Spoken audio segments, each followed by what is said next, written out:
I got more slots, bro. I got more slots. I can make more slots. I can have more pictures for you boys. But thank you so much. See you. Thank you so much, dude. 10,000 bits. That's a lot, bro. Thank you, buddy. Last Wednesday, a court in Afghanistan convicted 3 Americans of torturing Afghans in an illegal private prison. The alleged ringleader of the operation is a former Green Beret named Jonathan Edema, his nickname Jack.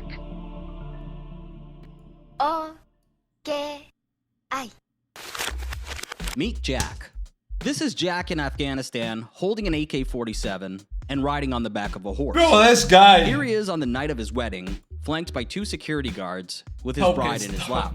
His wedding took place. Okay, stop, bro, stop. What the fuck? Yo, this is too many memes, bro. All he needed was like a fucking lion instead of this shit. Wedding, flanked by 2 security guards with his bride in his lap. His wedding took place at his Arabian-style house in Mexico, which was inexplicably located right next to a traditional-style Japanese home. To say that Jonathan Keith Idema, aka Jack, was a bizarre eccentric would be an understatement. Over the course of this tale, you'll come to understand exactly what I mean. But first, let's go back to Jack riding on a horse in Afghanistan. This footage was taken in the early 2000s, only a few years into the war in Afghanistan. Jack was not there as an active duty soldier. He was not a private military contractor. I will go back to the boxing. Instead, he was a 45-year-old ex-con that entered Afghanistan after 9/11 with the goal of collecting the $25 million reward. I need to eat. I'll go back to the boxing. Don't worry about it. The fact that he was a civilian. I won't lie to you, bro. When I say I'm gonna do a 24-hour boxing shit, you know what I mean? Okay, listen. I said 24-hour boxing shit, but it was never gonna be actually 24-hour boxing because I had already started. You know what I mean? You know what I mean? Yeah. You know what I mean? So I was already kind of scamming from the get-go. Boys. I'm not gonna lie. Hold on. Let me show you something. Look at this. Look at this, boys. Look at this, boys. Look at this. Look at that! Your boy almost. We'll make it. Did nothing to stop him from traveling to a war-torn country and making a chaotic situation even more screwy. Oh, what is... You know what? I prefer it that way. Charlie's got his RPG. Back there! I prefer it that way. Guy, what's he? Stop that guy! What the fuck? No, but put your fucking hands up! I'll blow your fucking brains out! In Afghanistan, Jack managed to trick the US government, Afghan officials, and the media into believing that he was an active duty Special Forces operative working on behalf of the Pentagon.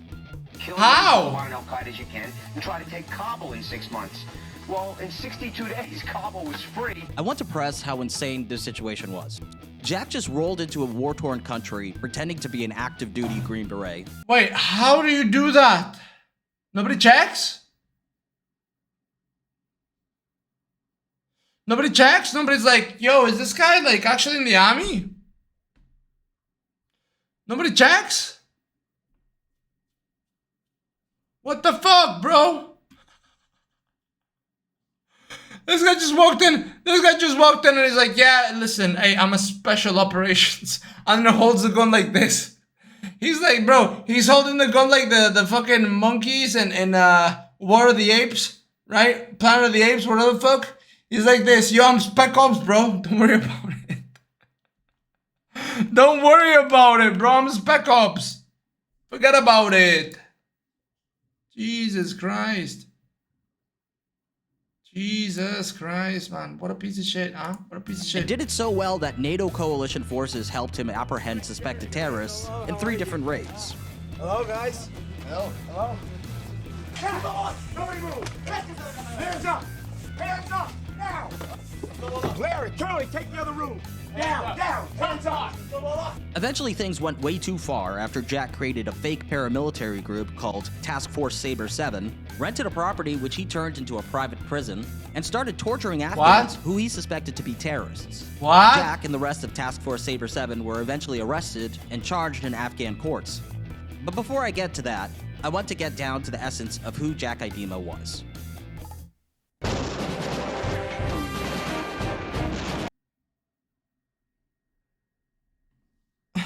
That's false what? That's false what? Bro, okay, listen, I don't know anything about fucking fighting, but I can tell this guy doesn't know what the fuck he's doing. 3 different raids. Bro, you can tell he doesn't know what the fuck he's doing. Look at this.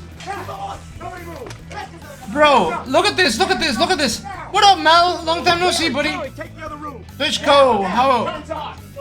Eventually, What's up, things went what's way up? too far after. Look at this, look at this, look at this. Paramilitary- Bro, I'm sorry. Have you ever seen a fucking Spec Ops do this? My man's hopping his way around a fucking corner. What the fuck? What the fuck is this, dude? There's no way. There's no way. There's no Eventually, way. things went There's way no too far way. After Jack created a fake paramilitary group Bro, what is that? called Task Force Saber 7, rented a property which he turned into a private prison, and started torturing Afghans who he suspected Jesus to be Christ, man. terrorists. Jack and the rest of Task Force Saber Jesus 7 Christ, were man. eventually arrested and charged in Afghan courts. But before I get to that, I want to get down to the essence of who Jack Idema was. Bro, what a piece of shit. What an absolute piece of shit. He was animation canceling, bro. He was animation. Stop. What the fuck? Bro, I know nothing about guns, but I can tell you that's not how you move around with a fucking gun, man. That is not how you move around. What the fuck? What the fuck? This was That the cannot movie be that how you changed move around with a everything for gun, Jack. dude. There's no way. The Green Berets, co-directed no by way. and starring John Wayne. Now, this movie was pretty controversial when it came out, since it clashed with growing anti-war sentiments at the time by Bro, I've seen too many war movies. They don't move like that, dude. They don't move like that. In the shows, yo, imagine, right? Imagine, dude. You see this fucking... You see this fucking guy, dude, right? And he's like this, he's like this, he's like this, he's like this. Yo, I'm coming! And it's like, what the fuck is that? Bro, what the fuck? He's like, I'm coming. Yeah, I'm coming over. Let me see how you move sideways. And this guy's like, I'm coming. Bro, what the fuck is that? I can't, dude. Nobody moves like that. What the fuck is that? What the fuck is that, dude? I've only seen one animal move like that. Lemurs. Lemurs move like that, bro. What the fuck is unabashedly that? celebrating the United States' involvement in the Vietnam War. Protests were held against the movie. The late film critic Roger Ebert called it offensive propaganda. Oh my god. And watching it made a 12-year-old Jack Idema decide to become a Green Beret. Jack Okay. enlisted in the Army on February 25th, 1975, when he was 18 years old. Although he achieved his dream of becoming a Green Beret, his military career was turbulent and short-lived. During Phase 1 of his Special Forces qualification course, he was caught stealing. His commanding officer wrote that he had an irrational tendency towards violence after he attacked That's another why officer. he got in. In an evaluation report, a captain described him as, quote, without a doubt, the most unmotivated, unprofessional, immature enlisted man that I have ever known. Jack's stint in the Army lasted 3 years. Bro, and but in- I'm not gonna lie, he looks like a badass on these pictures. Am I wrong? Am I wrong? He looks like he knows what to do, bro. Like, and he went to Green Beret school, like. At the end, he was honorably discharged and banned That's from not ever bad. re-enlisting. Although Jack would later claim that he had 12 years experience in the Special Forces, 22 years in combat training, and 18 years in Okay. covert military special operations, What? in reality, he never That saw doesn't any add up. combat. Following his time in the Army, he joined the reserves for 3 years, and then the individual ready reserves for another 3 years Okay. after that. So the next 17 years of Jack Idema's life can be summed up as being chock full of petty crime, failing businesses, and tough guy antics. Jack was arrested a lot of times during the 80s and 90s for things ranging from discharging a firearm into a dwelling to being a fugitive from justice. Surprisingly, he managed to escape Maybe. being convicted for all of these charges, except for his arrest in 1994, which I'll get to later. To understand Jack Idema, you have to understand the subculture and Bro, readership. he looks of like a Soldier of Fortune badass. magazine. Am I Soldier of wrong? Fortune magazine billed itself as the journal. Am I wrong, bro? He looks like a badass. Look at this.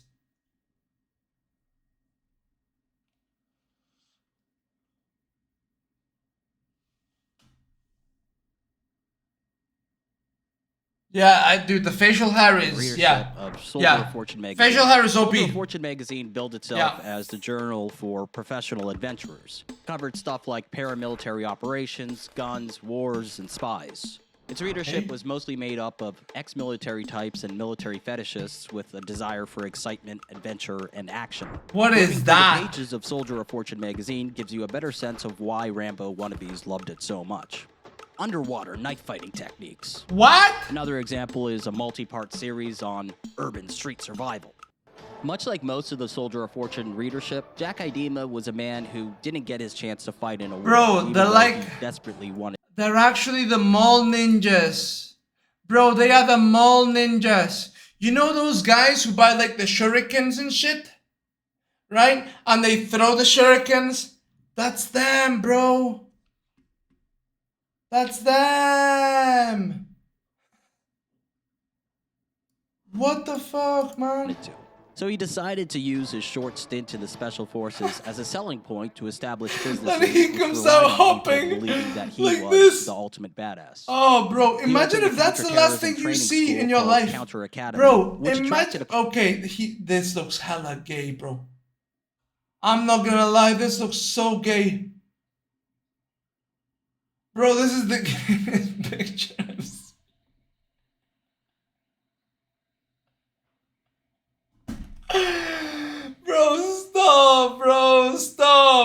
Stop. Am I wrong? Bro, this looks like a gay porno, bro. This looks like a gay porno. From the 80s, bro. What the fuck? Nah, dude, nah. Stop, bro, stop. clientele, military Counter personnel, Group police Academy. officers, and What the fuck is this? Dude, it just gets worse and weekend worse. warriors looking for excitement. What the In a fuck? new segment covering Counter Group, Jack demonstrates the type of training the my school God. gave. On target. Fire. Recover. Re-verify your sights. Holster. Okay. Without target discrimination training, we will have little or no hope of identifying the hostage Okay. and the terrorists. In this drill, circle, diamond, square, you will pick out the correct target. Around Stop, this time, bro. Jack also started a mail-order business selling paintball equipment and non-lethal military gear. He's still respected to this day by paintball enthusiasts who regard him as a pioneer in the sport who sold high-quality equipment. He also organized Bro. Special Forces expos, which attracted the Soldier of Fortune crowd and acted as Yeah. a venue for him to sell his gear. In 1991, he met a subcontractor who offered him a job training police officers in Lithuania. After spending some time in Lithuania, Jack contacted the Pentagon and the FBI claiming to have unraveled an underworld plot. The Russian What? mafia, Jack said, was smuggling portable nuclear weapons in backpacks out of the country. When the FBI asked Jack for his Ow. sources, he refused to reveal them out of fear that the FBI was compromised by KGB Oh. agents. That When makes Jack sense. returned to the United States in 1992, his business, Makes Idema sense. Combat Systems, was floundering. In an effort to save his business, he set up a shell company to purchase supplies which he did not pay for. In 1994, he was arrested along with his girlfriend, Patricia Oh. Dawn Glosson, for defrauding 60 companies out of $250,000. In court, Jack legally represented himself. He argued that he was the victim of an FBI plot and claimed that the agency carried a vendetta against him because he did not reveal his sources for the information he provided to them. Bro, concerning I the think backpack he's- nuke smuggling operation. The judge presided I think he might actually be insane, dude. I think he might actually be insane, dude. I think he's... Bro, this is too much FBI shit. Bro, this is John if he lived in here. Oh my god, bro. This guy would be a John viewer. Let's go. Holy fuck, what the presiding over fuck? his case said he thought that insanity might be Jack's best defense. Yeah, On April yeah, 11, actually 1995, schizo. Jack was Actually sentenced to 4 years schizo. in prison and fined $250,000. After being sentenced, Jack screamed that he was innocent and that he would sue the FBI. I'm While innocent. working on this video, I reached out to everyone who knew worse. Jack in real life to ask them about him. And that's how I found Ron Barber. Ron was in prison at the same time as Jack, and he was inside for. Oh. Well, I'll let Ron tell you why. My name is Ronald Gene Barber. I was a member of the Army Intelligence working for NSA. In early 1994, I was charged with the attempted assassination of former President Bill Clinton. I was sentenced to 5 years in federal prison, plus 3 years probation. Ron. What? What? They try to kill Bill? Is there anything this guy didn't do? Ron told me that he was hosting a party and that he was secretly recorded while he was drunk, saying, I was going to shoot Bill. Yeah, I was going to get him when he was jogging, and then I was going to put it over to the White House, leap the fence and run in and grab her and stomp her to death. Oh, okay. He found guilty of making threats against the president. It's conspiracy, I believe. So you told me before the last time that we talked that you and like a group of people that he kind of put together in prison. It's conspiracy, you guys were all right? That's filing what it is. lawsuits, and I think he When mentioned you that conspire one of to them do was, like, something? an attorney. Some of the guys. Because it's not attempted unless you like show up. No, I'm wrong. Well, whatever. We're on this legal team of Edemas really were lawyers. In fact, one of them was a former senator from New Jersey, state senator, not a U.S. Oh, a senator. He had a good legal mind. He was suing everybody that I guess he ever met in his life. He was Edema was just to be spiteful and be vengeful. He would, they put him on, maybe send him to the mess hall, put him on pots and pans, and he would sue the guard that gave him the detail. He made himself very unpopular with the prison administration and the guards, but very popular with the inmates. And he always wanted to do that. He always wanted to stand out in the crowd. And how do you sue?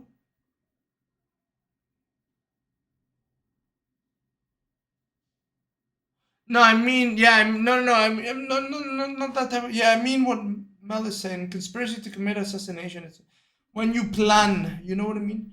When you're like, oh, I'm gonna do this, gonna do that, and you don't actually even like take steps, but you say it. I think that's like conspiracy to. Bro, how do you sue the guy who gives you your job? Really? You just sue him? Be noticed and be a hero, so to speak. And Ron's right. Jack's life's mission was to be seen. Bro, there is no way. Listen, badass. Bro, I have a great gaydar. There's no way he's fully straight. No shot. No shot. Between filing numerous frivolous lawsuits, no shot, bro. from No his shot. prison cell. He was Come also on, he's got the Freddie Mercury mustache, bro. Story into a feature film. He's so clean Jack too. wanted to find someone who could tell his story the way he wanted it to be So told. clean, no. In other words, the story he wanted to be told was like fan fiction of himself. In his version of events, he possessed a storied history full of top-secret operations, which were so hush-hush that they were scrubbed from his military record. He looks like According the to him, pot, he was, though. quote, one of the only 24 elite, super-secret Hwa-Rang Do warriors clandestinely trained at Fort Bragg. He said he had top grades in every subject and was on his way to Harvard Law before deciding to become a Green Beret. He was also a part of the Army's top-secret SOT course, where they trained their elite ninja-type commando teams. So Jack really wanted to adapt his story into a film, and it was while he was in prison where he finally found an in. He met an award-winning CBS journalist and documentary filmmaker named Gary Skirka, who paid him a visit after reading about him in an issue of Soldier of Fortune magazine. In Gary Skirka, Jack found a documentarian who promised to share his story with the world. This is a story of perseverance and patriotism, friendships and devotion to duty. Oh, wow, and man. At the highest levels of the United States government. Oh, this guy was so good at convincing people. They thought he would break. They were wrong. Now Keith Idema is out and ready to tell the world his remarkable story. After 3 years, Jack was released from prison. Bro, on how many September people is he gonna... He must have been so charismatic.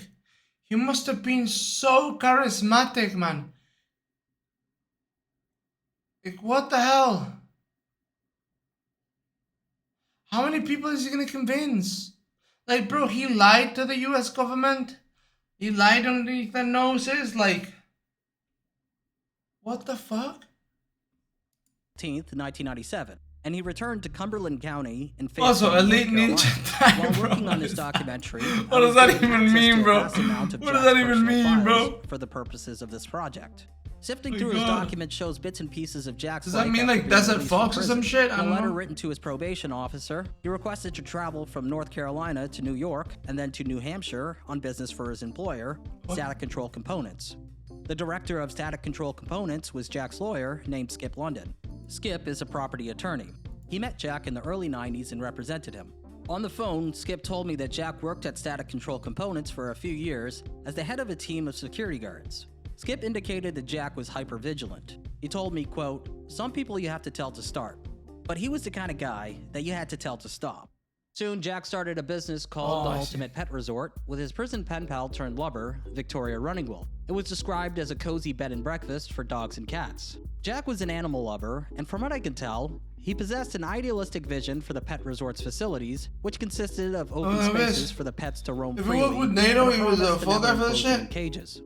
Prominently featured on the Ultimate I don't think he was, bro. I think he got kicked out. He got kicked out of Jack the claimed that Sarge could parachute out of helicopters. I just lied. And sniff out bombs. He also said that he was saving Sarge's DNA to have him. I believe he was kicked out, right? Yeah. So the late 90s were fairly eventful for I'm Jack. sorry, did he just say that they cloned? Did they just say they cloned? His death. So the late 90s were fairly eventful for Jack. He was staying out of trouble, his business was doing well, and he was working on seeing his life story made into a motion picture. But then, 9/11 happened. In an unpublished manuscript that Jack wrote called The Sixth Pillar, Task Force 7, he wrote, "Life was good. I had a house, a dog, a hot tub, a new turbocharged Grand Prix, that sounds good, man, and a beautiful wife. My old enemy, the Soviet Union, was extinct. Everything was grand. Then the fucking terrorists blew up New York." Like so many others, our lives were changed that day. But my destiny was clear. I would engage terrorists wherever they were, wherever they hid, wherever they ran. I would die before I let them do this again. There you go. In order to enter Afghanistan, man, he's so Jack delusional. contacted a humanitarian aid worker and Vietnam vet named Ed He's so Artis. delusional. He told Artis that Gary Skirka of National... Bro, he must be so delusional, and he is also like so... He has to be super charismatic, super likable. How are you gonna lie to all that many... Like, how are you gonna lie to that many people, man? Geographic wanted to make a documentary about his humanitarian organization, Knightsbridge International, and their efforts in Afghanistan. In the email, Jack described the idea of the documentary saying, "You know, ex-military guys doing humanitarian work while bombs fall around them kind of stuff. Coverage is good, but with me, it's mission first. It's not about me." If you've been paying attention, you know by now that that surely was not the case. Of course, Jack planned to make it all about himself. Bro, look at him. Yeah, he definitely thinks he's Tom Cruise. Jack had never been to Afghanistan or been seriously involved in humanitarian work, but saw an opportunity legitimately to use the Tom Cruise camera to record for posterity all the heroic deeds he intended to commit, or at least dramatize. It wasn't long before it became obvious to Ed Artis what Jack's intentions for the project were. According to Artis, when he first met Jack, Jack announced that he wanted to, quote, "kill every fucking Afghan I see." He recounts that Jack tried very hard to make himself the star of the documentary and said, quote, "Bro, but those people are Afghans." Artis recalled a time when Jack pushed a humanitarian aid worker out of the way so he could pose for a photo op with an expensive EKG machine meant to be delivered to those in need. Eventually, Artis became fed up with Jack's behavior and told Gary Skirka that he would not participate in the documentary unless Jack stayed away while they were shooting it. On November 11th, 2001, Gary Skirka was badly injured by shrapnel from an artillery blast. That's not bad. He was medevaced back to the United States a few weeks earlier than he planned to leave. A reporter named Tim Friend said that after he and a group of others carried Skirka to safety and dressed his wounds, Jack arrived with a cameraman. Quote, "Just when we finished dressing Skirka's leg, Jack runs up screaming. He rips off the bandages and redresses the wounds. Basically, he was acting in front of the camera. With Skirka gone, there was no documentary left to work on.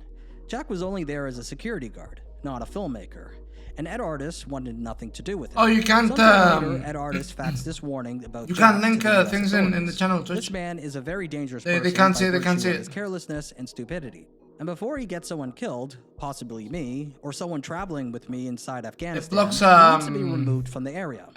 So after... Yeah, it blocks any, fucking thing. Yeah, that's fine.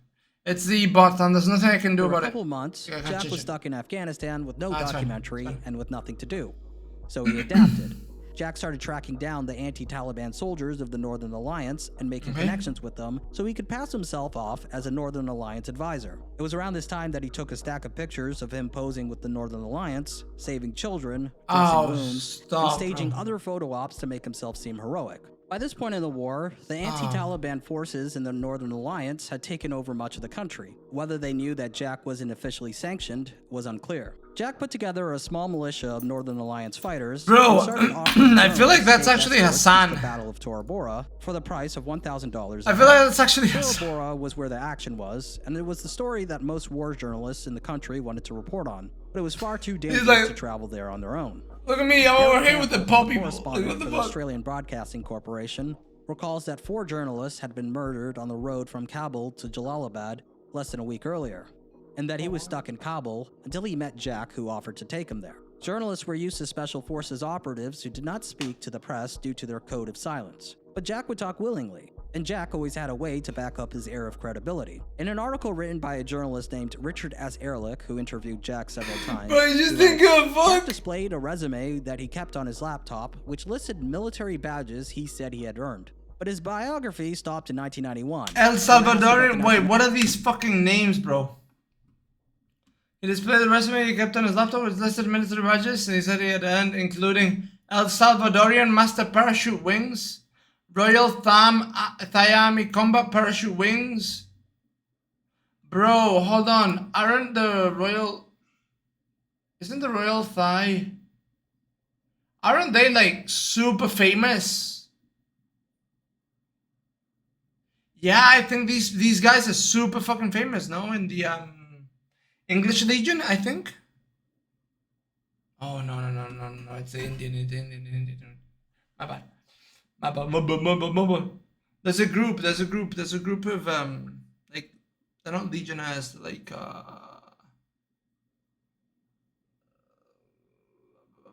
a regiment, but I think it's India. I think Kuwait police officer badge, German senior parachute wings, Nicaraguan senior parachute wings.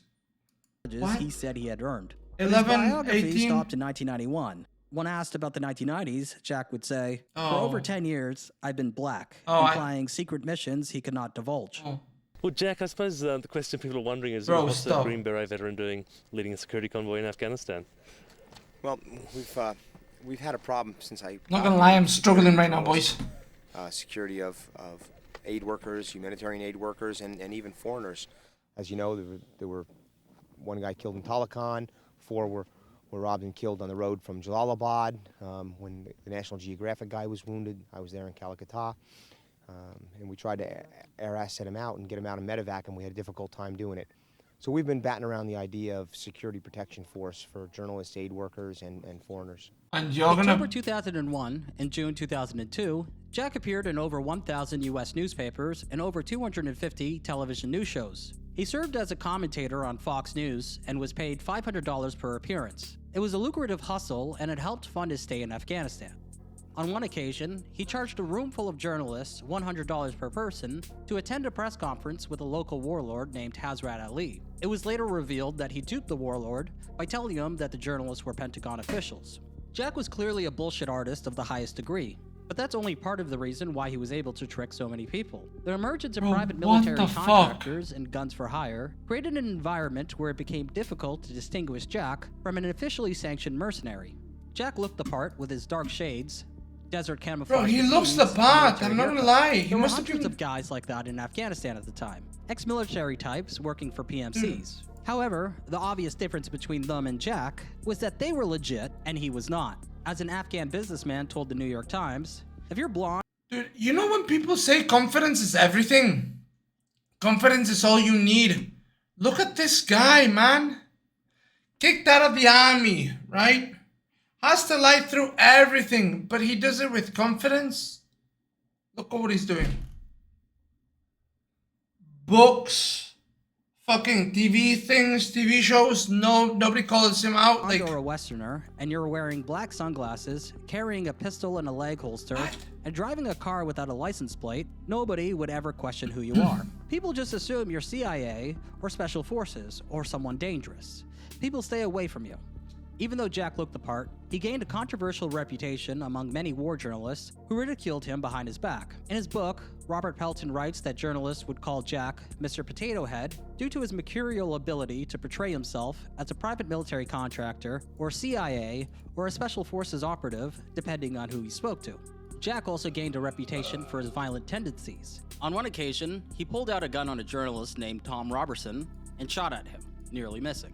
And the only reason Jack was upset enough to try to shoot him was because Robertson had interrupted him during a discussion. What the fuck? Jack would often show up at the Intercontinental Hotel where most foreign journalists stayed and regale them with tales of how he helped organize the operation to topple the Taliban. One day, he walked in with a box of cassette tapes and claimed that they contained 8 hours of Al-Qaeda training footage. On the tapes were target practice featuring Al-Qaeda members rolling over barrels, urban warfare simulations with moving targets, drive-by shootings on the back of a motorcycle. That's a plant by him. How much do you want to bet? That's a plant by him. That's not actually true. That's his team. I guarantee 100%. 100%. You think they're gonna do fucking front flips or whatever the fuck? 100%. That footage was a plant by him. And rappelling down buildings. It was his people.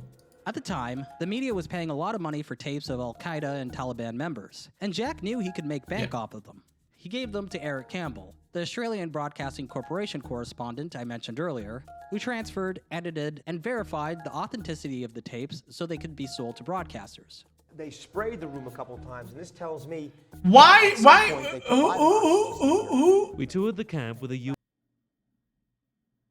Bro, not even Shroud himself can put a line like this. Are you kidding me? You're telling me somebody did this with an AK? This, like, super good line? Special Bro, no way. The Afghan military. For security reasons, he declines to give us his real name. He believes the tapes reveal their fanatical desire to rival their counter-terrorist opponents. We've seen it in limited situations, but not in this wide range. Not in a wide range that includes motorcades, close-quarter battle, integrated assaults, open-air assaults, linear target assaults, a whole spectrum of terroristic activities. Northern Alliance soldiers discovered the tapes here shortly after the foreign fighters fled. They've come to light only because Jack bought them from one of his intelligence assets, videotaping the heavily armed transaction as proof of payment. This took weeks to pull off, maybe about a month. It was constant meetings, it was back alley meetings at midnight. It was going to remote places in Afghanistan, in the hills, and little houses to meet people. And you caught it all on tape. Them to turn all the tapes over to me. A bidding war began for the rights to be the first network to air the tapes. 60 Minutes won the bid for an undisclosed amount. And legendary newsman Dan Rather traveled to Afghanistan to interview Jack for the program. I don't know who that guy is. Please. Thank you. Thank you. Oh, someone's talking. About a half an hour north of downtown Kabul, you come upon this place. A sprawling complex of now battered buildings. Is he over there? That once was the heartbeat of Osama bin Laden's training operation. This is where Al-Qaeda created killers. Put these tapes in context for me. Bro, they put... They're extraordinary tapes. They're extraordinary tapes because... Bro, they're gonna put in the tapes and they're gonna see the fucking Taliban's doing like front flips, dancing around. Bro, it's so fucking clear he planted them. Two main reasons. First, they give an insight never before seen into what Al-Qaeda is really about. Al-Qaeda and Taliban have been portrayed as like regular soldiers, like they've been portrayed as a military unit rather than a Nah, but wait, there's no way this guy was real to Chicago. These tapes bring that right to light. I mean, they put a different face on it. They are no shot. They're killing people on streets. They're kidnapping people off street corners. They're throwing. The food has arrived, boys. Hold on. They're rocketing cars. They're taking office buildings, killing people in cafeterias. I mean, bro, I'm not gonna lie. That sounds like Mexico, dude. That sounds like Mexico right now, bro. I'm not gonna lie.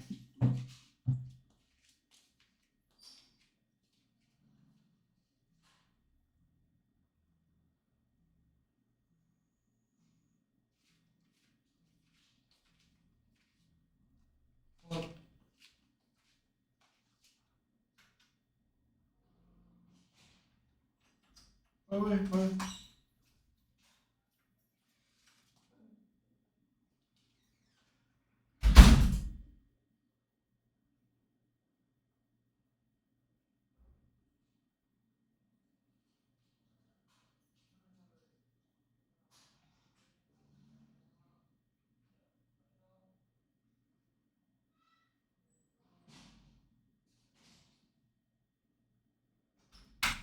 Bro, the truth is, that description he said about Afghanistan, that shit he said, right? That whole shit he said, bro, it sounds a lot like my country, man. It sounds a lot like Mexico, I'm not gonna lie.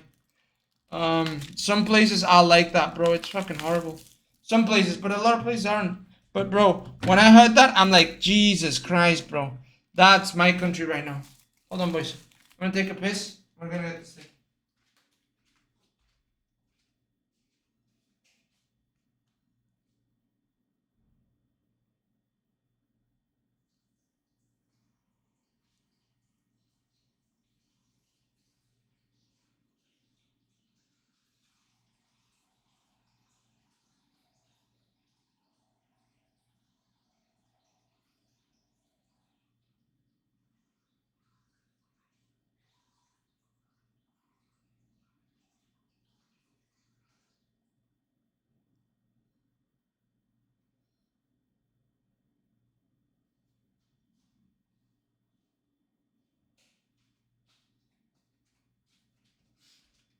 Yeah, ooh.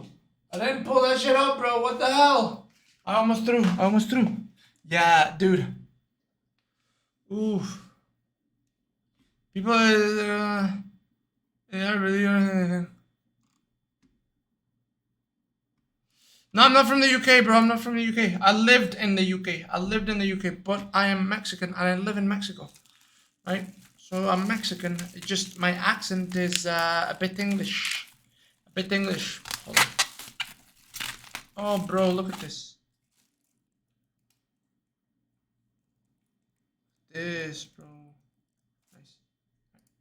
In June 2002, when Hamid Karzai was picked to lead Afghanistan's transition, DoorDash, it's Rappi. And heading back to the United States. I don't know if that's his mother, Mary D. Versace, had died a couple months earlier. US. So Jack traveled to Poughkeepsie, New York to mourn. I'll show you, boys. Jack remained in the United States for nearly 2 years before returning to Afghanistan.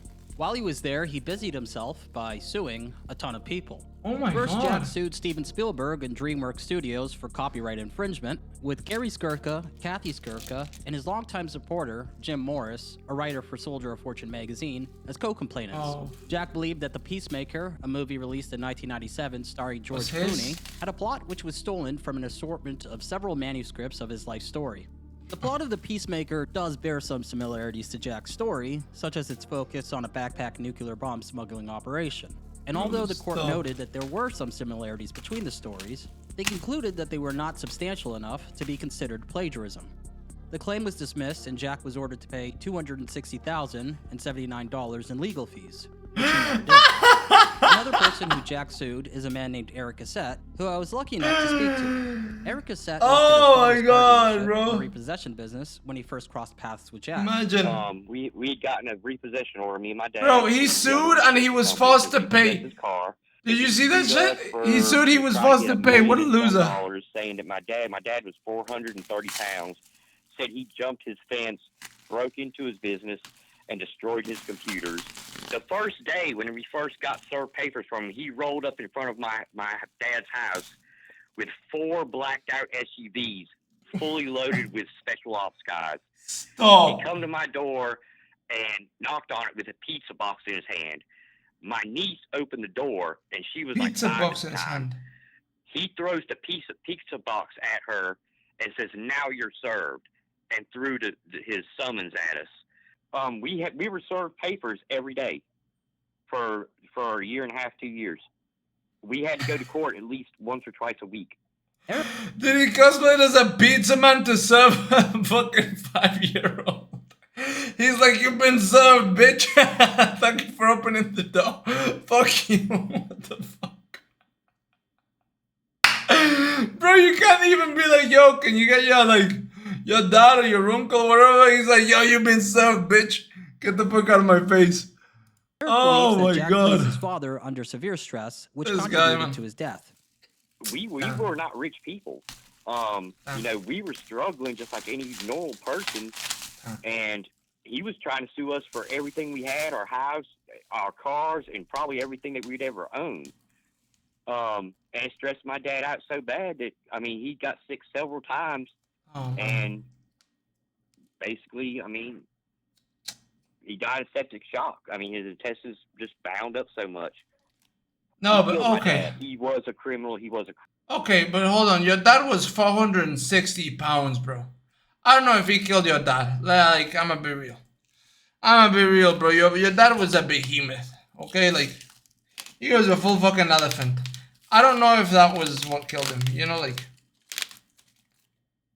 Crook, and he was a crook, but person to be up against. I don't want to defend Idema, bro, Jack reconnected with his hero. Let's be real, bro. 450 pounds. The book, The Green Berets, which the John Wayne movie was based on.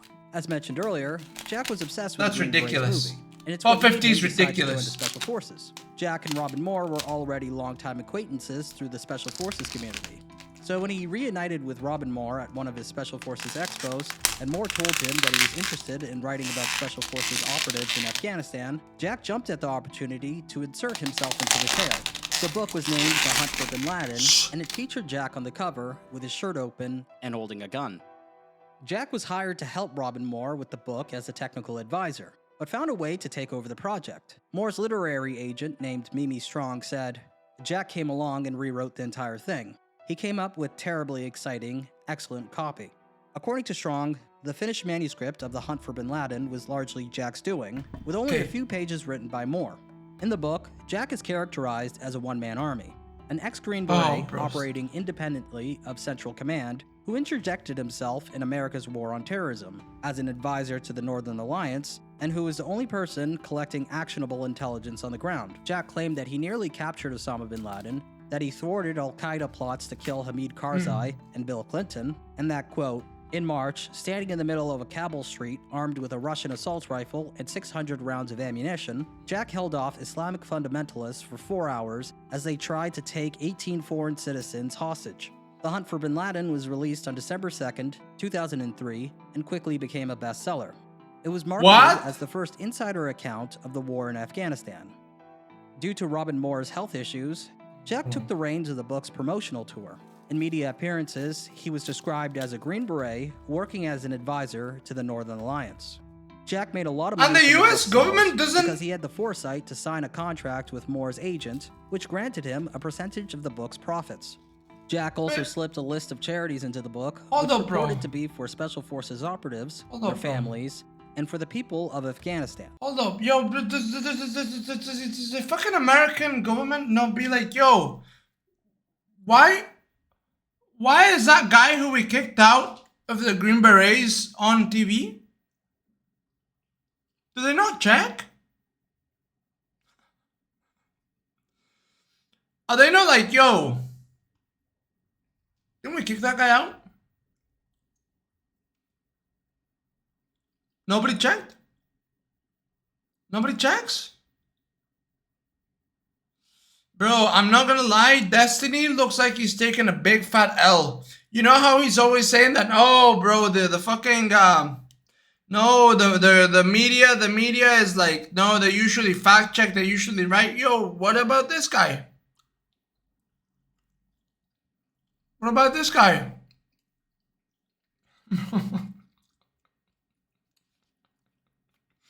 Bro, it's definitely a Zerk review.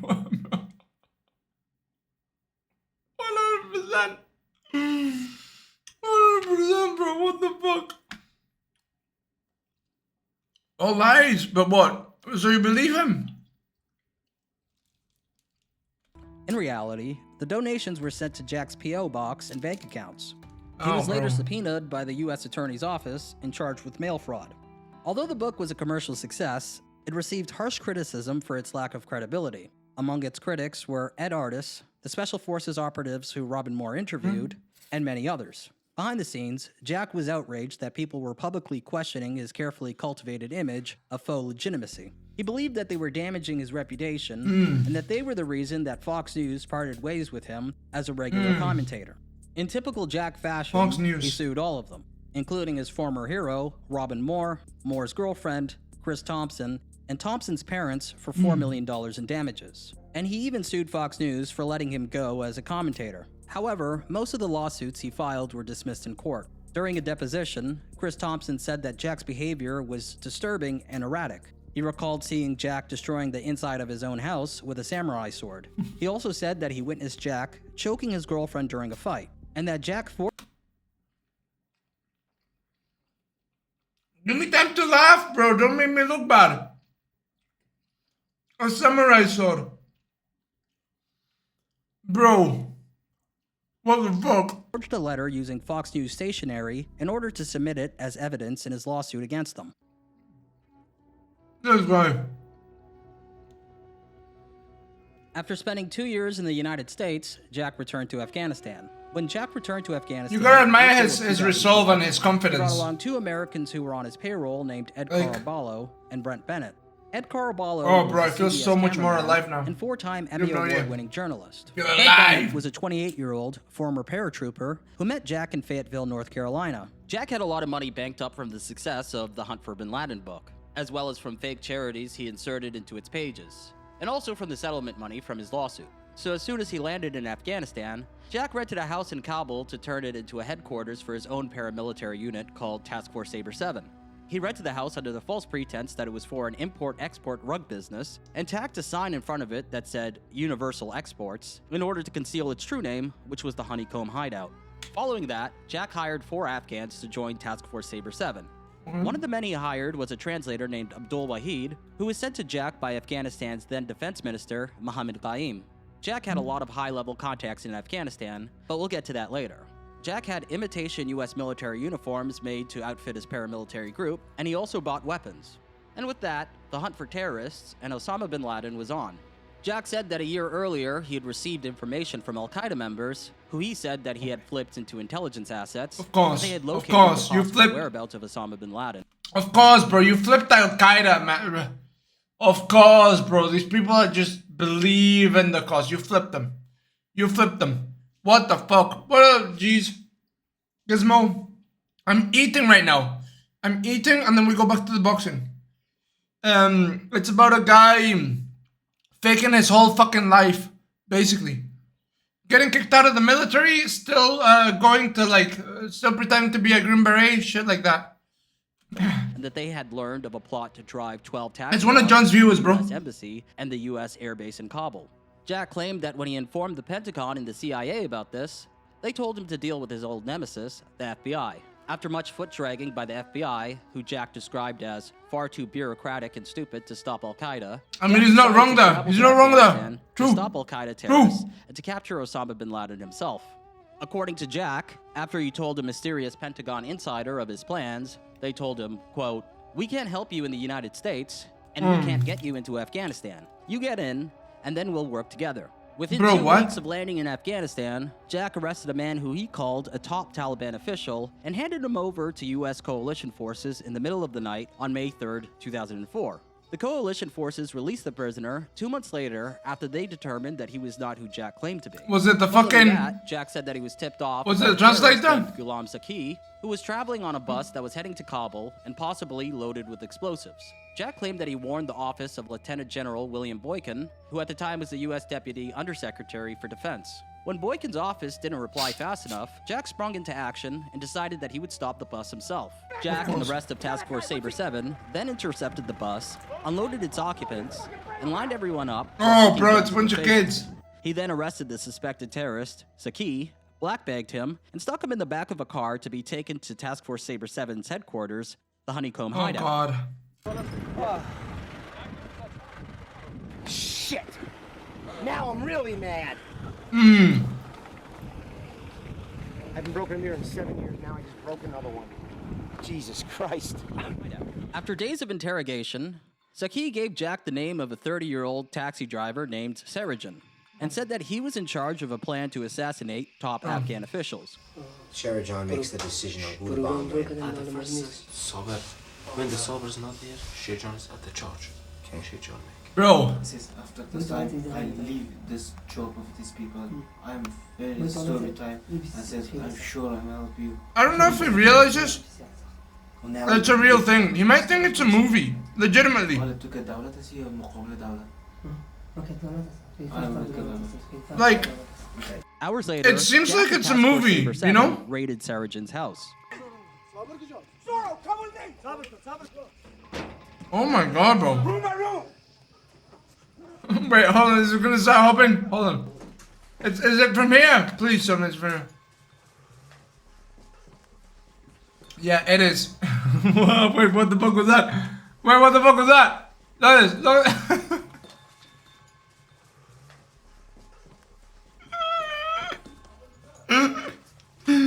It is supposed to be 60. Rice bag for. What's that in the rice bag for?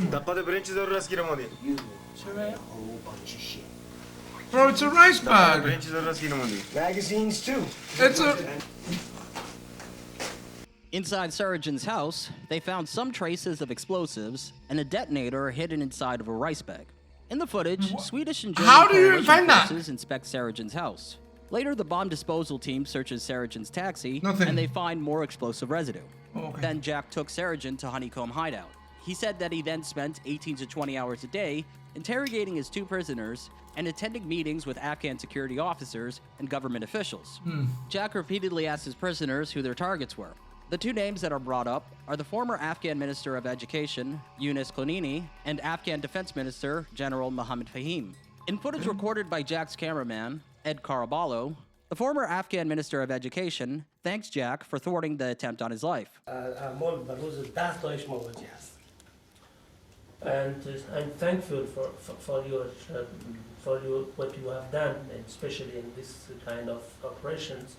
And believe me, I face such kind of things or threats 10 times in a day. He later assisted Jack in his mission to round up baddies by lending 10 him times? his own security forces. A few days later, Task Force Saber 7 raided the house of an Afghan Supreme Court judge named Mohammed Sadiq, aided by German and Swedish coalition forces and Afghan police.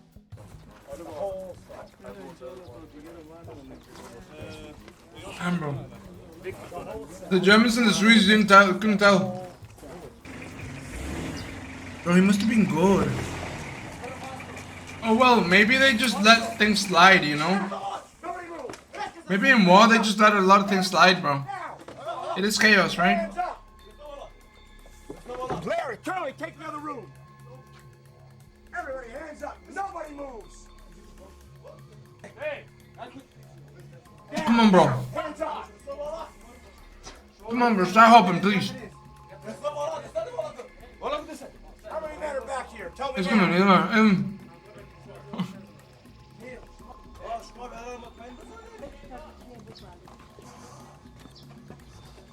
I know. We'll check in a bit. Inside Sadiq's home, they found a poster of a terrorist leader, as well as What explosives, the fuck is that, detonation bro? devices, and bomb schematics. Imports for record, for bombs, explosive. After arresting We're talking about Sadiq, them. as well as his two brothers and 3 additional men, Jack dined with the Kabul police chief, Baba Jan, as well as the head of the National I'm Directorate a of hungry Security, hippo right now. NDS, which is Afghanistan's intelligence agency, and the Minister of Education's brother.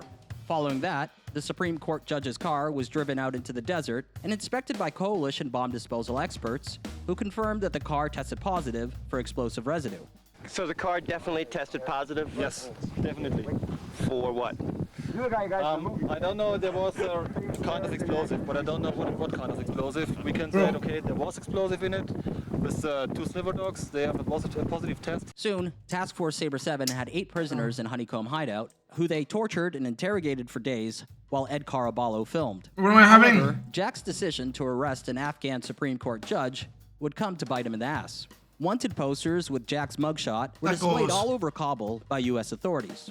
This development enraged Jack, who immediately called the office of Lieutenant General William Boykin and threatened to go to the press if the wanted posters were not removed in 12 hours. You think Abu Ghraib prisoners a problem?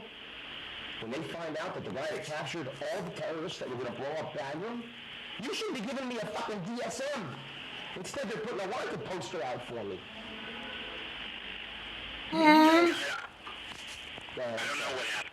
This is George's supervisor, actually, and I don't know what happened.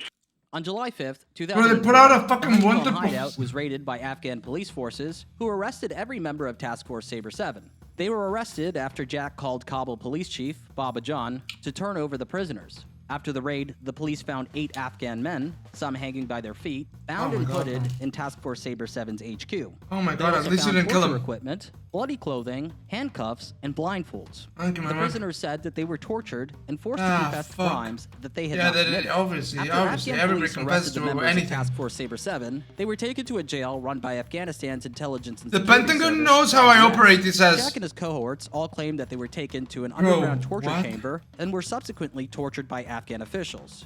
In court, cameraman Ed Caraballo showed a large bruise on his foot, which resembled an injury sustained from the traditional Middle Eastern punishment called falaka, which involves beatings to the bottom of feet. Jack's prisoners were also turned over to the NDS, who questioned them. According to Jack's former prisoners, they were also questioned by the FBI.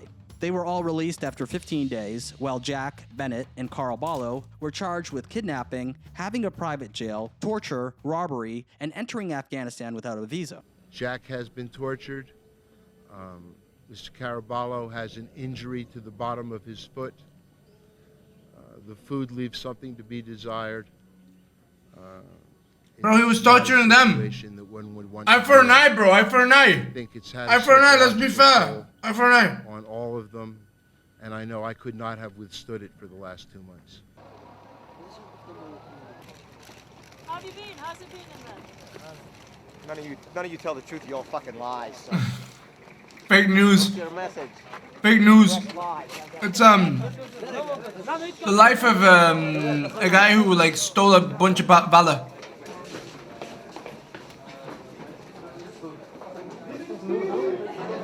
Got kicked out of the fucking Green Berets. Still went to Afghanistan to be a Green Beret. Pentagon and some other federal So you were agencies. working with U.S. knowledge, with U.S. government knowledge. We were in touch with the Pentagon sometimes 5 times Tortured a day, people. at the highest level, every day. They've denied that. They've denied you completely. Well, we're prepared to Can't show name anything. emails and correspondence and tape-recorded conversations that show that's not true.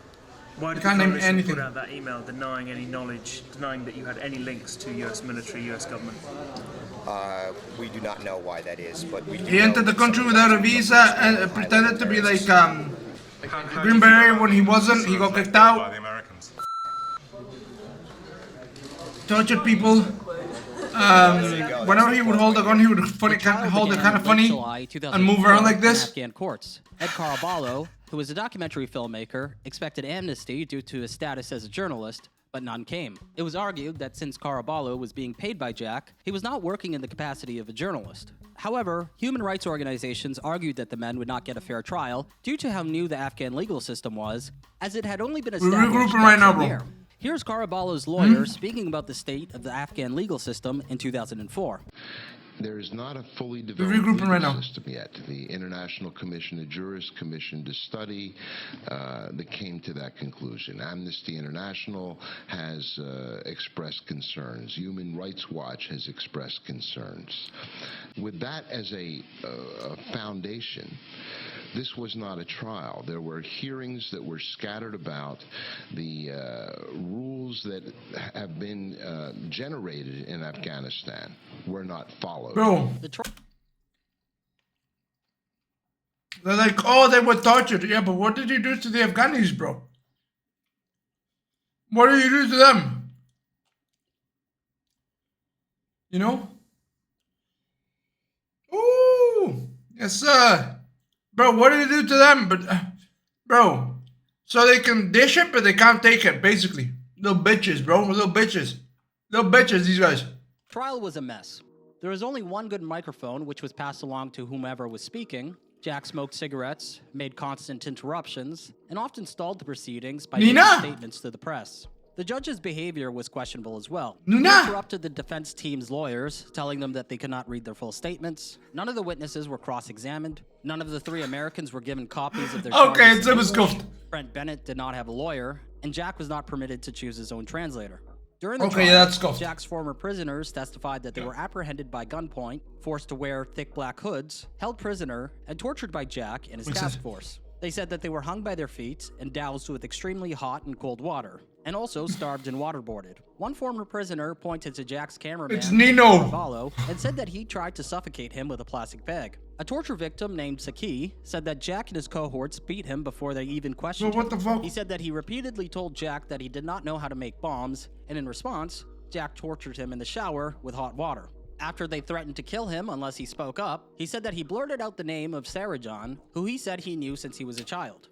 There was a sense that the three Americans were left out to dry by the US government, which chose to let them be tried under the Afghan legal system instead of extraditing them and letting them stand for trial in American courts. The most likely reason for this was that Jack and Task Force Sabre 7 were arrested for detaining and torturing individuals at the worst possible time.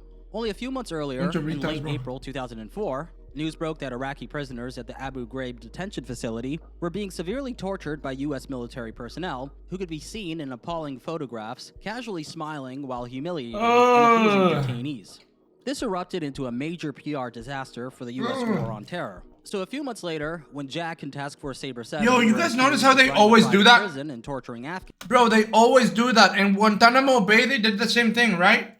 They're torturing, that like humiliating them too, taking pictures like, hey, bro, what's wrong with you? The U.S. government immediately put out a statement saying, I would treat with a great deal of skepticism any claim by Mr. Adema that he was working for the U.S. government. I can tell you absolutely that he did not work for the coalition. What if he was, though? Not in our employ at any time. We did not give him taskings or missions. However, Jack adamantly claimed that he was working with the CIA and the U.S. Defense Department in order to catch suspected al-Qaeda agents and turn them over to U.S. or NATO forces. For example, we were in contact directly by fax and email and phone with Donald Rumsfeld's office, with the Deputy Secretary of Defense for Intelligence, and with Heather Anderson, 4-star flag officer level at the Pentagon. Jack also claimed that the FBI had confiscated hundreds of documents, videotapes, and files, which he could have used as exculpatory evidence. Yeah, sure, bro. Surprisingly, this was true. The FBI, which, from what I understand, shouldn't have any jurisdiction in Afghanistan, seized all of Jack's materials and held on to them for 21 days. Additionally, there have been problems with reviewing the evidence. These problems were made worse, and the integrity of the evidence compromised by the Federal Bureau of Investigation agents was he actually working with them and holding it for 3 weeks. Once the FBI got there and looked at the evidence, they then found out by the documents that there were tons of documents that showed contact between us, the Pentagon, the CIA, and the FBI and ISAF. Us, the documents and videos showed that we were in phone conversations, in meetings, and there were lots of documents back and forth between us, the CIA, the FBI, and the Department of Defense. Dude, he's The so FBI eventually returned Jack's material midway through the sure trial, of but himself. he and his defense team claimed that a lot of evidence was missing and/or damaged. Jack believed that his arrest and subsequent sentencing was due to the FBI's vendetta against him. After the FBI returned some of his materials, Jack tried to present his case in court that he was in fact working on behalf of the U.S. government by showing tapes and other files. One tape showed that Jack was in contact with the office of Lieutenant General Boykin, former U.S. Deputy Undersecretary for Defense. On the tape, Jack speaks to Lieutenant General Boykin's secretary, George Shim, who promises Jack that someone from the DIA would call him back on his cell phone. He's so confident, dude. There's no fear in him. Contact you on your cell number, all right? Just give me a couple minutes. George, I am taking out the whole cell. I'm telling you, you're not going to believe it. It's so funny how I did it. I walked in one bomber to the other bomber, pulled off his mask, and said, identify. I'm going to put Jim Crown on the phone, Jack, while I call DIA, and you talk to him and you tell him. All right, tell him to call me. Here, call me back. Tell him to call me back on this number, because I'm low on bucks. Okay. Bye. In another clip, Jack spoke to an employee from Lieutenant General Boykin's office after wanted posters of him were put up around Kabul. During the call, Jack was told by an unnamed official that they wanted to put a firewall between Boykin and Jack in order to shield Boykin away from press scrutiny and criticism. So we were trying to put a firewall between your efforts and him because we didn't want to connect anything there, and there's no need to do that because he has no... Bro, he was telling the truth. And I'm so with you on that. I am so on your side on that. I am so much... He was telling the truth, dude. I only started talking to your office because I love that man. I think he's probably one of the greatest men that America has ever had. However, Boykin's office claimed that Jack's communication with them was vastly one-sided and sporadic. He was trying to establish a relationship with them, which they weren't interested in. It's unclear if the US government was being entirely honest about their involvement with Jack. I don't Of think course, they he were wasn't honest, bro. officially sanctioned to do I don't the think work they he were was honest, doing, bro. But it's obvious that the US was aware of Jack's activities well before his arrest. I think they let him be. I think they let him be. Operation until he became a PR disaster. Here's the fact. Yeah. ISAF denied that they had any connections to Jack for 3 weeks before finally admitting that they accepted a prisoner from him. ISAF assisted bro. Jack on 3 different raids, and Jack called up the Pentagon frequently to tell them what he was up to. Does this mean that Jack was truly a top secret, covert, special forces big boss working for the Pentagon? No, not at all. Instead, what I'm trying to highlight is the questionable and guarded stance which the US government undertook when shit hit the fan. Although it can't be proven that the US government supported Jack's mission, it is clear that Afghan officials did. Despite They being let him be, charged they with let him entering be. the country illegally, there's footage of the 3 Americans landing in Afghanistan and being greeted by Afghan officials. They land in Kabul. Ed, who is doing a documentary, documents the entire thing on video, including handing over passports, filling out disembarkation Box in the second row. forms. The head of the airport, a man named Haji Timur. Bro, you said box and I was like, eat the box? Jack Adema going up to the huge picture of Massoud, the great Northern Alliance leader who was assassinated 2 days before September 11th, and kissing the poster. Baba John, the chief of the National Police and Kabul Police, being there and hugging Jack, if I remember correctly on the tape. On September 15th, 2004, the judge returned after 5 minutes of deliberation and sentenced Jack and Bennett to 10 years, Caraballo to 8, and the Afghans assisting them to no more than 5. 5 is nothing, bro. 5 minutes. 5 minutes. He needed 5 minutes. This was Jack's cell in Policharki prison. Jack, Bennett, Caraballo, and their Afghan translator were isolated in one wing where they enjoyed a plush prison experience. They had a laptop, a phone, private bedrooms, bathrooms, satellite TV, plenty of alcohol, and a small staff of assistants. So their surroundings looked more like a suite than a prison cell. However, it wasn't always easy living. On 3 occasions, riots broke out inside of the prison. 4 guards and 1 Afghan member of Task Force Sabre 7 died in a firefight while protecting the 3 Americans. Bro, that's Bizarrely, better than it was my the home. Supreme Court Judge Mohammed Sadiq, who Jack arrested and held prisoner for 12 days, that arranged for his cozy conditions. Sadiq told the Chicago Tribune, quote, "The government asked me what facilities we should give them. I told them the best. We should give them the best facilities possible." Some suggest that Jack had bribed Afghan officials in order to have an easier time while locked up. It's an unusual treat to help yourself into the prison. What would you give them the best? They tortured you, bro. Come on. I'll fucking have to shoot you. Pay them. Alright. I paid them. Good. The place is a little fucking messy right now. This is Esmarai, Major Esmarai, was the first Yeah. base of the Panjshir. Hello. 100% paid them. He's captured with me. Dean Mohammed, he's very famous Mujahideen. You can see he got the shit shot out of him by the Russians. So for 20 years, he's been fighting the Russians and Taliban. You're living pretty comfortably here in prison. How can you explain that? Northern Alliance. Do you think I'm a prisoner? I think you're an unusual form of prisoner. You think I'm a prisoner? Do you think Bro. I would really spend 5 years here? I have 6 Panjshir commandos in this fucking room right now. I could walk out of this prison in one snap of my fingers, and that is no bullshit. If I snap my fingers tomorrow, 1,000 Panjshir soldiers will come over these walls, and they'll kill every motherfucker in this prison that isn't Panjshir. Bro, what? He's saying that whilst Jack being started a inside the website prison. called Super Patriots, The balls on this guy. publishing write-ups which promised to tell the real story about his case. He also posted photos, recipes, and videos. Some of these videos Couple still hundred press exist on the lies. YouTube channel with several clips of Jack getting drunk while in prison. Action. Superfly! Who's your daddy? Who's your daddy? I'm your daddy. Yeah, your mama. I'm your daddy. Superfly. Go to Joe Cartoon site, cause I'm your daddy. Superfly. I'm your daddy. Who's your daddy? Who's your daddy? I'm your daddy. You're cut. During his stay in prison, Jack predictably occupied much of his time by filing numerous lawsuits and appeals. Quote, Bro, Adema's stop. attorneys filed a lawsuit in Washington in 2005 challenging his detention. Idema accused the State Department and FBI of illegally keeping him imprisoned in a deplorable Afghan prison, directing his torture, destroying evidence, and ultimately trying to have him killed.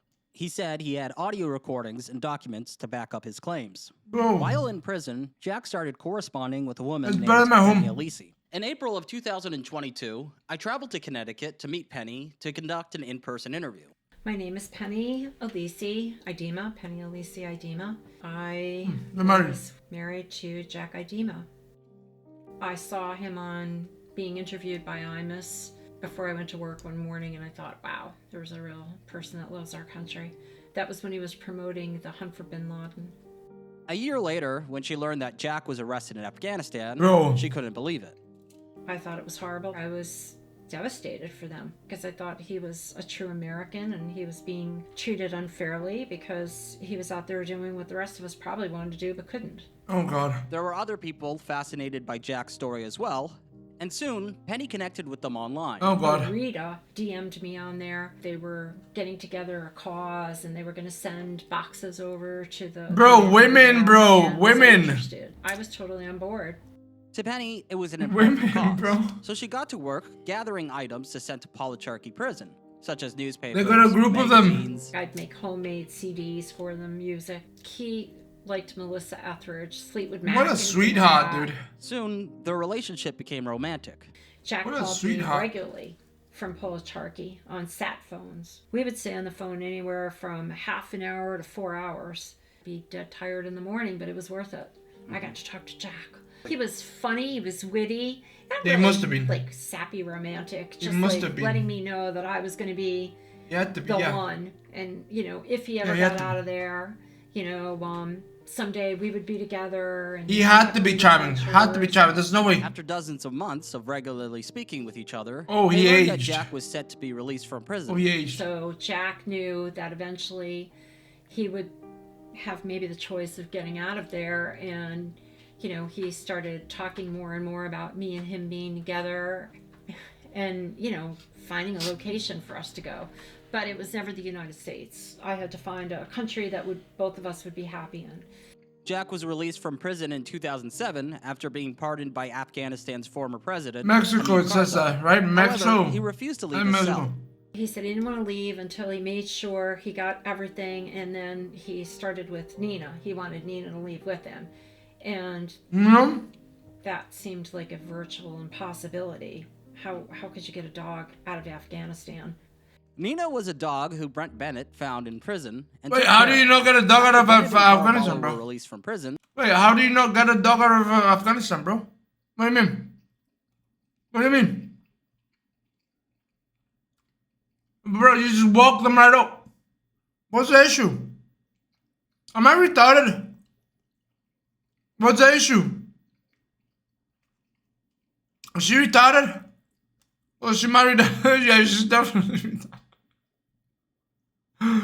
I just realized I'm retarded for not realizing she's retarded. So yeah, we're both retarded. Jack decided that he would send Nina to Penny, and he actually managed to pull it off.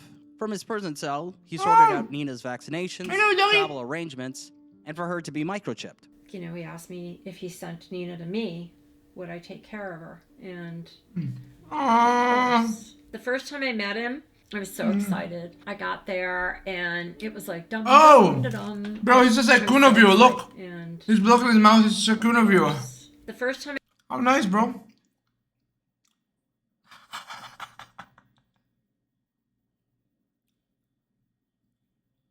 I met him, I was so excited. I got there and it was like dum dum da dum. All I could see was him. Again, all I could see was him. A bad dye job. He was sweating and I could see little beads of hair dye. And I thought, oh my goodness, yikes. You know, he's got like hair dye, sweat, and he's shorter than I thought. And on the phone, come he would always on. laugh and joke when he was calling me from Policharky about how people would make fun of him because they said he was so short and he never was short. And I thought, he is short. He's really short. So anyway, so I was all Bro, excited to why see did him. she... Bro. Why she do my mind dirty like that, bro? He told her. And she's like, nah, you're not short. Damn, shorty. Yo, Tyler, you good? Yo, Tyler, you good, bro? What the fuck is that, man? The fuck is that? He's like, yeah, they make fun of me because I'm short. And she's like, damn it, bitch. Where'd you go, bro? Come on, man. She's farming him. She's farming him. She's mad. She's mad she fell into the trap, bro. She's mad. Loud, obnoxious, showing off. And we had gone to this hotel on the strip. You're shorter than him. How are you gonna attack my man for being short? Your eyes are in his mouth. You're a leprechaun, dude. Cancun, and I see him climbing up the building, and I'm like, whoa, what's he doing?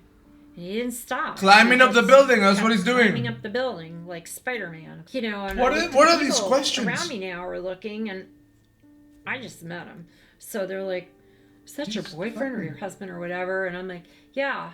And they're like, what's he doing? I'm like, he forgot the keys. He's getting them. And somebody said, common sense, why doesn't he just go to the front desk? I'm like, yeah, I don't know. I go, it's the way he is. He got in, he got the keys, and you know, most people... This guy, dude, he's farming. Nope. He had to come down the same way he went up. And now I'm totally freaking out. I'm embarrassed. And oh my god, what a legend. He's like... What a legend, dude. Everybody thinks this is cool. What a legend. And I'm like, oh, this guy's fucked up. Soon Jack rented this guy's fucked up. He's short, he's fucked up, and yet you married him, bro. He's short, he's fucked up, he's evil, and yet you fucking married him. Oh, dude. These girls see all the signs, they call them out, and then they're like, oh. What? He's crazy? I'm not sure, bro. Mexico, but in time he was evicted from it after he was arrested for selling drugs.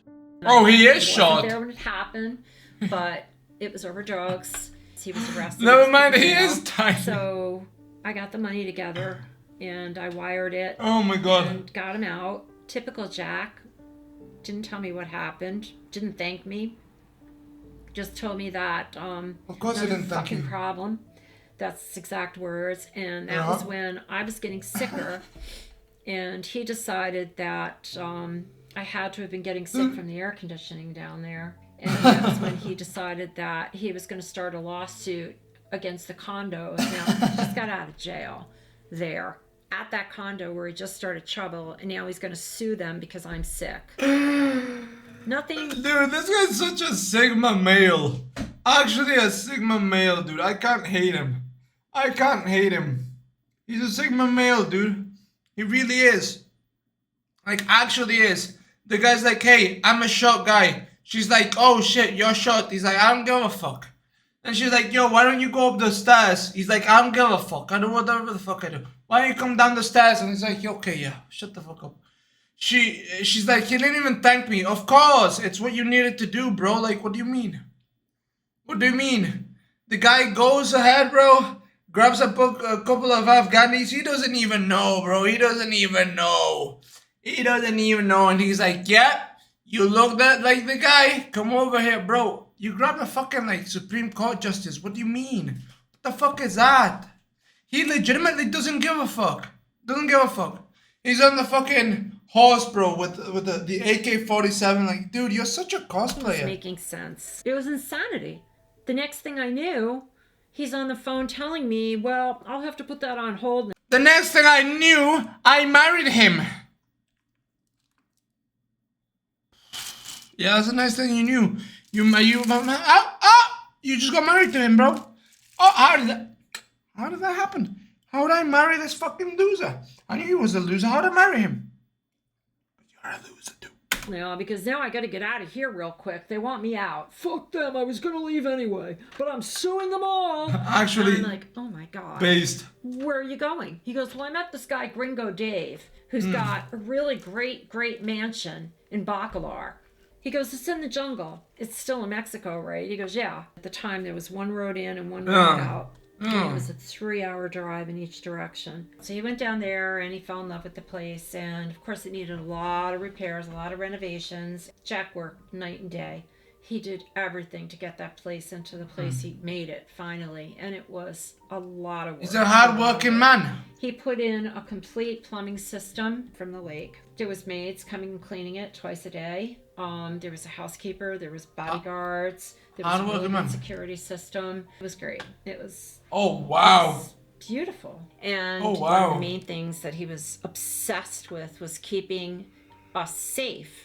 But he wanted to have broken glass on top of those walls with barbed wire and all that, because he was always afraid somebody was going to. That's what us Mexicans do. Hurt us.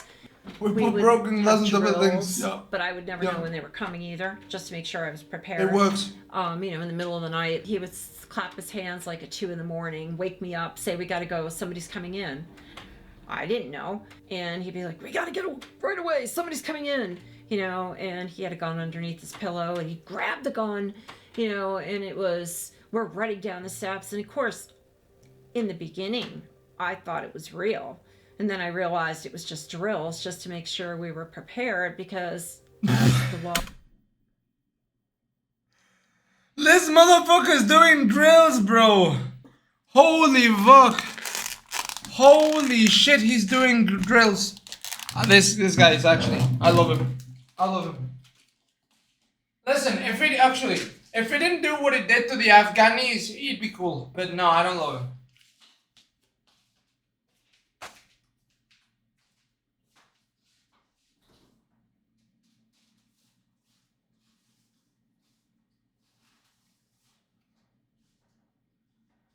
Hold on, boys, we're putting the food away.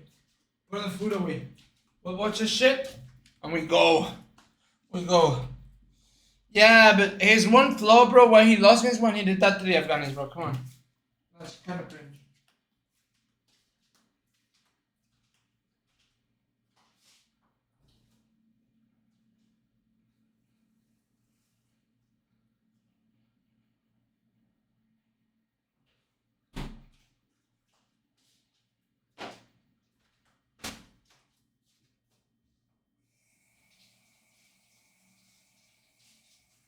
Bro, there's people like XQC who run away, and then there's motherfuckers like him. He just does drills, bro. That's all you gotta do to stay safe. Just drill it. Dave Tate would be proud. I mean, not Dave Tate. Fucking whatever his Tate would be so proud of him. Are you kidding me? Are you kidding me? What did he do? I missed it. Well, he was torturing Afghanis, right? We're completely innocent people, just torturing them.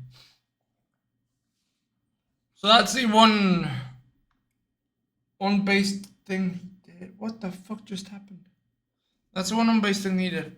I can't, What the fuck just happened here, bro? Ah.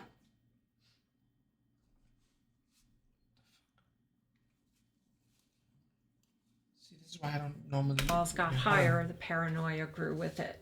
He would put a gun in a baggie to go take a shower. Nothing made any sense. In his mind, it was all perfectly normal, but it was just more paranoia on top of paranoia. One of the only videos featuring Jack that's publicly available is called Jack Idema Christmas Katana. In it, he studies the blade. Bro, this is what I look like when I'm boxing. That's what I look like when I'm boxing, dude. In his backyard. He'd be out there with a sword like that, and if I didn't play with him, that's what he would say. Come on out and play with me with your sword. It's like little kids, you get dressed up and you play whatever, you know, cops and robbers will play swords. Get dressed up in your sword outfit. So I would stand out there for a few minutes and play swords, and then just put the sword down and go in the house, and he'd start screaming, yelling, ranting, raving, and run around and start chopping everything up, and then he'd put the music back on and play swords by himself. It was around this time that Jack got started on his next business venture, a military air cargo the company pants. called Star Aviation. Well, it The never pants got, up to this never shit. got off the air. There was, and it was Jack's fault, nobody else's, because we had the meetings and everything else. We had the funding. I know. We had all the DOD clearances. We had everything. But Jack, as usual, he had the attention of a nanosecond. And everybody was invested in this. They were totally on board. So what does he do? He just throws it all aside and decides to open up a boat thing, boat rides. Based. He purchased a pontoon boat and started a company Based. called Blue Lagoon Boat Tours. And he made a website for the business called Oceans11Mexico.com. The boat tours, you know, it had to be based on Jack Sparrow. Of course. And, you know, he had to act like, and he would actually stand in front of the mirror and act like that. Did I get it yet? Am I acting like him? Am I doing it right? Bro. Jack flew a pirate flag. Y'all watch this shit on John's stream? Oh, what was happening? Oh, no, we weren't watching. I wasn't watching.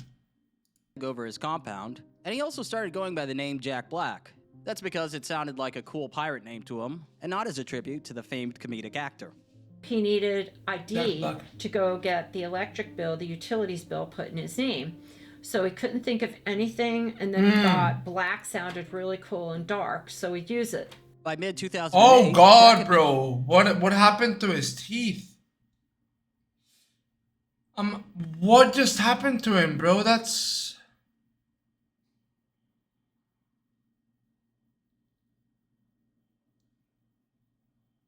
Is the meth showing on my teeth? Been living in Mexico for over a year, and nothing was working out. Star Aviation fell I'm through, kidding, the that's boating joke. business was not profitable, and he wasn't writing the book that he was given in advance for. Jack needed money, and luckily for him, he had a way to get it. His father, Herman John Idema, was 87 years old and in rough shape. Jack's father was born on August 21st, 1920, in Beacon, New York. He was a World War II veteran who fought in the Battle of Iwo Jima and became a builder and developer of exclusive neighborhoods in Poughkeepsie, New York. Jack was aware that his father would die soon, and he wanted to ensure that he would inherit his estate. Loaded. They had a falling out when I took Mr. Idema, the older Mr. Idema, down to see Jack. They were fighting, and all Jack wanted was for the money. Mr. Idema to just sign the building over to Jack. And John didn't want to do that. Of course he didn't, because he knew the moment he did it, his son was gonna kill him. Very obvious. He still wanted it in his name. Very Jack obvious. wanted to inherit a company called Isabeau Dakota. Isabeau Dakota functioned as a shell company to conceal Jack's assets from creditors. Jack's father had given the building to him for his business ventures sometime in the 90s. Well, his father absorbed a lot of the costs because anything affiliated with Isabeau Dakota, his father didn't want a bad credit rating and he didn't want to have any problems with the law or anything. Yeah, he owned the building, but he let Jack do whatever he wanted to do with it. It's a building in Fayetteville, North Carolina, and it consisted of 3 different dwellings. If you used will. all of his and connections. One was the Ultimate Pet Resort. All of them, one bro. was the Bat all Cave, of them. where his home was, and then the other part was the kennel. He rented How it did out that guy to turn church. into that guy? His plan is to get the church to renovate. Bro, how did this guy turn into the other guy? Where his home was, and then the other part was the kennel. Bro, this looks like a perfectly good guy, adjusted. And the plan is to get the church The other one to looks- renovate the whole thing, pay for everything, do it, and then evict Benja, them. what That up? didn't happen at the end, but that was his plan. Jack came up with a plan to collect his inheritance. There were a few roadblocks which needed to be sorted out, such as his inability to step foot in the United States because of legal troubles. Therefore, Jack decided to get married to Penny in order to put everything in her name and to sidestep any legal issues preventing him from collecting his inheritance. Okay. On November 21st, 2008, Jack and Penny held a wedding ceremony at their compound in Bacalar. 3 days later, Jack's father died. I was president, and then technically I was in charge of everything. Oh, he's smiling. My bad, bro. I thought he was dead.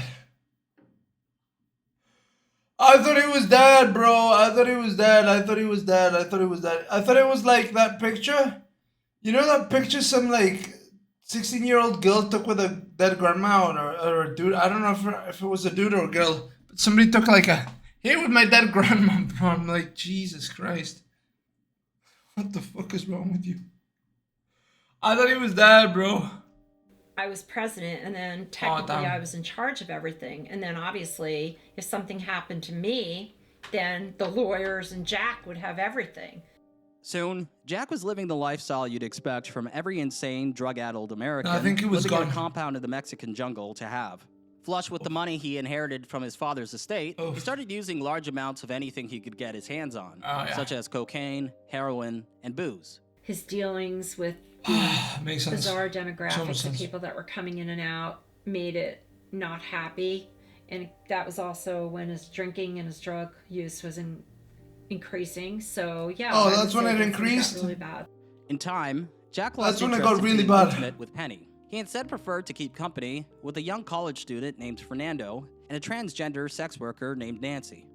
He started hosting all-night orgies at his compound, which he advertised on gay hookup sites. How did you feel like when you actually realized that Jack was gay? I guess it bothered me when I saw him What the fuck? making out with a man and he wasn't making out with me like that. I just felt like I couldn't Bro, compete. she married a Definitely guy couldn't who compete didn't with a make man. out with her. Forget women. I couldn't compete with a man. Because I pretty much resigned myself to the fact that this was just a marriage in name only, and I had to think about it and decompress when I got back and figure out what the next move was going to be. Didn't realize that was going to probably Listen. be... Probably... No. the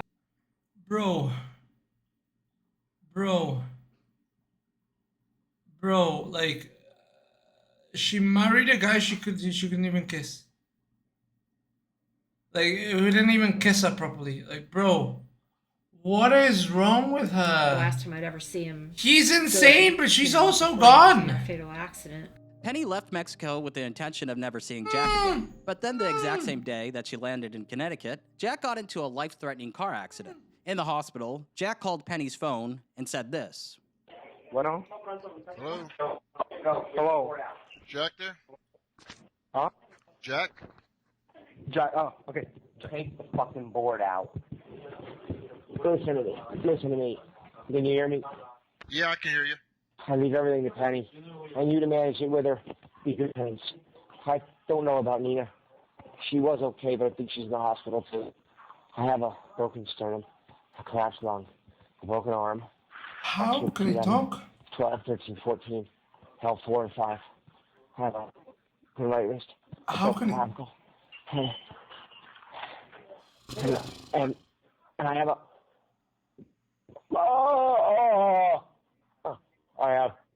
I have concussion. I have a fractured skull in the front right eye. Oh, fuck. No, right eye's fucking go on. I'll have a Fractured skull, foot, patch. I mean the fucking sternum, and listen, cremation night. rib. I want to be cremated, okay? And if Nina dies, you put me in here in Sarge. Okay? Oh, fuck. Okay. Listen, at least he left everything to Penny, right? He married her? Tell Penny. She was right. Right on what? She was right about everything. What does that mean? Dream was right.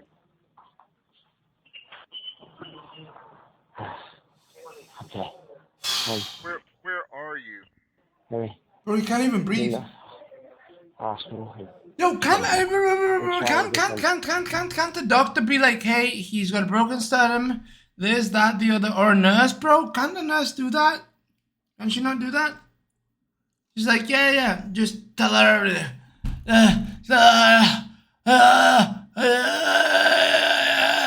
Oh yeah, he's got a fractured skull, he's kind of retarded, he's got a fractured rib, broken sternum, leg, this, we're gonna amputate,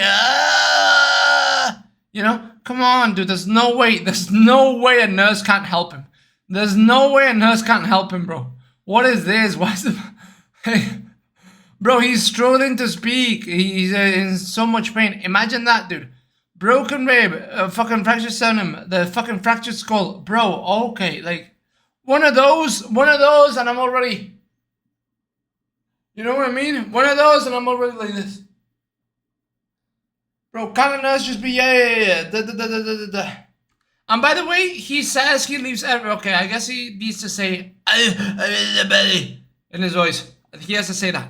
But she could... she can say everything. She did take a selfie. He did take a selfie, bro. He's posted them on Tinder for pity sex. To move me to a private hospital before I die because I have internal bleeding and they won't even look at it. I can feel it. I think I ruptured my spleen and also my kidney. Oh, poor guy. Okay, Should I call the embassy and try to get the embassy involved? No. Obviously No, not. I'd rather not die, okay? Obviously not. Just get a hold Yeah, he of doesn't me. want to go Your back to number. the US. Stay on this number. You tape recorded this? Yes, I am. Okay, I leave everything to Penny, you to manage it. Sell the play in the house. Do well. And do start. I mean that. He's in so much pain, dude. He's in so much pain. When I was on my way back to America, on his way back to Bacalar, he had that accident, and everything changed for me. Bro, why didn't nobody help him? What the A few hell? days later, Penny returned to Mexico to take care of No Jack nurses, and help bro? him rehabilitate. Jack started to abuse the pain medication he was prescribed to, as well as illegal drugs. Don't let him and know I need alcohol. to. The situation was grim. Jack was miserable, bitter, unthankful, and constantly high. Penny was losing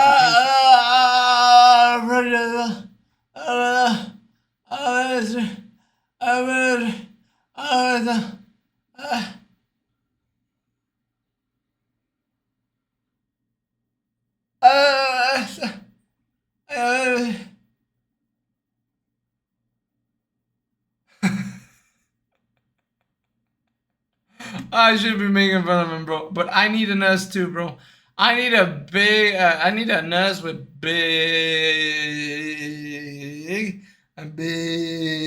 to come over and help me out, bro. I'm hurting.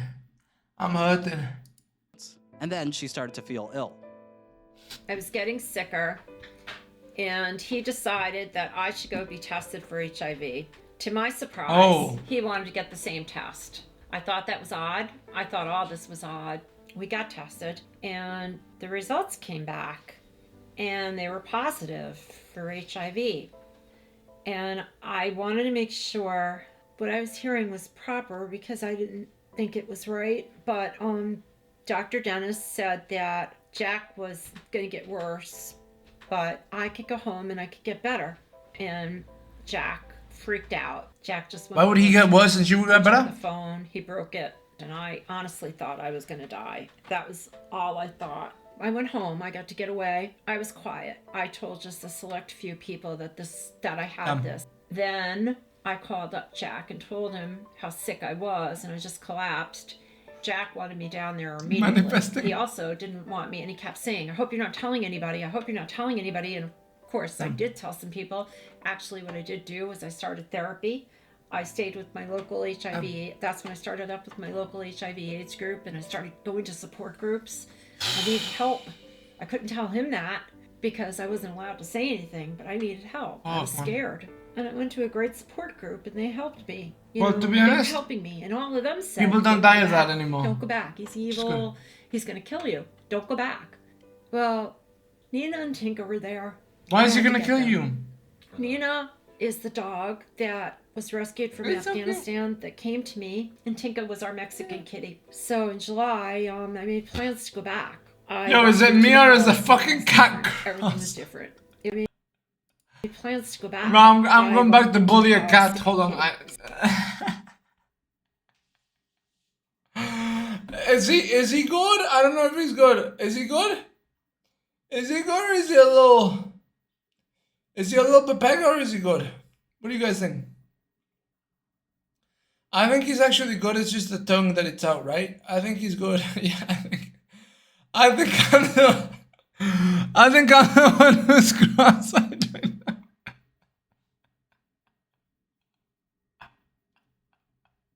So in July, I made plans to go back. I walked into the house and everything was different. I think he good. I think he There good. was dead flies everywhere. The doors. His tongue is just. Everything was dirty. You could smell sweat, alcohol. It was just disgusting. And he just looked at me, and he was happy to see me, but his eyes were just black. Man like smell. He'd been up for days. He reeked of alcohol, cigarettes. Natalie, the maid, she was telling me other people were coming too. So everything was there, and they were getting worse, and everybody was still coming in. All of the sex fest constant. It was worse than ever. Okay, and how many people got this now? My plan was. Did I miss something? Did I fall asleep for something? What do you mean sex thing?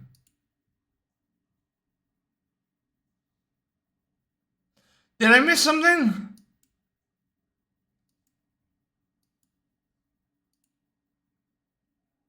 But what orgies? Did they mention them before? Did you just drop this on me like this? What the fuck? She mentioned them before? Oh, the Captain Jack Black?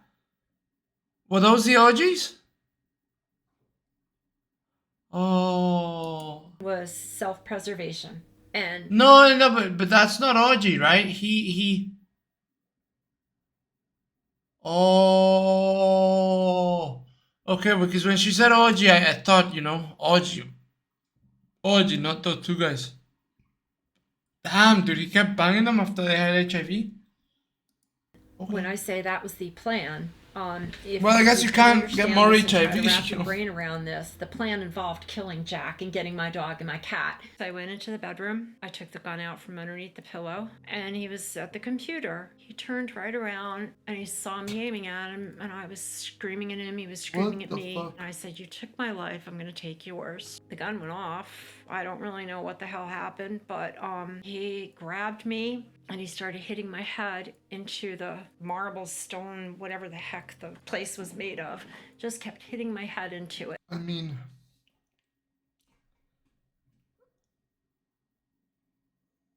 I mean, if a girl comes in, aims a gun at you and then shoots, what do you do?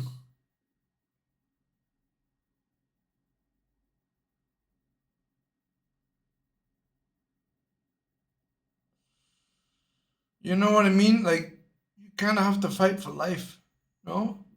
I know he's crazy, but you know what I mean? Do I just take it? Do I just shoot me? I'm a man. I can't touch you. I can't touch you with anything. Just shoot me, bro. What the fuck? Let's be honest, bro. What the hell was that?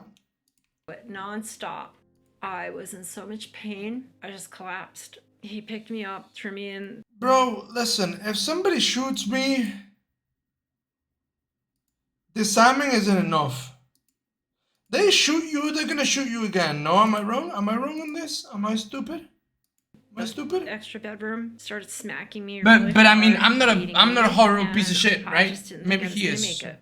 I'm on the office floor. I pick up the phone. Well, he definitely I call is. He my definitely is, girlfriend, right? And I called her, and she picks up the phone, and she's like, "What?" I go, "Jack's trying to kill me. I need you to call the embassy. Call Ed Carabella." I said, "Call him. I need to get out of the house. He's gonna kill me." Jack grabbed the phone. He said, "Who the fuck did you call?" Blah blah blah blah blah. And he's hitting me. He throws me Jesus into Christ, the man. bedroom, and he takes the Nubelfina and he injects me with it. Not just one shot, two What's shots. that? I am out of it. The next day, What is that? as he said, he wanted to play Rambo, so I'm petrified No idea what of that is. mice. So he put a couple in a bag and put them over my head with the bag, and I fainted. And now I've got like bites on me. My head's Oh, still God. killing me, by the way, from having it slammed in my Oh, eye. God. It was so messed up. So I was Oh, God. freaking out. So he took the cuffs off. He started being nice. Oh God. And he said, just tell me who you're working with. I wasn't working with anybody. Okay. Again, the paranoia was kicking in. He was messed up, completely messed up. The Nobelfina he was putting in me, he was putting 10 times in himself. Plus he was doing coke, he was doing Nobelfina. everything. He was drinking like there was no tomorrow. He was messed up. So this went on for a couple of days. Again, Dude, imagine if she says he was 23 in this picture. Yo, am I wrong or does this look like Daniel Trejo? Looks like Daniel Trejo, right? I'm not wrong. This went on for a couple of days. Again, nobody's at the house. Yeah. And then finally, Yeah. so he comes up and he 100% says, delusional, "There's 100%. two fucking bastards down here. Probably downstairs schizophrenic you've or gotta talk paranoid. to." My friend got in touch with Ed Carabella and he called the Mexican embassy and he told them what was going on. And there was two guys Based. to come to get me. They Based. came to check the situation to see if I was there to get me out of the house. So Mexican I embassy, wanted let's to go. tell them but he had his gun in his pocket. He goes, you say anything. He goes, I'm going to shoot you and them. He would have, definitely. One was translating, and he kept staring at me, and he kept asking me, he goes, you all right? I go, I'm fine. Everything's fine. We just had a fight. You know, we're married. We fight. He goes, you really all right? And Jack's like, who the fuck reported this? Why are you here? So the guy goes, we're just here, you know, we're just checking to make sure. You got a "I don't know warrant?" Who the fuck reported this? And so he's like, we were just making sure. Somebody said they heard an American woman screaming, which sounds reasonable because I was screaming. So as we start walking towards the door, the guy that wasn't speaking Spanish, that was speaking English to me, goes over to me, he goes, it's really good to meet you. And he put his hand out. When he put his hand out, I grabbed his hand and I took my fingernails and I stuck them in his hand. So we realized what was going on. So he held on to my hand for a minute. Jack goes, what the fuck's going on? And he just went like this. He squeezed them back like he knew I was in trouble and he was going to get me out. Okay. So they left. But was Jack that from made the sure embassy? They were out. He was furious. Wait, the embassy left once they knew you were in danger, bro? He just kept putting buckets upon buckets of water. Hell from the embassy, bro. Head.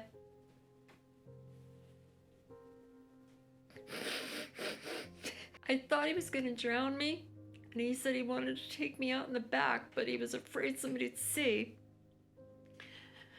So he was going to wait till I died, and then he was going to drop me in the cenote. He already told me that, and plus I already knew because I heard it on the phone. What the fuck? And he kept asking me the same fucking questions. Who did I work for? Well, Who sent me there? I can't even meme with this. I don't know what you're talking about because I don't work for any of these people. I don't know these people. No, Yes, you do. she's You're here to schizophrenic, destroy dude. me. No. Okay, you took my life. Yeah, I was going to kill you, but because you gave me HIV/AIDS. Not because of anything else. Not these people. I have nothing to do with these people. Yes, you do. Oh, fuck. And he just kept going and going and Oh, going. fuck, bro. What do you do? What do you do? I just kept hoping that those guys would come back because I really thought that guy was going to come back. But it seemed like he wasn't going to come back. And then I heard a really familiar voice. The guy, the embassy guy. He's like, didn't you go back to America? Jack said you go back to America. I'm like, no, I can't get out of here. And he's like, what do you mean? I go, I can't leave. He's going to kill me. See, he knew what was going on. He goes, I'll get you out. So this went on. Wait, she said plumber, right? So hold on. The embassy guy came back dressed up as a plumber. Right? That's what she said? That's basically it? Am I on drugs? Am I smoking something? That's what she said, right? She recognized the voice and it was a plumber. But he was asking the questions the embassy guy was asking, right? On Sunday, Monday, Tuesday, Wednesday, Thursday, Oh, Jesus Christ. Friday morning, he comes back and the door opens and he grabs me. He goes, let's go. I go, let me go get Tinka. He goes, no. I go, but Nina and Tinka, I came back. Who grabs you He though? goes, you gotta go. Come on. He goes, I can't save you if you don't come. Oh, the guy, okay. I had to leave them. So we're running, and his helpers are trying to distract Jack. And the plumber gets me in his car. He takes me into the middle of Bacalar. He said, go to the hotel. He goes, use a different name. He goes, you stay there. He goes, I'll call police. He goes, you call police, you call people in America. He goes, you gotta get out of here. You can't stay here. He goes, I'll get you out. He goes, Yeah, he's just, gone. just let the police come. Go to the police. They took me to Chetamo. They questioned me, interrogated Chetumal. That's what it's called. Chetumal. Beautiful place. Yeah. Okay. me. They She asked me- misgender. Yeah, there was a whole Misnamed. language problem. If I would strip, and I did. So I they were totally in the stripped. They took an internal. They took tons of pictures, Yeah. everything. Yeah, they They were in said the that was south. the only way they could press charges, and that's fine. They had to do that. And I pressed charges, and they put me under protective custody, and they said that they were going to take me Monday to the airport. They got me to the airport, and they told me really quick, go stay near the airport. Oh, he's coming. Wait, exchange your money, get out, don't come back. You're gonna be killed if you come back.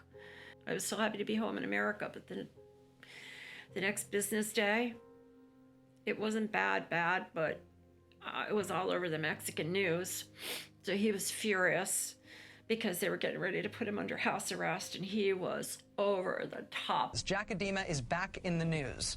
Now, Bro, what do you mean you're gonna put this man under house arrest? Calls our attention to the fact that Jack Edema has resurfaced. Bro, she basically lost an eye. In Mexico. The guy's been convicted over 1,000 things. Gave her HIV. That's not house arrest. About accusations that he. That's not house arrest. Held people in his house against their will. I thought that was when the nightmare ended. It just began. The harassment, the How? stalking, the non-stop freaking calls, threats, the messages to my parents. How does he dodge everything? Non-stop harassment. After Penny escaped, she couldn't afford her HIV medication. This was because Jack put credit cards in her name and ran up a lot of debt, which he refused to pay back. Additionally, since she was the president of Isabeau, Dakota, the medication she needed was not covered. Therefore, Penny emailed Jack's lawyers asking them to remove her name from the company and for her credit cards to be paid off. No, bro. She gave them a deadline to fulfill her request. If not met, she threatened to dispose of corporate assets in order to satisfy her debts. In response, Jack wrote, "There is no more vindictive, treacherous bitch in the entire world beyond you." After the deadline passed, Penny sold the deed of the Isabeau, Dakota building for $10. In retaliation, Jack, along with loyal fans it was her fault. online, posted revenge porn of Yeah, Penny it to was her watch, fault. It was her pictures fault. which they also sent to her parents. Jack all started these Bro, blogs about what me the being a fuck? whore, Penny's a whore, putting up pornographic pictures and everything else, and wound up that we started fighting in court over the Isabeau, Dakota building and my name on that stuff, and I wound up doing the right thing. Yeah, he's mentally sick. He's gone. I didn't get a cent. Harvest Ministries. He's gone, and just she assumed made that a they fucking fixed it mistake, up. and it I just. wasn't gonna let Jack and them take it from them. I But wanted she's them not to do insane. the Yeah, right she thing, made a and I fucking did. mistake. In 2012. Listen, she made a mistake with a guy who's really charismatic. He's gone. That's just. Cuckoo, cuckoo, cuckoo. Over. It's over. Fuck, dude. Fuck, dude. I got a call. Well, I was talking to Jack, honestly, back and forth. It was just screaming and yelling. And it was like, I guess maybe he thought I would go back. I don't know. Or what. I mean, by then it was just too messed up and everything was out and we were in litigation. And finally, that was it until January of 2012. We talked and I knew what was coming. We talked on Skype for the last time and I said, you know what's going to happen. He knew what was going to happen. And I said, he said he was sorry. He hopes I could forgive him. And I said, yeah, but I really can't. I don't know, whatever. And I said, I'll see you on the other side. And I said, I'll call you Friday night. I'll see you on the other side. Yeah, I don't want to, though. And I did try to call up, but the phone just kept ringing. Bro! Next day. So. How did you feel? Relieved. It was over. Then why do you keep calling?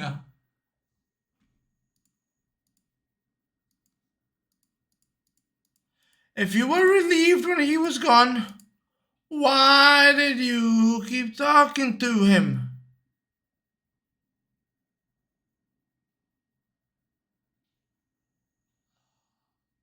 Yeah, they both must have had problems. If you're a normal girl, bro, like, you try to kill me, bro, get the fuck out of here. Get the fuck out of here. We're done. We're done. You get out. Get out, bitch. Get out! Bitch, you. Get out! Never want them back. Never get out. Get out! Sad, relieved. Bro. You still loved him at that time. Up until then. Now I hate him. Now I see What? that. At the time I didn't realize, but he messed the Oh, 6 nerve palsy in my eye, killed it. And it just sort of floats into my nose, all like goes over to my nose, and I can't control it. And I have intense headaches. And also, as a result of what he did to me, not only the eye problem, but I'm falling asleep. Because of that, I also am now on seizure medicine. And I'm also on a blood thinner because I have need to blood sit clots down into straight my 'cause brain I'm because fucking of the dying, highs boys. and the seizures. There you go. So I also wound up with not only. But I'm falling asleep. Yeah, we need to get back on the grind. Seizures. This shit ends, we get back on the grind. For the rest of my life on. Cause yeah, I felt it right there. I felt it right there. I'm not gonna lie. HIV medicine, which once you get to the HIV, you have. Once I start doing that shit, nah, too late, bitch. So, Wake up! Yeah. Wake that up! Was that, and I'll add that I can't fall asleep he during a hit stream. me Come on, that's in just a despicable. bad way. Disgusting. It did nothing for my self-esteem. Disgusting. I'm not gonna become a fucking killed teacher. my relationship with my family. Yeah. And Everything could have gone wrong, went wrong basically, but she did. She lived. She lived. She lived. Yeah, let's do 1.5. 1.5. I agree. And 1.5. Let's go. I agree. I'm not, I don't miss him, but yeah, it is. She misses the man she met, right? When I first talked to you, when you sent me the files, there was something that you kept mentioning is very important, and it was the birthday video. Can you tell me about the birthday video? Oh. That birthday video, really, I wasn't there, and it was his birthday video, and it was the last birthday before he had another birthday, but it was the video before the birthday before he died. I wished I could have been there, but the reason why I like it and it's so important to me is because that's what I remember him to be: happy, funny, laughing, Nina getting all excited, and he made that video for me because I couldn't be there. That was what I wanted. That was what. Yeah, I know we had this terrible thing, but maybe if he had just told me, maybe we could have done something together. Maybe we could have had all that. That's the Jack I want to remember. The happy one that was laughing. Dude. That was the good Jack. That was everything good. And maybe people will say, well, you're an idiot, you shouldn't say that. But that was the Jack I want to remember. The happy one being silly. Somebody pushing his head. Anybody touch him. There was times if you touch him, you better run because he's going to kill you. But it was the funny, happy Jack. Carefree. Somebody pushing his head in the, a face in the cake, laughing. Nina getting all excited. Oh, bro, the dog is so cute. At that point, I cared about. I thought that was going to be my new family, my new life. Damn, bro. That's what I want to remember. But it's hard with all this bad. And what was left, what he left me with, and what I remember are two different things. That's my story. Thank you, Penny. Thank you. I just... Oh, God, that was hard. Okay, guys, we are done. She really did love him, huh? But I think he had to be crazy, and then the drugs even...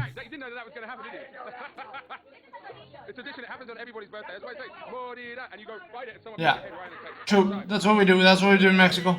Push him. Ah! Mordida, mordida, and then you ruin the cake with the person's fucking face. Dude, they're all kidding. They're all joking. Literally, all of them are joking, man.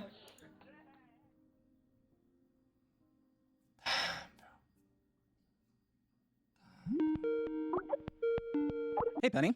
Hi. So you saw the documentary. What did you think? I loved it. I'm so pleased with the documentary. I think it was really, really articulate. I think it was well thought of. It was well researched. It picks up where a lot of the magazine articles and the editorials and all the little snippets that somebody would say about him on TV, especially after he passed away.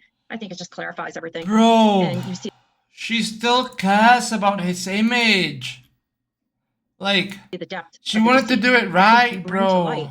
The extent of the cons and how the litigation, because they say he's a serial litigator. I've said it. When you actually look at all the cases in detail, and he was always suing somebody, even when he was incarcerated, he was suing. But unless somebody does, like you did, a documentary of it, nobody really realizes how insane it was until you actually. Bro, he's on the grind. He was on the grind. You can't hate him. Some really terrific news. You can't hate them. him. You currently have no trace of HIV in your system. Yes. Am I correct? So ever since everything was really bad in 2010, and I was pretty much next to dead, and I had a lot of illnesses to battle over the years. I've come to a point now in the last couple of years, definitely, where my blood work was stabilized. And the only reason that it was disturbed at all was because, of course, COVID.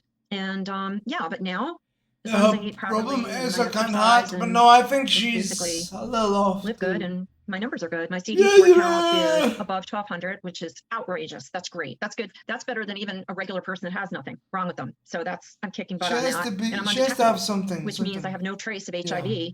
in my system as long as I adhere to my medications and, do all the right things that you're supposed to do. But it was a long struggle to get there, and that could always change. Yeah, if something if you else, don't an get the opportunity medication. hits me, as COVID did. And by the way, I was fully vaccinated, so it happens to a lot of people. It wasn't just me. After you watched the documentary, you told me that there were a couple people that you wanted to make sure to thank. Right when everything really was bad, and I exited Mexico, and everything was falling around me, and I was lost, and I had no direction. And Jack, his little disciples, his lawyers, the Jack Idema fan club are coming at me full force. Sir Edward Artis. How does he get so many fucking fans, bro? They were just such guiding forces in my life. They kept me together. Yo, I'm not gonna lie, dude. That guy was the world's first streamer. I'm not even kidding. Bro, he had like a fan base, okay? He was a tyrant. He was completely delusional. He was doing a bunch of drugs. Actually a fucking streamer, bro. What the fuck? What the fuck? Oh my god, he's a bunch of skeletons in his closet. Jesus! With me to get through all this. They just gave me so much support. Again, they're the reason why I'm doing so well today. So Penny, any final thoughts? Yeah. He's actually like a streamer, bro. He's like, oh, bro, all these fucking stories. The confidence, right? When he's talking to the girls, the fucking confidence, right? Because the girl's like in a thing. And the girl's like, oh, you're confident. Yeah, I'm confident. Yeah, but bro, it's easy to be confident when you're not even like next to her. You know what I mean? Yeah, I'm confident. And this guy's like, yeah. Trust me, I know what I'm talking about, bro. I know what I'm talking about in the videos. And then this guy just comes over. No, trust me, bro. Trust me, I know what I'm talking about, bro. Yo, just trust me, bro. Trust me. And then the constant, they're after me, bro. The constant, they're after me. The persecution, bro, the persecution.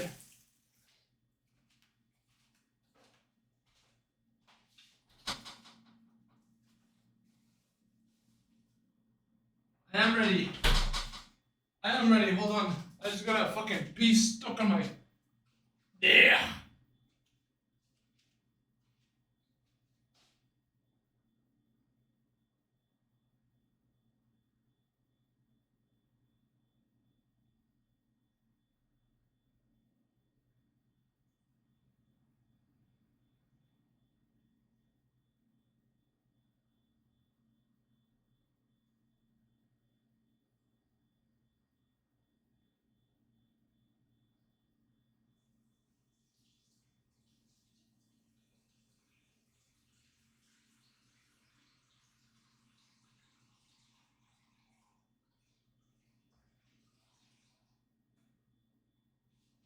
Think about it, boys. Think about it. He's an actual streamer. Well, he was. He was an actual fucking streamer. Right? He's like supposed to be in prison, right? He's like supposed to be in prison in a beautiful fucking place, right?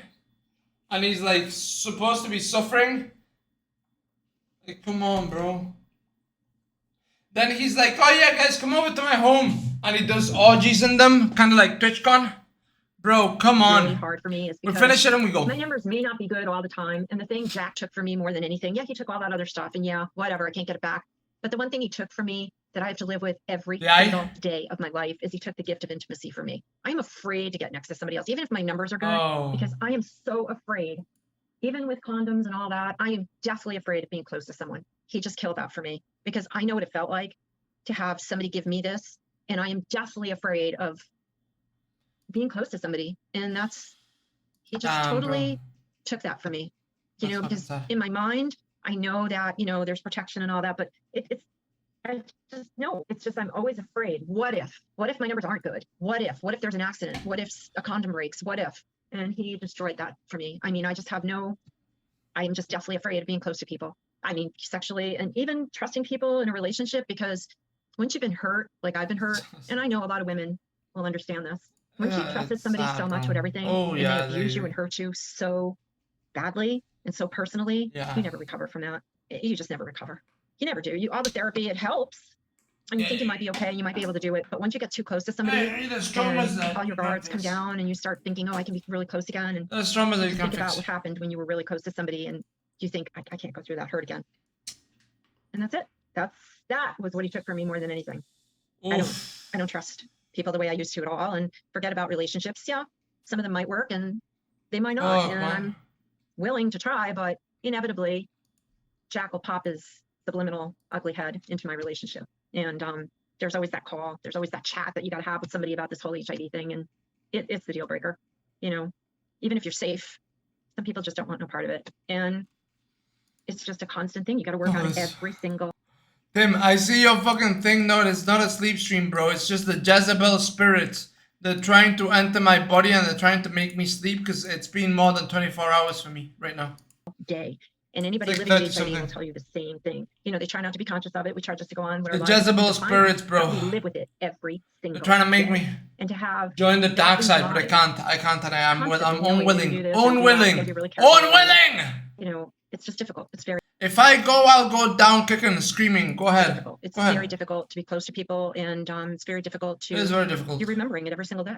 Maybe for a second, maybe not really that long, but it's there every single day. When you take that pill, you remember every day. Ooh, yeah, can't forget that pill. Forget that pill. Oh. I'm not going to be undetectable. I'm going to be detectable. Yeah, it's just you gotta. It stays with you. Doing this documentary. Wait, is she still doing the fucking orgies, bro? What kind of a name is Fatal Fantasies? Are these orgies for bug chasers? What's going on? What's going on? Gives me a voice. Unless somebody does, like you did, a documentary of it, nobody really realizes how insane it was until you actually spell it out in 90 some odd minutes. Thank you to all of my patrons who've helped make this documentary possible. I'm pretty sure I've heard of that guy before. Or maybe it was some other guy that he was doing like I think it was maybe this same guy. He was doing like yeah, shout out to the Patreon, bro. Oh, this guy does such good stories, bro. Such good stories. Shout out to Patreon. I've spent several months and thousands of dollars on this project. Such good stories, legitimately, okay. Dude, I remember a story about a guy who would set up like orgies for like people in Hollywood, but it would be kind of like a tour, kind of like what he was doing, but I don't know.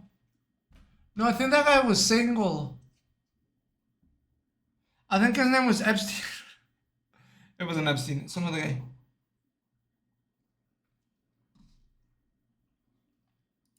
He ended up being really gay too. Yeah. Yeah. Oh my god, it's time for war. It's time for war. I don't want war. I don't want any more war. I don't want any more war, bro.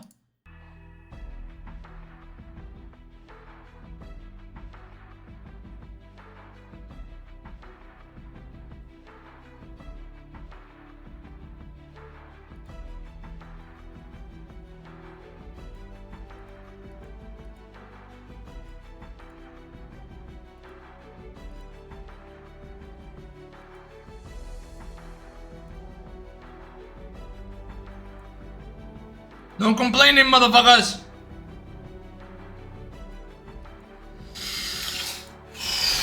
We start getting ready! Let that fire fucking build. Listen, we must go to fucking war.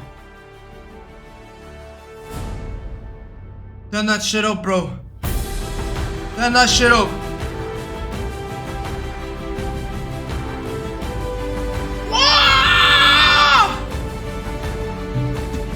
It's time, boys. It's time I stop being a lazy fuck. It's time I stop being a react Andy. And I become what I'm supposed to be. A fucking based hombre. Time we go to fucking war. It's not enough. These people haven't had enough fucking war. They need more war. Okay, my voice is gonna die. My voice is gonna die. You little fucking bitch. You're gonna complain? Are you gonna complain like a little fucking bitch? My voice. You did this to yourself. Pussy, stop complaining. Let's go, boys. Let's go, boys. In it comes. In it comes. Oh my god, bro. I feel so... Dude, I look so big on the camera. Look at this, bro. Look at this. Look at that speed. Yo, bro. The video was inspirational. Okay, never mind. I can't do it anymore. Guys, I'm gonna take a nap. Hold on. Psych! I was actually just sucking my cock. What up, 2004? How's it going? Bro, is this closed? Yes. Good. Bro, how many hours? Are you kidding me? I just saw I'm at 17 hours. I need 7 more.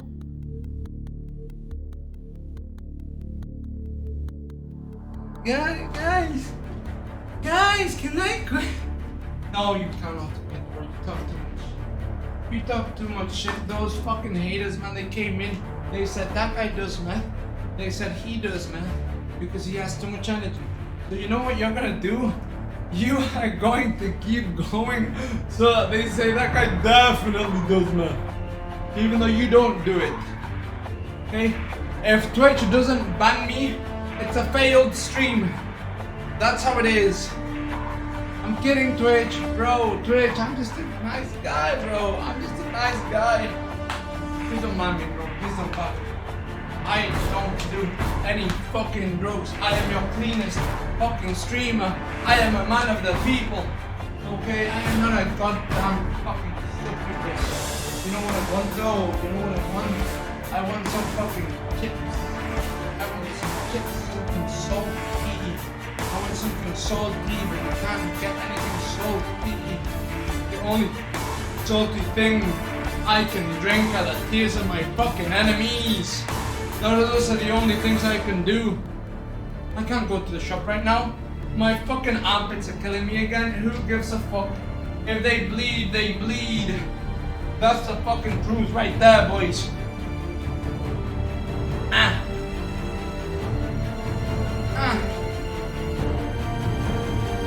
Imagine listening to this, bro. Bro, imagine listening to me living next door to you, man. You would be such a fucking monster. And anything you do, you'd be a machine. Everything you do, you must be a fucking monster, boys. I'm not gonna do push-ups.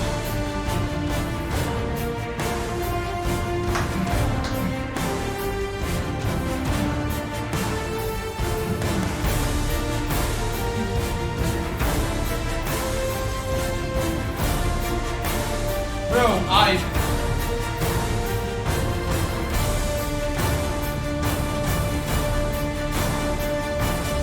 oh my lord, bro, why did I say 24 hours? That was such a stupid thing they said. I was so confident too. Fine. It's fine. It's fine. When we make it, bro, when we make it, okay? It's hard right now, but when we make it, what the fuck is gonna stop us, huh? What the fuck is gonna stop us? Yes, yes. What up, Rezzy? We have to fucking go to fucking war, boy. My dude, I've got 6 more fucking hours.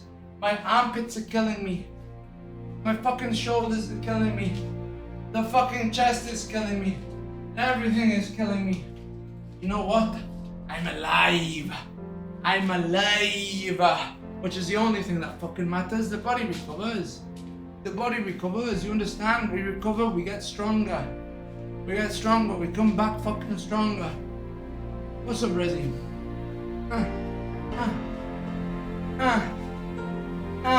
20 hours isn't what I said though, is it? I said 24, it's gonna be 24. Fuck your 20 hours, bro. Don't give me that bullshit. Don't give me that bullshit. Bullshit, bro, listen. I've come this far. I only need 6.5 more fucking hours, bro. That shit's nothing. 6.5 hours? What the fuck is that, man? That's nothing, legitimately. 6.5 hours, bro? Come on. That's a regular stream. You think I can't do a regular stream, a normie stream? Actually, that's not even a normie stream. That's like 2.5 times a normie stream. Let's be honest, bro. Most normies stream like 3 hours, 4 hours. That's nothing, man. These dummies have nothing on us. We're good.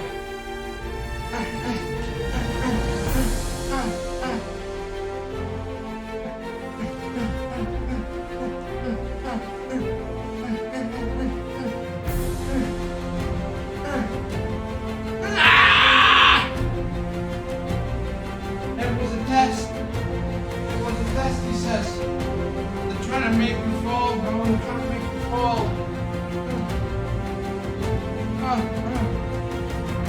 Look at the fucking endurance, man, that my shoulders have. Holy fucking Christ. I've actually thrown... What? How many are we gonna say? How many punches? How many punches? How many punches, man? How many punches? How many steps? How many calories have we burned? How many people have we inspired? That's what we need to focus on right there. You see, I found it. I found it, boys. I found it. How many people did we inspire today by being a fucking imbecile? Huh? How many people did we impact by being a fucking dumbass? That's the fucking question. Who gives a fuck about how many fucking fists I threw? Who gives a fuck about how many steps, how many calories? Nobody cares. Nobody cares. How many people did I light the fire on? You know? That's what matters. That's what matters, to be honest.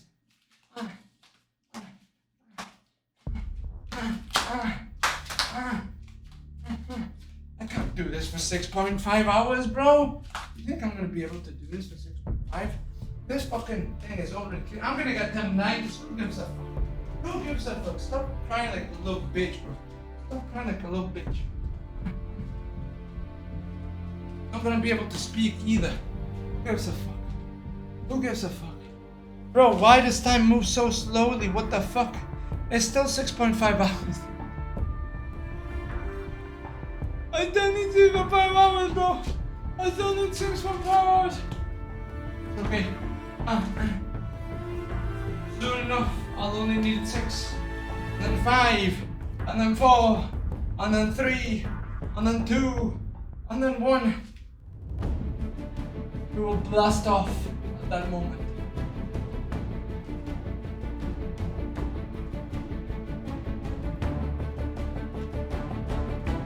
Listen, I have boxed before. I've done boxing classes, full speed, at least 6 hours. At least 6 hours. I can keep a normal fucking speed. I can keep a normal fucking speed for like 6.5. I can do that, you know? I can definitely.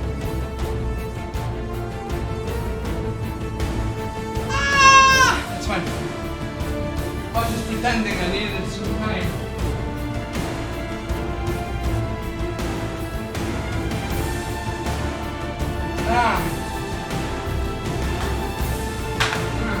I really shouldn't do that movement. That movement costs way too much energy.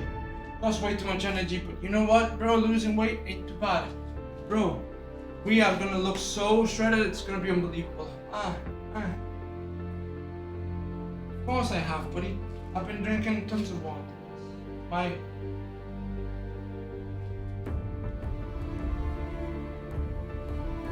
You know, my voice is gone.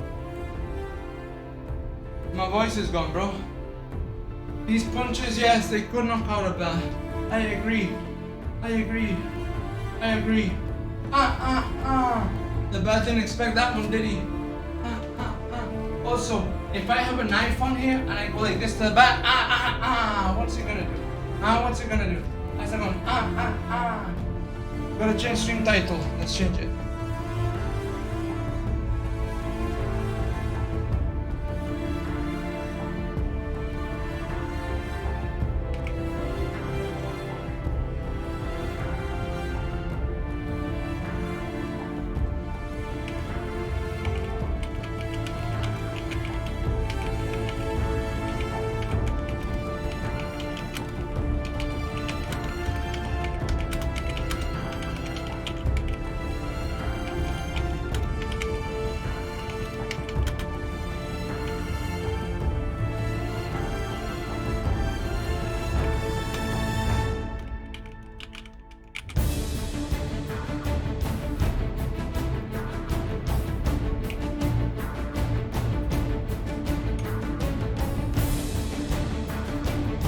Listen, there were a couple of times where we almost fell asleep.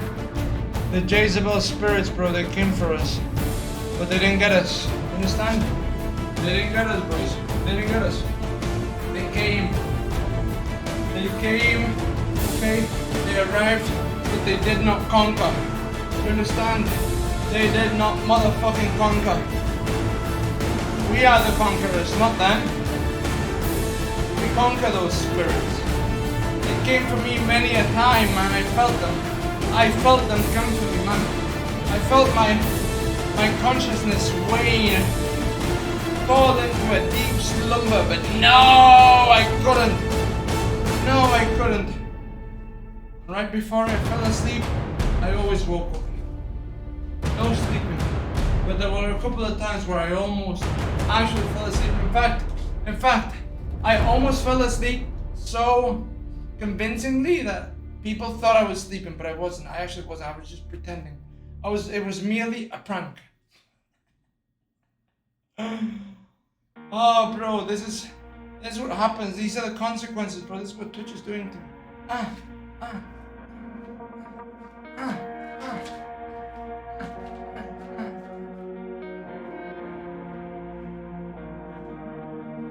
Boys, we are going to inspire more people. Hey, also, we are, okay? Last fucking follow was 53 minutes ago. We need to get them in, boys. We need to get them followers in, man. We need to get them followers in.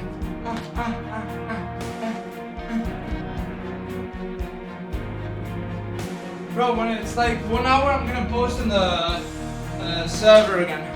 I'm gonna post in the server again when it's 1 hour. We're gonna wait the fest for 20 hours. What the fuck? What the fuck? I wanna put my back. Bro, this is...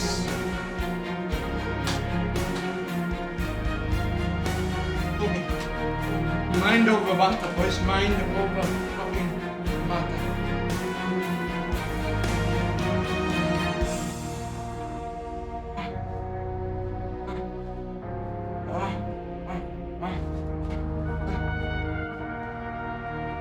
Just resting my eyes. Just resting my eyes.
We have ascended, boys. We're no longer a boxer.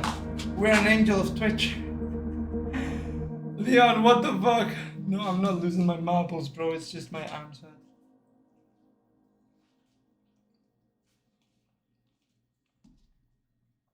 Ah, bro. We need 6 more hours, bro. We need about 6 more hours, boys. That is what it is.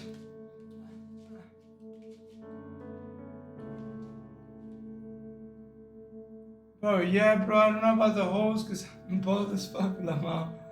I'll come along soon, bro, what the fuck? Bro, Sonny Bolt. Fuck it.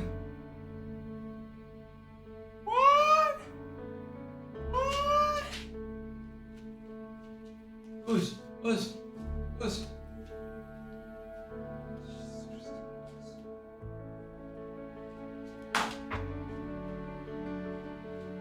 Oh, this one is nice and hopeful.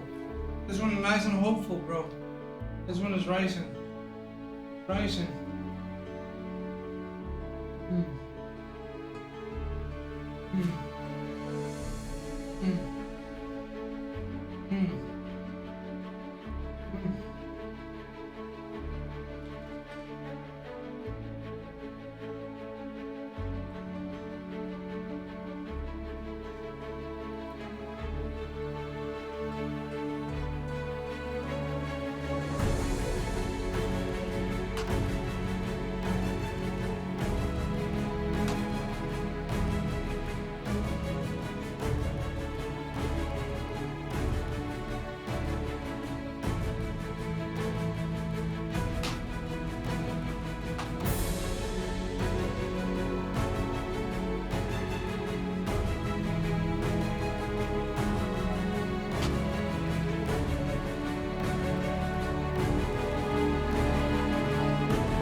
Bro, I'm dying. No, I'm not actually. I'm good. I'm good. I was just resting my ass for a second. Constantly playing the violin, baby. Who do you think is playing, huh? What? You think I got a YouTube video? This comes from the heart, buddy. This comes from the heart.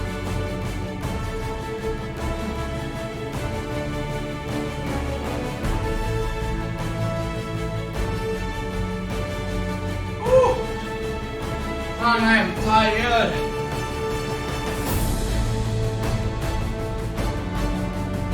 Damn, I look good too. I look good, huh?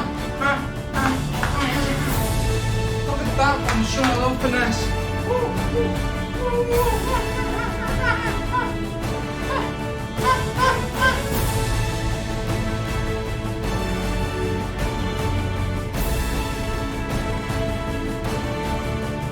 Oh yeah, all of those things are tough, bro. I'm pretty sure there's like 1 or 2, but if they fucking bite me, they die. If they bite me, they die.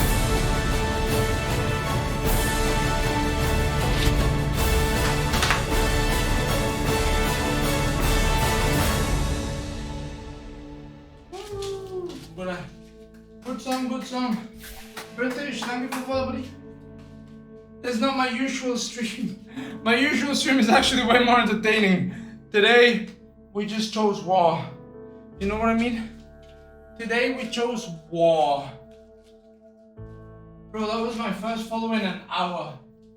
Come on, give me the next song, bro. Why are you so slow? Give me the next song. Give me the next song.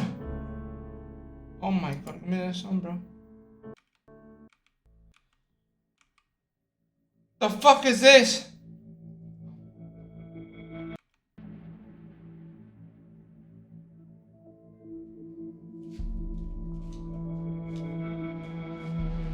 Okay. The song's so slow, bro. The song is so slow, bro. Yeah. Some Tevez.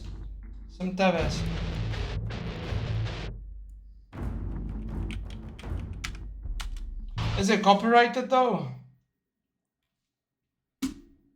Hope not. Presentamos el nuevo Jeep Compass con nuevo diseño interior. Bro, they're trying to sell me cars. Okay, that's good. That means they think I've got potential. They think I've got potential. Good. And a visa. It's been 11 long years, my brother.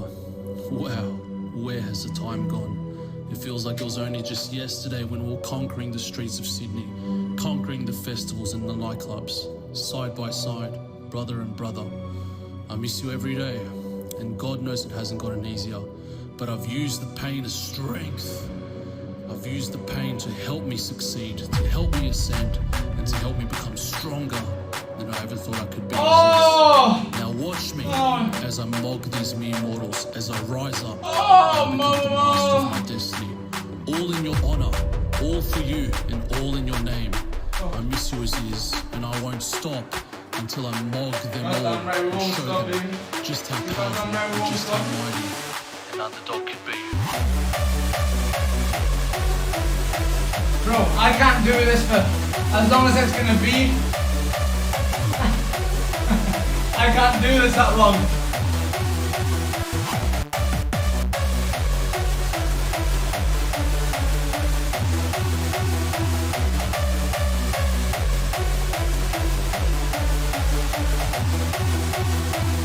From the ashes I rise, and it's been 10 long years since I've last seen your face. But by the forces of the Pakistani Sikh cunts, I will mog them all in the name of Ziz and Chesbro. Chesbro, Ziz. Chesbro, what the fuck is that?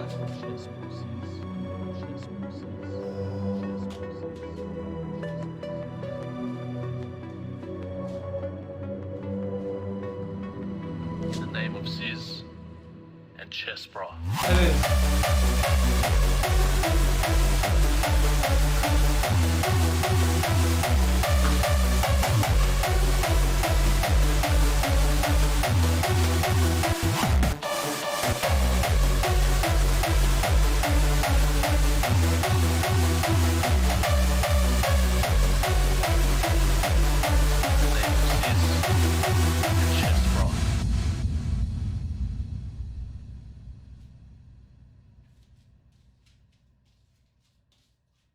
Was that it? Was that it? That was too easy, bro. Too easy. No, I know what chest press is, brother. Oh!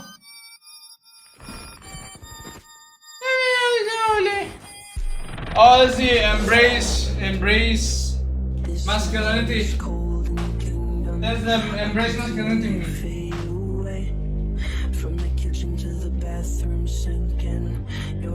Oh, you'll see. You'll see.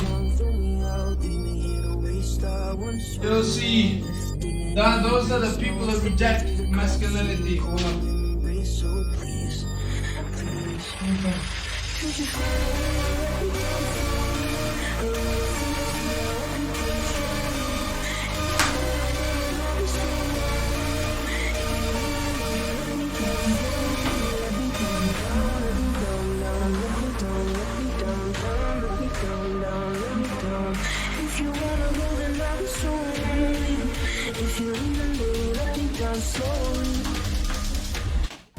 You motherfucker! You cannot do this to me, bro. You cannot do this to me. You give me a nod right as I was about to go full fucking based mode. You are trolling me right now, bro. You are.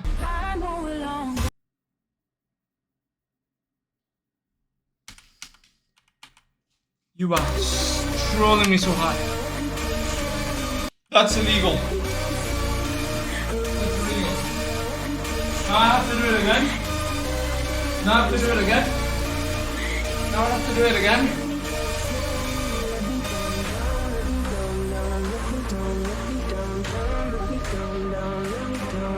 If you wanna go, then I'll be so lonely. If you leave, then baby, let me down slowly. I know it long gone.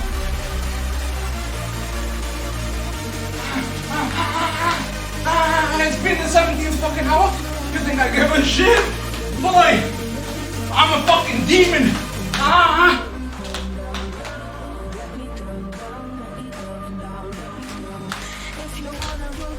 Oh shit, I was wrong. It wasn't that. It wasn't that. Okay.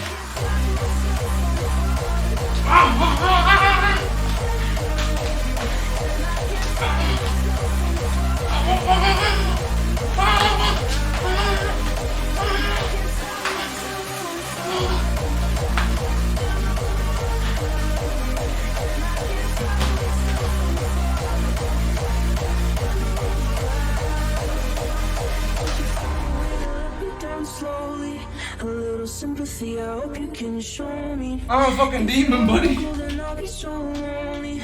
If you're leaving, baby, let me down slowly, let me down. I might actually puke, dude.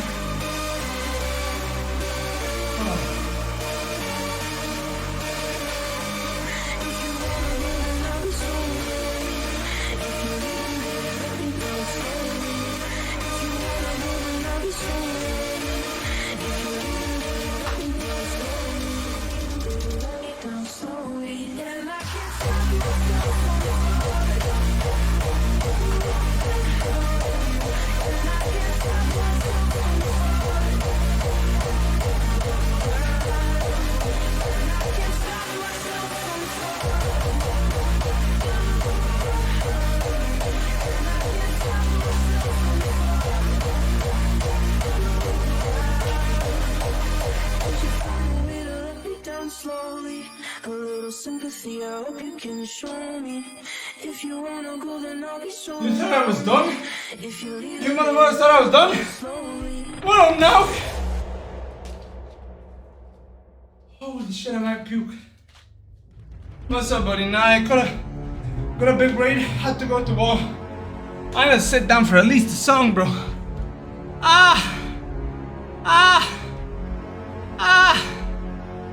The fuck was that? Oh, yes.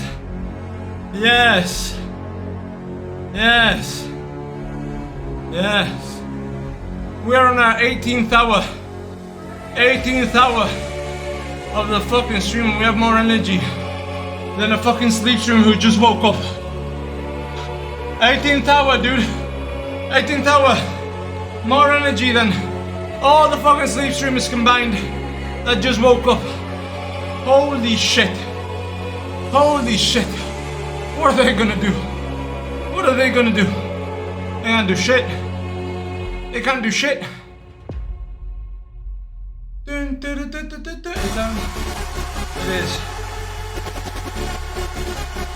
They can't do anything, man. Why are they gonna do that? Huh?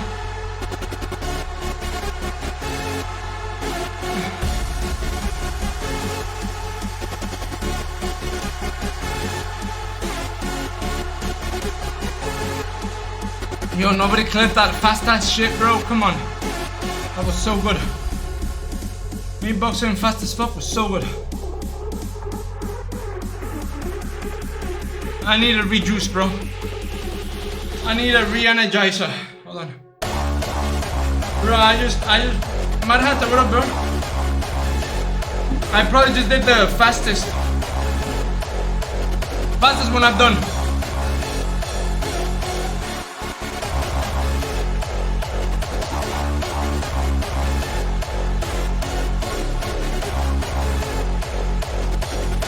Bro, I was trying to get on few boats yesterday.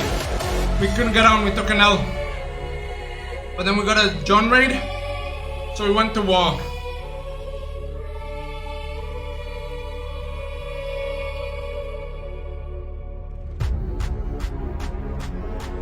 No, so I just went. Look at this.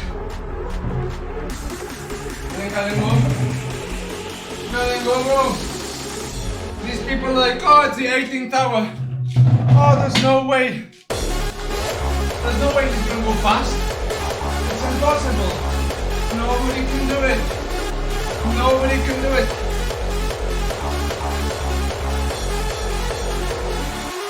No, she mentioned me, buddy. It's fine. It's fine. Next song we go hard. Next song we go hard. Bro, my armpits are killing me from the fucking salt. You motherfucker. Okay, you know what? I don't have the ads right now. Aprovecha hasta 40% Just give me more de ads. descuento en electrónica disfrutando de envíos gratis mismo día y muchos más beneficios. Compra la app. More ads.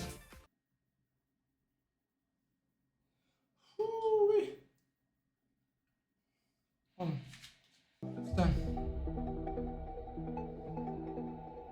Do we know? Hold on, I think we do another Sigma one. This one. No, the reject. Bro, reject modernity, embrace masculinity. And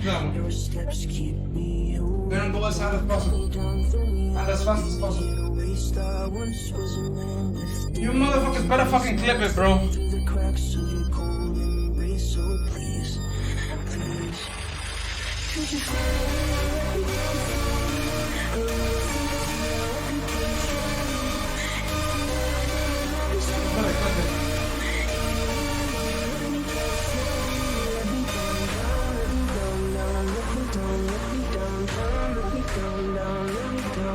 If you wanna go, then I'll be so lonely.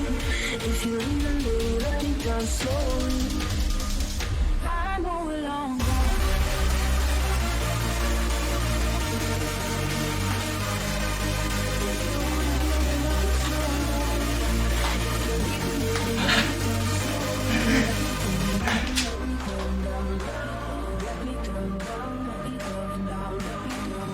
If you wanna go, then I'll be so lonely.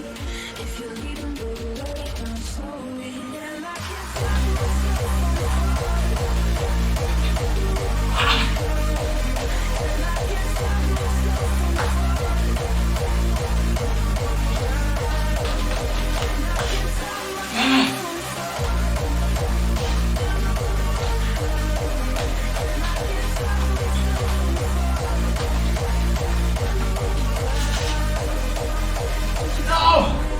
down slowly. A little sympathy, I hope you can show me. If you wanna go, then I'll be so lonely. If you leave, baby, let me down slowly. I'm tired, yeah. But listen. When it's time, buddy. And today was time.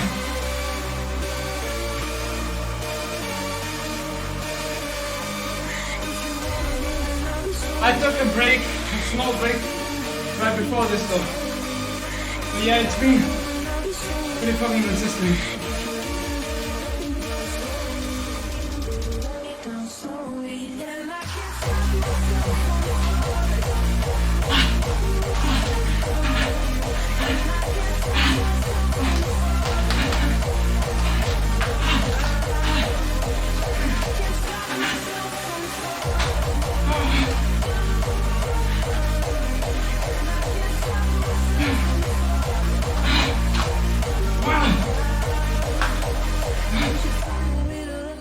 Slowly, a little sympathy, I hope you can show me.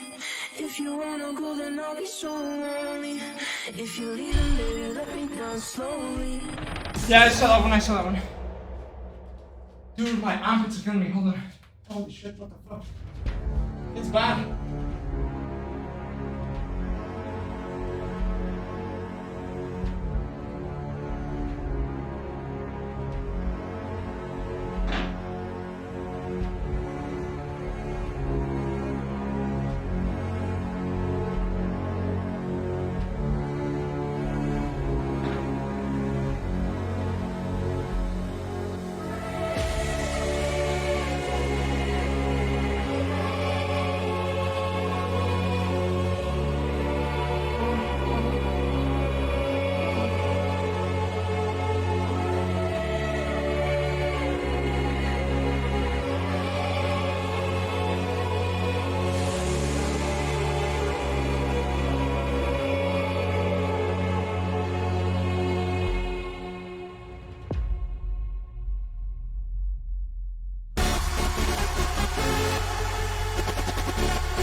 What the fuck? Jesus Christ. Yeah, I saw it. Fuck me, man. This thing's gonna be completely wrong.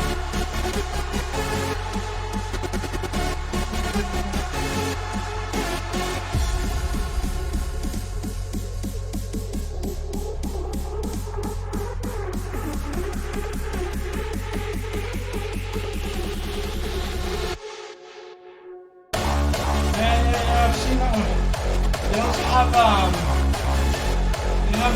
thing, right, to beat the punch up on that. I've seen that one.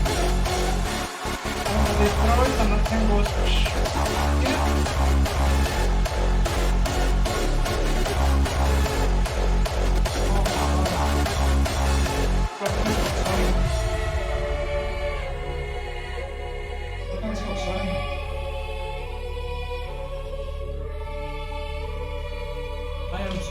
boys.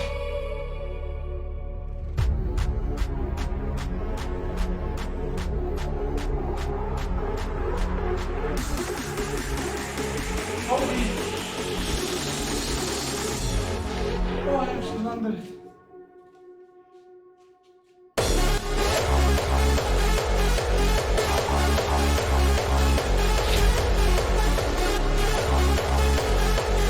Sit down for a second.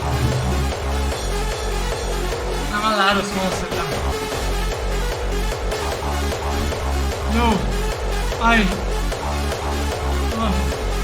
saw that. Add this to your watch, me. Thank you, my brother. Thank you, my dude.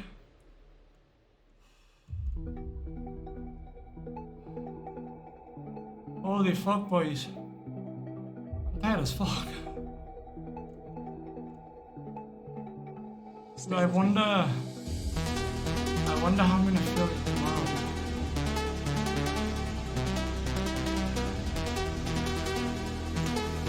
No, you can't cut down a tree by hand. Unless it's a real small tree. I've seen people pick them though. They're like banana trees.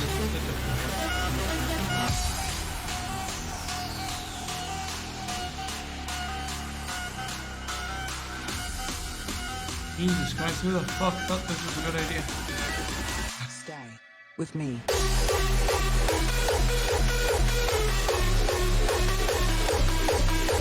Jesus.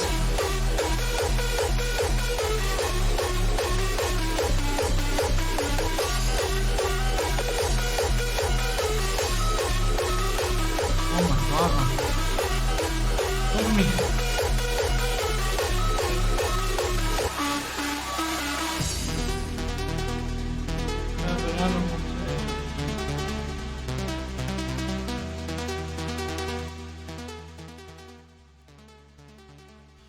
Holy shit, man. So tired. So tired, dude.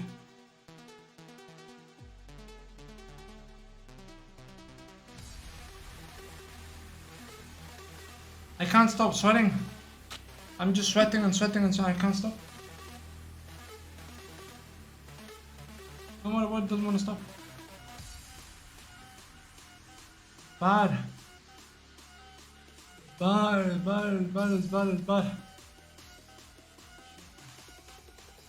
Dude, I really gotta get my shit together with the advertising. Really gotta get my shit together, dude. This is ridiculous. These are ridiculous amount of energy. Oh, ended it again. What a child. No, I mean, just get my name out. That's what I mean by advertising. Just get the name out. TikTok. It eats. Like that. Jesus Christ, man. I just will not stop sweating, huh? Can't stop, dude. Oh. I am so tired, dude. Look at this.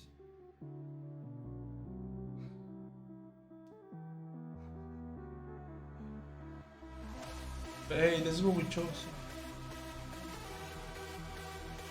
Also, dude, it's been a while since I did boxing. Probably been a while. I'm a little bit out of shape. I'm very out of shape, actually. For boxing, I'm very out of shape. Very.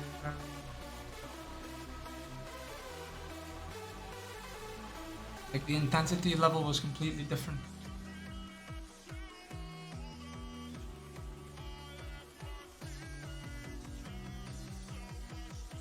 No, I know my voice is tired.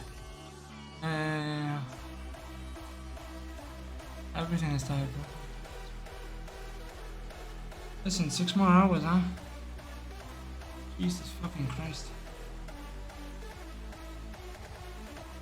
Listen. Nobody would notice. If we just left, nobody would notice. But then I'd be a liar. A fraud. And even if people didn't call me that, darkness would. Then I'd be like, oh, you couldn't do it. Oh, you couldn't do what you said. How am I gonna know that you're gonna do what you say? You know? I'll let the darkness win. I'll let the darkness win.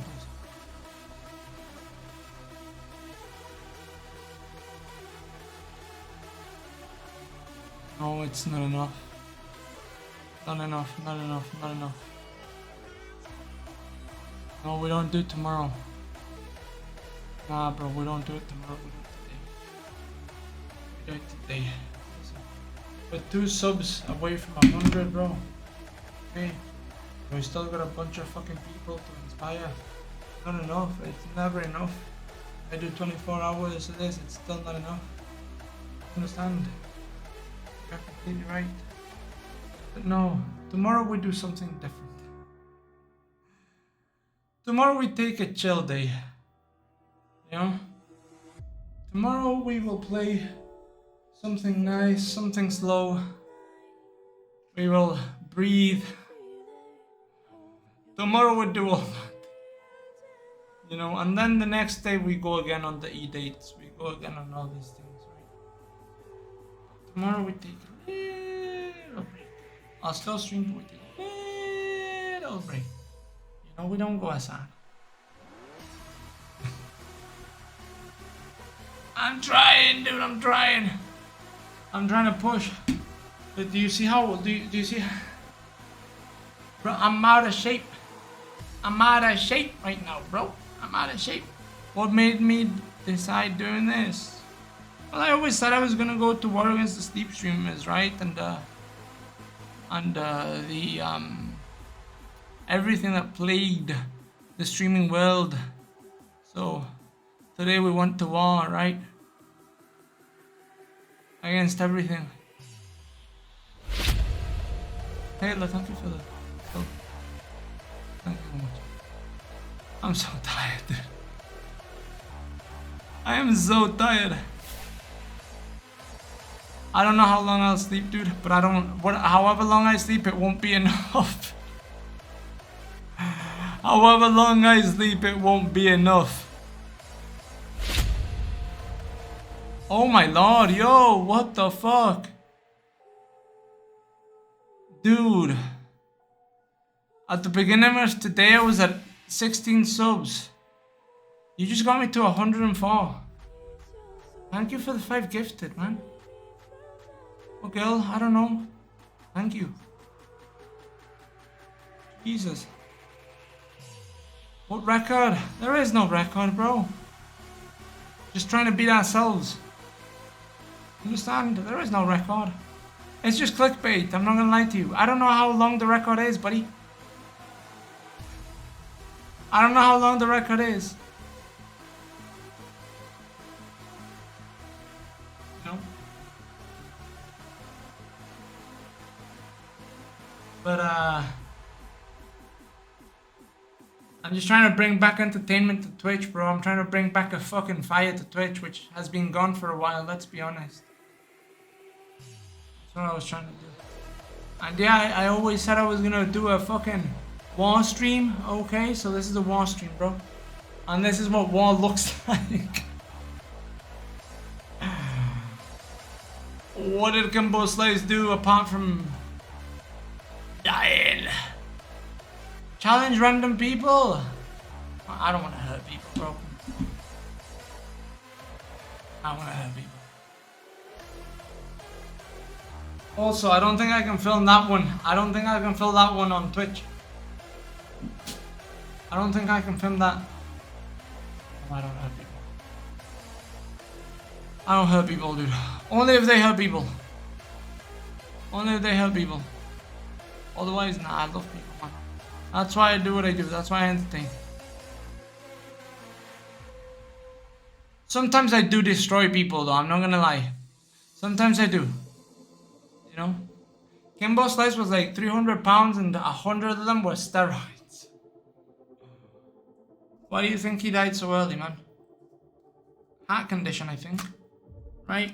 It's what a lot of bodybuilders die of. Oh, I do have champion energy. The thing is I don't have champion advertising. That's what I don't have. That's what I don't have. Fight sleep streamers. Yeah, like I did that in like as the category. I fought the sleep streamers, but I can't pick one and go. Wake up, motherfucker! Because I don't think that would be acceptable on Twitch. You know what I mean? Old Twitch, yeah. New Twitch, I don't think so. I'd be banned. I don't want to be banned. I thought about it though. I'm not gonna lie. You know. I was like, wake up, motherfucker! Entertain. You've got like 70 people in your chat. Entertain, motherfucker. You know how many people would kill to have the chance to entertain people? And you're not entertaining? Why the fuck aren't you entertaining? My glasses! No, bro. They did the cha-cha slide. That's not good, bro. That's not good, bro. Hold on. Bro, I'm just stalling. Because I'm tired of shit. I'm stalling because I'm tired of shit. I'm not gonna lie to you. I'm not a liar. I can't lie. I want to, but I'm tired. What was that? Nos, another sub, bro. Jesus Christ, my man. Thank you so much. How many have you gifted? I can't even see how many you've gifted.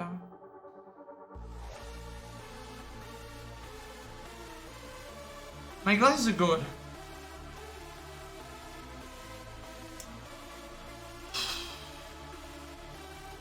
Oh, I see a hype train. Bro, you gifted 26 subs.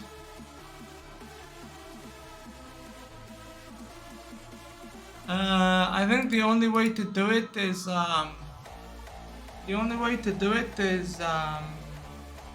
like sparring sessions. Sparring sessions, yes. Actually, yeah. Actually, no, right? As long as it's consensual. I think you can do it, yeah. Like, as long as there's no blood. Like, did you see the Velada? Right? They cut out all the people who were bleeding, right? They didn't let them fight. I think that was because of Twitch. I don't really know though. I don't really know if it was because of Twitch. Dude. Look at this, dude. What the fuck is this? It's from today. And this too, dude. What the fuck, bro? Do I think Momo deserved the L? I wanted him to win. But I understand why they didn't let it fight. Because like I said, too much blood. So, yeah, I mean, like I said, bro, I think that was up to Twitch. I think you're not allowed to, yeah, I know. I don't think you're allowed to show blood on Twitch, right? So when he was bleeding, you notice how they were cleaning, but he wasn't stopping, so yeah, it makes sense. But also, dude, like legitimately, it was kind of the best outcome for him. Because even in loss, people saw that he was a warrior, right? People saw that he was trying. I don't know if he would have won or not, but he got some good punches in, right?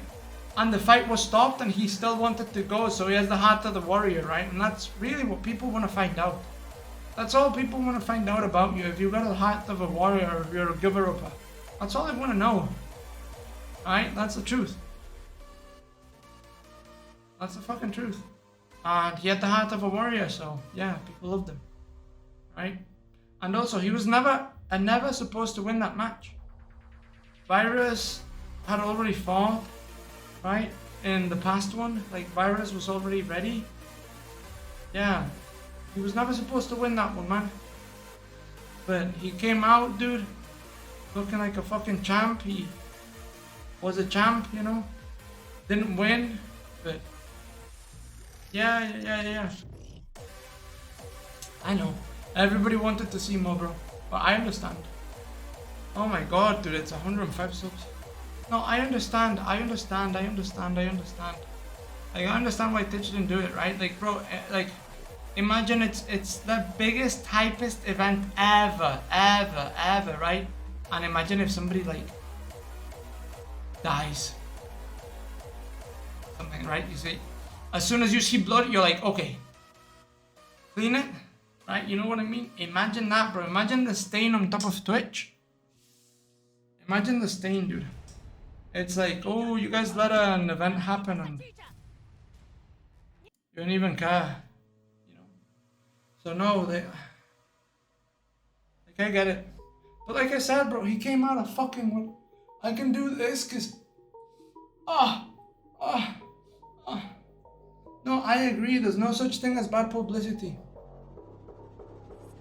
Because you wanna know why, dude? You wanna know why there's no such thing as bad publicity? Because people will see the publicity and say that's good, right? And other people will see the publicity and say that's bad. You know? So for example, remember how Cass was on Tommy Innett's show? Right? And like 500,000 people saw videos of like people attacking Cass. Now she has 500 viewers, dude. Why? Because out of that 500,000, at least 500 said, yo, you're not that bad, bro. Like, these people are after you, you know? These people are after you, and it's always like that. So yeah, there's no bad publicity. I don't know if you could hear me, though. I don't know if you could hear me. But no, listen, eventually, once I grow bigger, I'd like to fucking get on a card. But I would need to have somebody who's actually like good at boxing. Who already knows I can't go up against.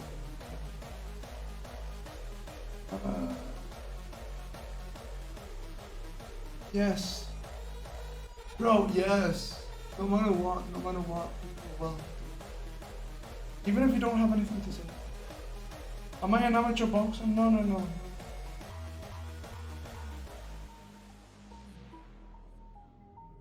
I am a practitioner of life.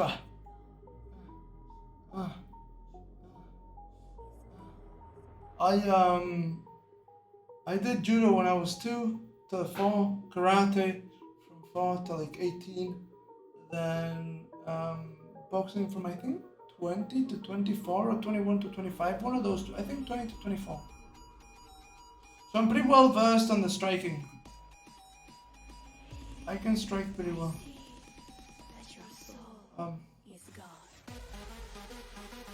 Into the ring or cage? I'd rather a ring.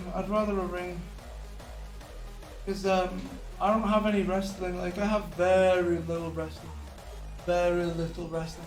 And even if you're a good striker, it doesn't matter. Right? If they can wrestle and you can't, I'd rather take the ring. But honestly, that's not my calling. My calling is being a goddamn motherfucking one of the best entertainers in the goddamn fucking platform. I know you're gonna say, well, but you're not being that entertaining right now, motherfucker. Well, I'm 19 hours into the fucking stream of pure energy expenditure, and I still have more energy than half the fucking streamers on this goddamn fucking website. Understand? So yeah, that is what I'm supposed to do. Entertain the motherfuckers. And it's what I do. Just today is a little bit of a weird one. Because I got a raid from a friend. And I had told him, hey, I will do a 24-hour boxing stream if you raid me, pussy. You won't. And then he raided me. And I was like, I was actually about to go to sleep the moment he raided me. Like, I was about to just call it quits. I was about to say, yo guys, I'm outie. But, you know, when the metal is hot, when the iron is hot, you must, right? You can't strike when you want. You strike when it wants.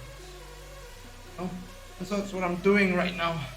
I know this doesn't look like much boxing, but this is a much better fucking boxing form. Half the fucking population. The box, because they do this. This is what an uppercut is to them. This is not an uppercut. Yes. This is not an uppercut. This is an uppercut. Ah. See how everything moves here? How the traps move? They go. Ah. Ah.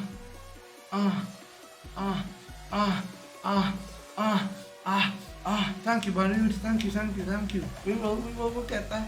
We'll get there, man. We'll get there.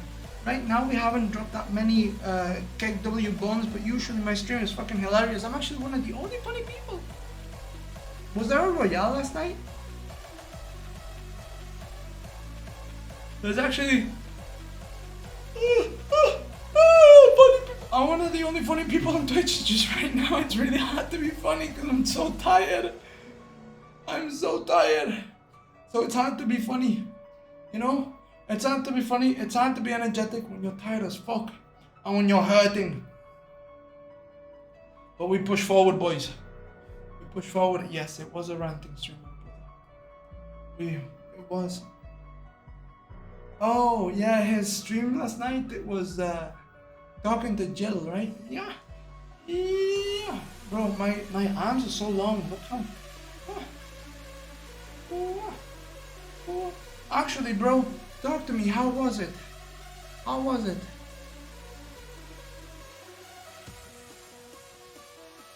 My dude, I am hilarious. And I am also extremely aggressive. You understand? That's the thing. Anything a streamer can do, I can do better. That's the fucking truth. They think they're high energy, I'm higher energy. They think they're funny, I'm way funnier. They think they're angry, I'm way angrier. Way better. Way better. Boys, shoot him some clips. Show him some clips. I gotta do it right now. I'm hurting. It was fine, he apologized and they're going their separate ways. Yo, look at this, bro. Look at this. Look at this. Look at this satanic shit. Look at this satanic. Bro, this is what I'm telling you, that they are actually attacking every single one of us. Look at this. Look at this. Look at this. Look at this.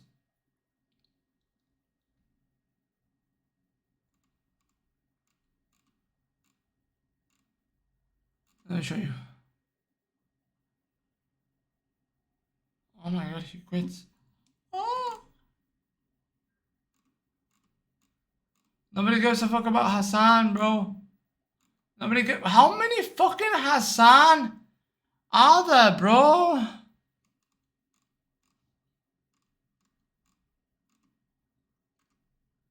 Extra Emily has an oopsie. Brother, we're the 300 bits. Wow. Oh,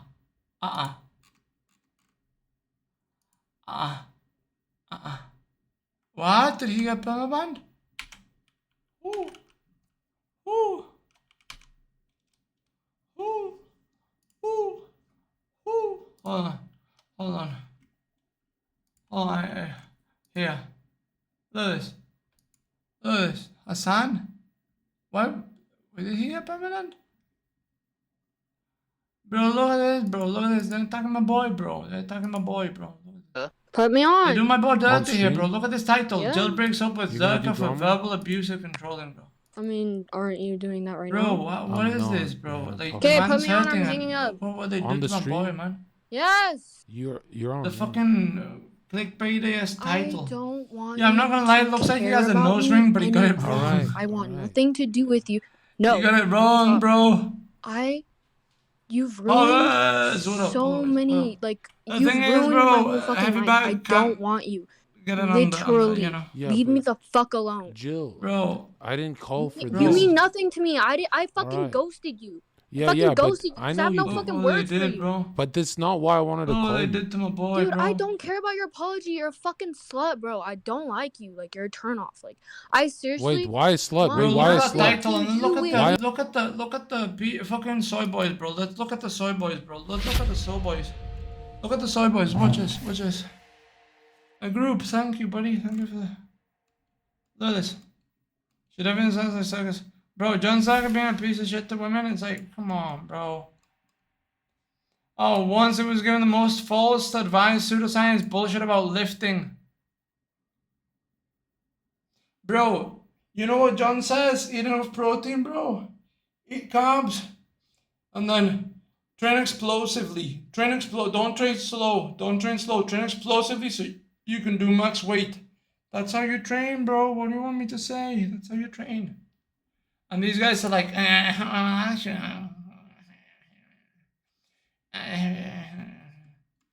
come on, man.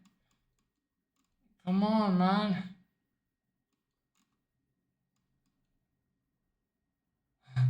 Yeah, this one's good. They're not Destiny viewers. I don't think they're Destiny viewers. You love to see it, bro. You a bunch of thousand. You love to see it, bro. Bunch of fucking pussy bitches. What's going on right now? What's going dun dun? Something's going dun dun. Something's going dun dun. Am I going crazy? Look at this. Look at this. Look at this. Oh, bro, this is so good. Look at it. Look at it. Look at it. Look at Johnny. Look at Johnny. 150? I'm at 5,000 right now. Twitch TV. He's like, yo, I got more, bro. It's 60. He's like, no. 60,000? 60K. You're famous? 60K. I'm famous in China. Okay, how many right now? Okay, put me on. Okay. Yeah. No, don't TV? say that, bro. No, it's Chinese. No, I want to plug my shit in. Twitch TV, John Zerka. I'm a Gucci paladin. Paladin. Show, yo, pull up my channel. I'll show them. Something's going, and you know what it isn't? It isn't a fucking weird guitar. 150? I'm at 5,000 right now. Twitch TV. Oh, I was gonna say, what the fuck are you guys kicking about? 60,000? It was John's fucking thing. I was like, what did I do, bro? Nothing, you did nothing, you're useless. Yeah. Hey, bro. Yeah.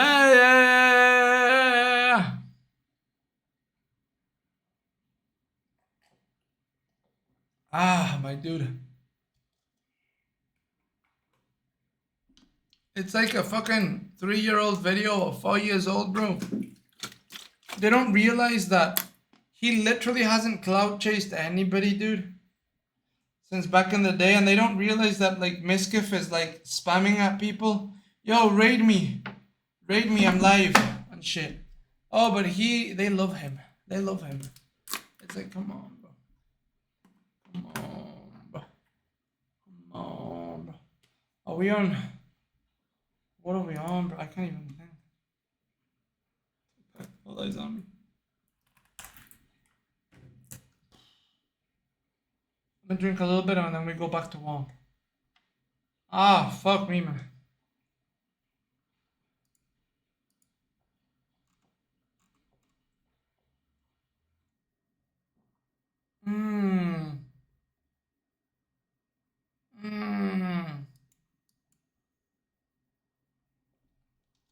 This kid's gonna get banned. He's gonna get banned, dude. Like, legit.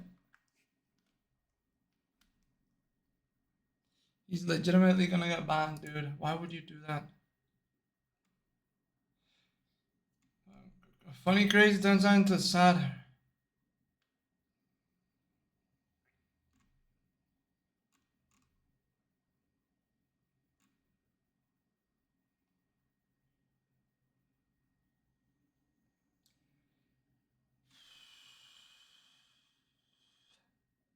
Why would I ban you?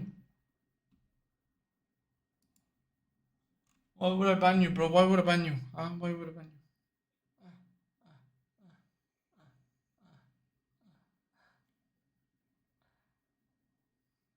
I've been boxing for 14 hours. Well, not really. Let's say 12 hours. I boxed for 12 hours, bro. That's a long fucking time.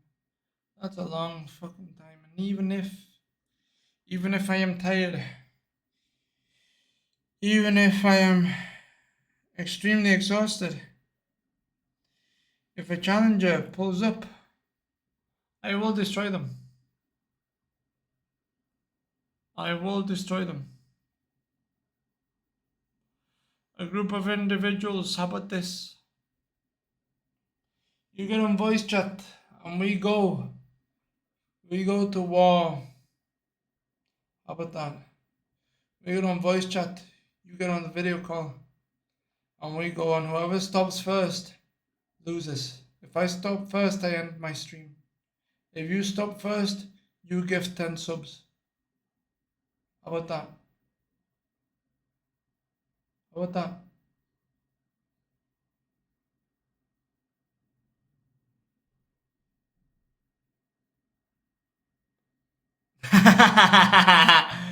Come on, bro. Give me content. Give me content, man. Give me content.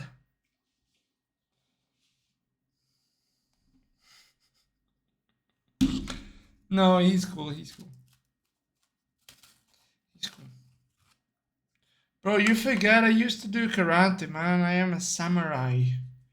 Okay, and let me tell you something about the samurai, bro. They say a samurai spirit is so strong that even after you cut his head off, they still have one more strike. That's the fucking truth. So if you come at me, I still have one last strike to come at you.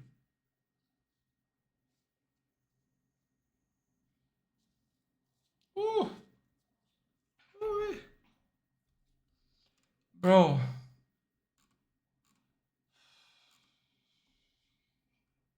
I'm gonna show you. I don't think Kiana has this fucking. I'm gonna try to show you. 10k survivor, boring. Hey, look at my girl go, bro. Go, Kazi. Good for her, good for her, good for her.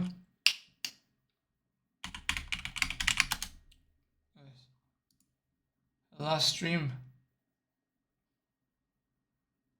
Deleted it, yeah?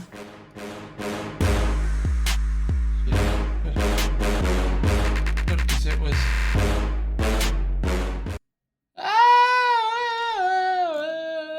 I was gonna go at the end, bro. I was gonna get on the E-date right at the end. But she was like, no. No. She was like, no. And I was like, no. And then the guy pulls up, smokes truck on stream. Hey, buddy, pull up. I'll give you $10. I'll give you $10 I own. Bro, I can't believe that happened. What the fuck was that? Like the guy had a pipe and goes, crystal pipe, bro. Come on. Oh man, my feet are killing me. My body's killing me. We must push.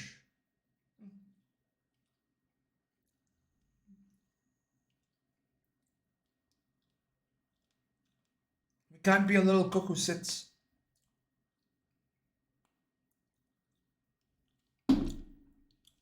Man, we still need what? 5.5 hours. Oh my lord. Oh my lord. Oh no.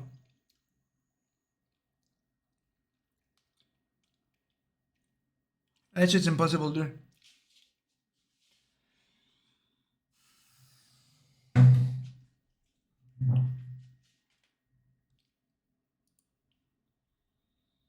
Most aggressive war epic music. Soy la hermana Avalos Latín y somos los misioneros. Venimos de todas las partes del mundo. Miami,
Why do we keep going?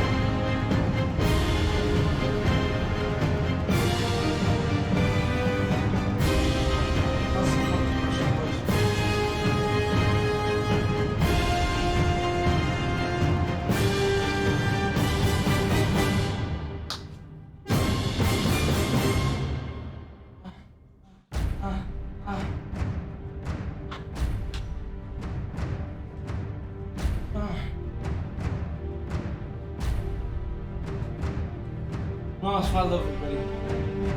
I see what you're doing, dude. Fucking shout out to everybody who is here. Shout out to everybody who believes, dude. Who's believed, never believed in me in my whole life. Shout out to every single one of them. Every single man, woman, child, grandma, grandpa. Every single fucking being. Every single dog. And when they saw me, they realized I was the fucking alpha. Shout out to all the cats that I ignored and just walked over towards me. Shout out to the fucking chicken that I had when I was a fucking 5-year-old. And she just came into my home and we kept her and we fed her and she listened to us. Shout out to the fucking pigeon out in England, man. And my mum recovered. And she also saw us as a fucking leader. Shout out to all my fucking friends in England who I never saw again after them becoming my family. Shout out to every single motherfucker that's ever fucking loved me. Believed. I actually fucking believed. In the 18th fucking hour. We keep fucking going. What the fuck is this monster? Yo, does that Valentina have crack? Motherfucking cocaine or what? What does it have? It must have something. Otherwise, that something must come from within. The fuck is that? Ah! We keep pushing, boys. We keep fucking pushing.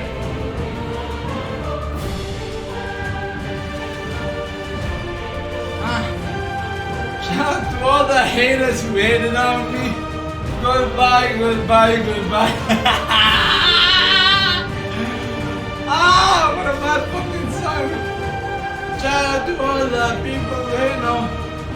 Goodbye, goodbye, goodbye. Whatever the fuck it says. Yeah, you are right. We take no prisoners. And we take no slaves. We have no mercy against the enslavers. You understand? We free the fucking people from the dark tyranny of these fucking streamers, man. These succubi and incubi that exist out there.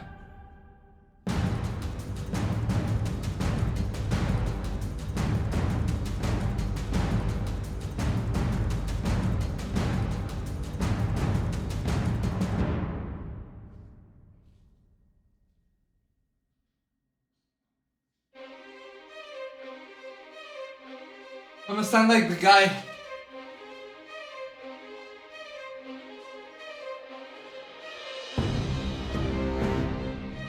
Listen, this stream was a little weird. It was 100% one of my least entertaining streams, I'm not gonna lie. It just was. But man, if this is an unentertaining stream for me, what the fuck is an entertaining stream?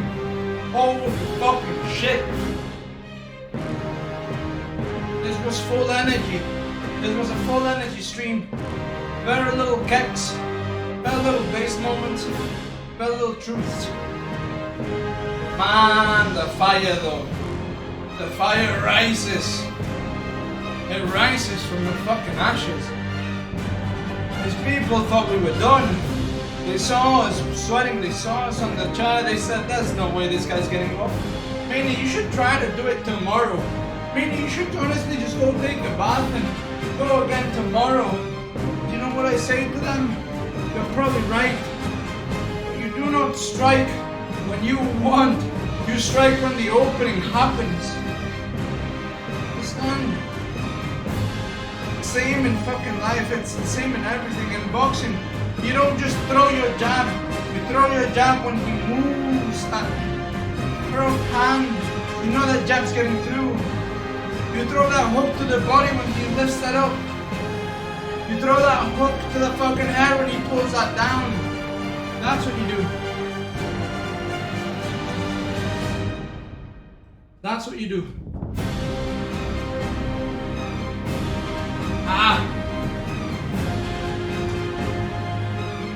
Some motherfucker, some soy boy cook is gonna watch us and say, lol, he's so slow at 18 hours. I'm just waiting for them to show up so I can fucking destroy them. So I can get them to pull up to the voice chat, destroy them and bounce subs from them. That's what I'm doing. We are conserving a little bit of energy. That's what we're doing. We strike when we must. Not before, not after. Strike precisely when we mean to.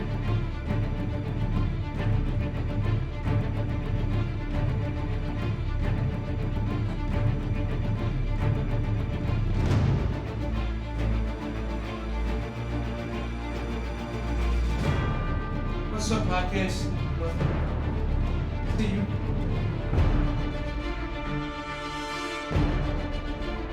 But that's true, strike first, strike hard, but also strike last. Also strike last. Make sure you begin and you end. You need to be the alpha and the omega.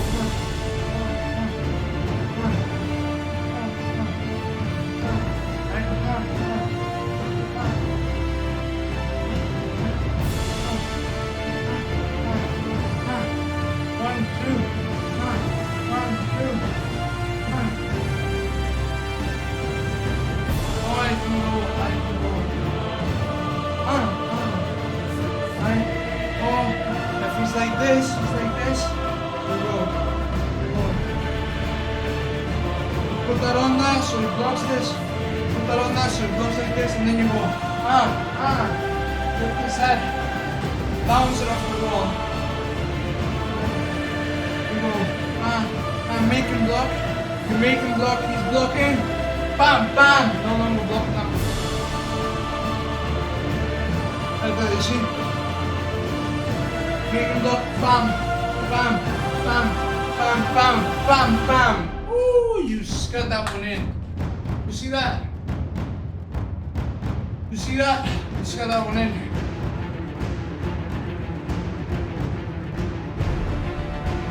It is.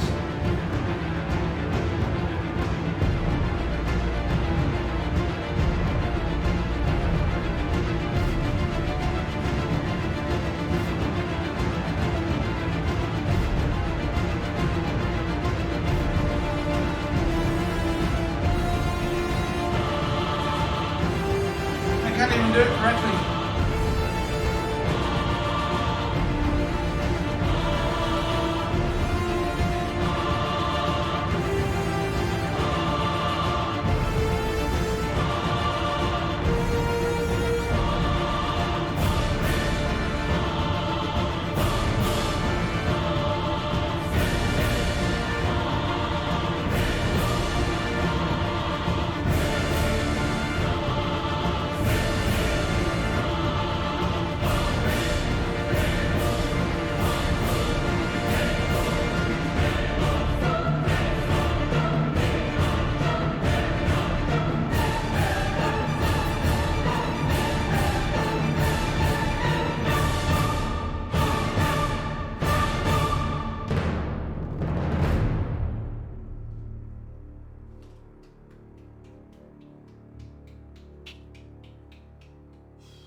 That was in the chat. That was in the chat. Another one.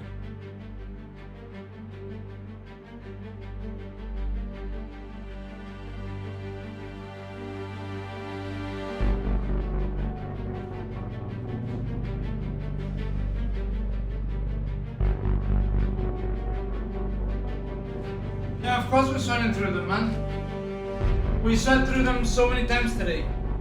Look at this.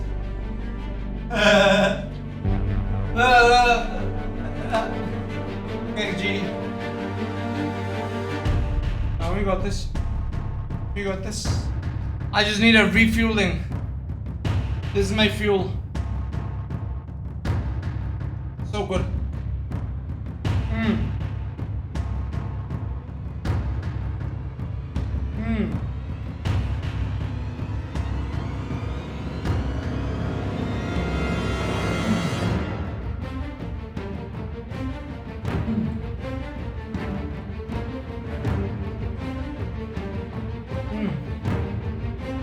Yes.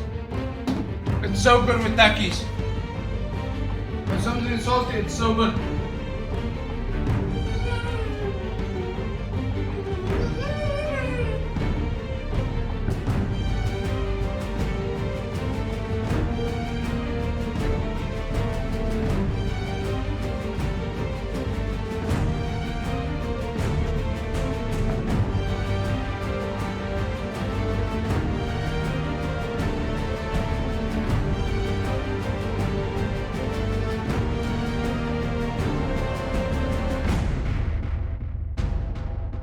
Para estas pechugas rellenas es importantísimo que utilices el aditamento de asado en tu Smart Oven y así siempre tendrás asados adentro de tu casa. Hey, what's up, buddy?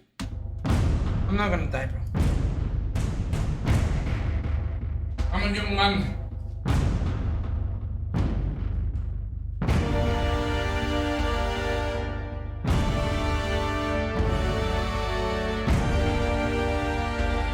Bro, come on. Why think about my balls, bro?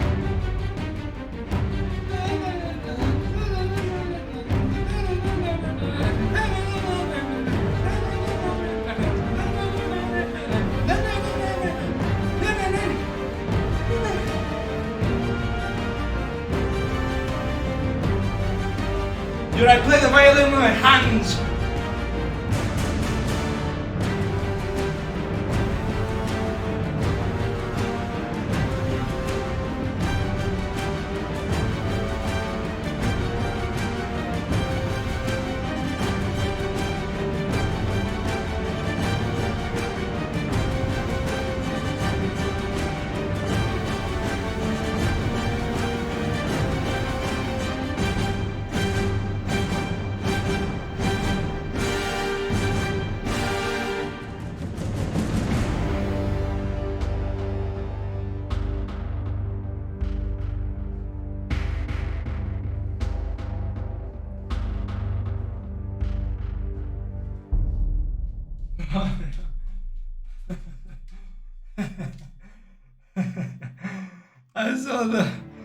I saw the delete it, bro. Come on, delete it, bro. I can't have that on my stream. I gotta report that. Don't do that, bro. Come on.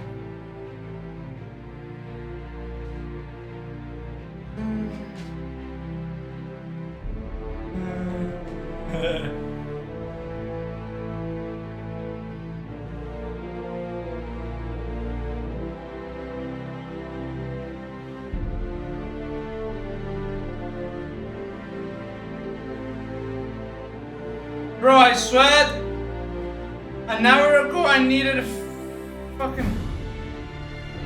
An hour ago I needed 30 minutes.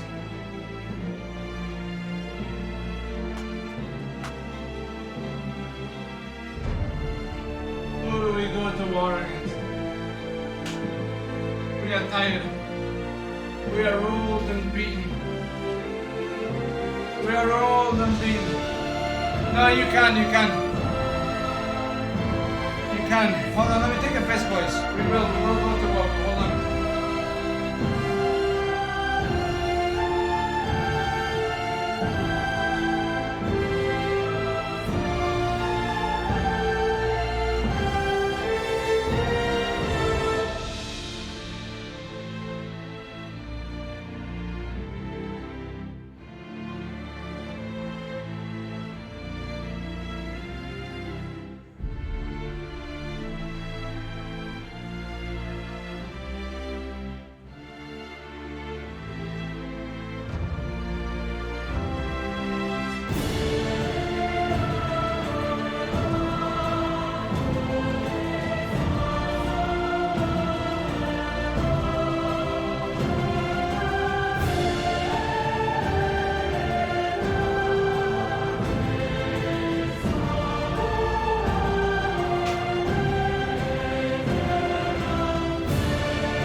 Yeah, I know. I know they look like, I know they look like Hulks. I know they look like the Hulk.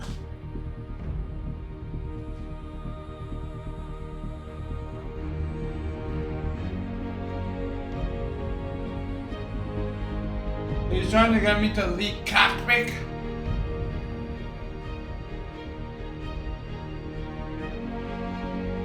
Bro, imagine having my fucking posture after hours of boxing. What a fucking child, man. What a fucking child. Yo, come on, don't do that, don't do that, bro. You're trying to get me banned. Stop. Stop, it's funny to you, but you're trying to get me banned, bro. And have you seen how long I will box for? If you get me banned, you don't think I'm gonna be like, yo, what's up, bro? How's your day going? How's your day going? Come on, man, what is that? Thank you.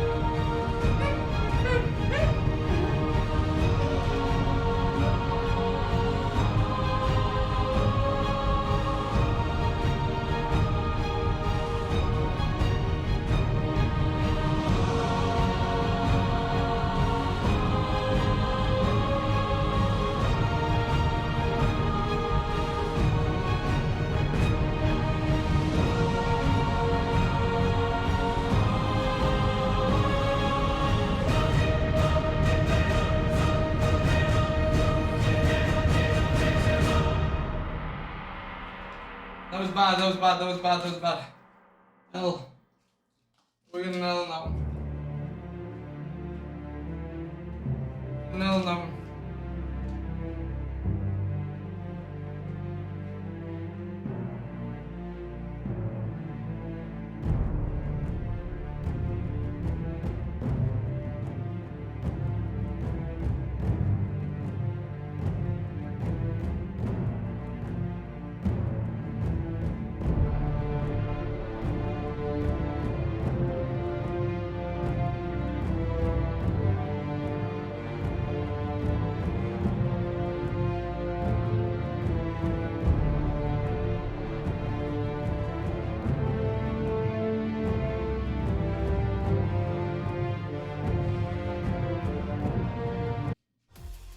Todo el poder y la velocidad 5G solo la tienes con los planes Telcel Plus 5G.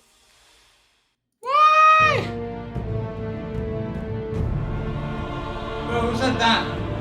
Who said that? Who said that? Who said?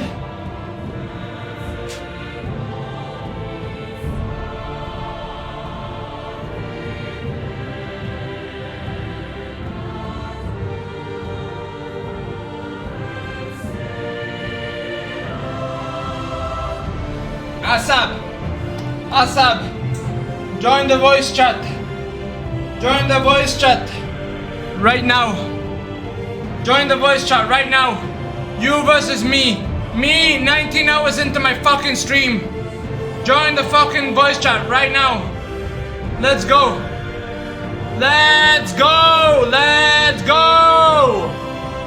Let's go, Azab. Let's go, join the fucking voice call. Right now. Right now. John Zerka voice call right now. Get into the voice, get into the John Zerka Zombie Street 2 right now. Orioles, I know who you are, pussy. Right now, Azab. Pull up. Pull up. Pull up. Azab, voice channel band. Voice channel band, let's go. Voice channel band.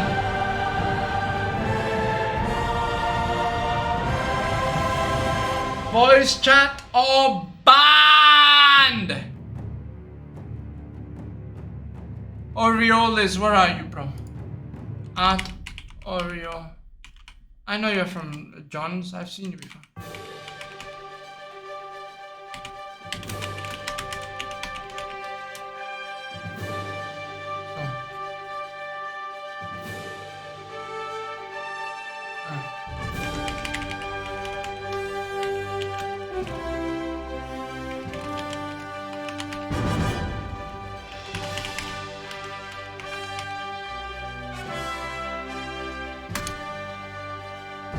Let's go.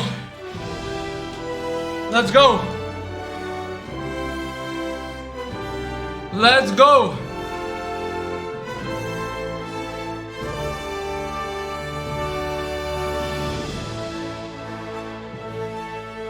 Nah, nothing bad happened. I didn't see anything. I see. I see. I see.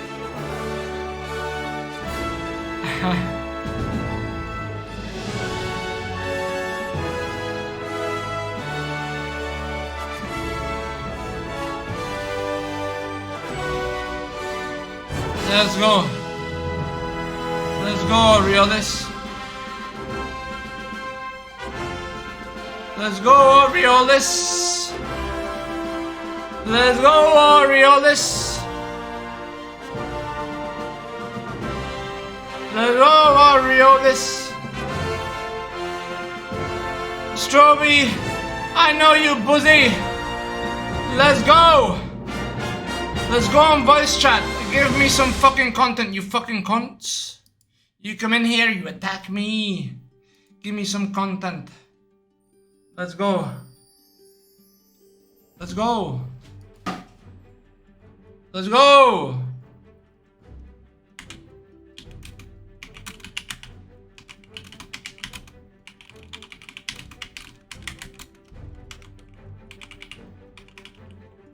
Dickless people. Dickless people. Dickless, you are dickless. You are dickless. You are dickless. Imagine. All the people. Imagine hating and not joining voice chat.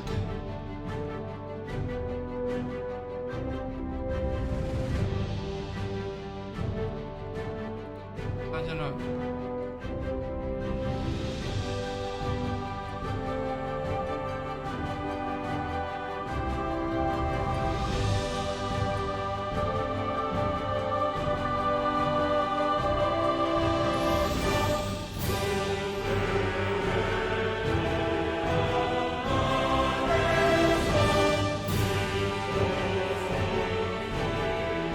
Whatever, they're not gonna do it.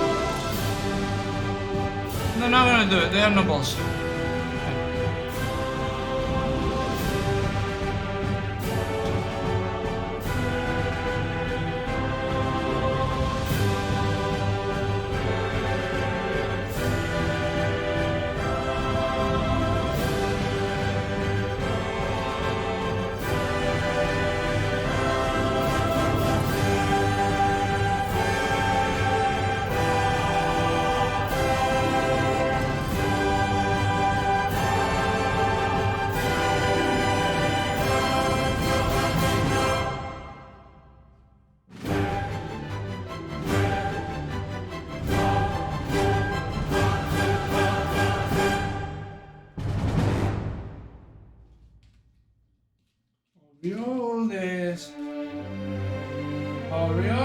Orioles. Join the fucking voice chat.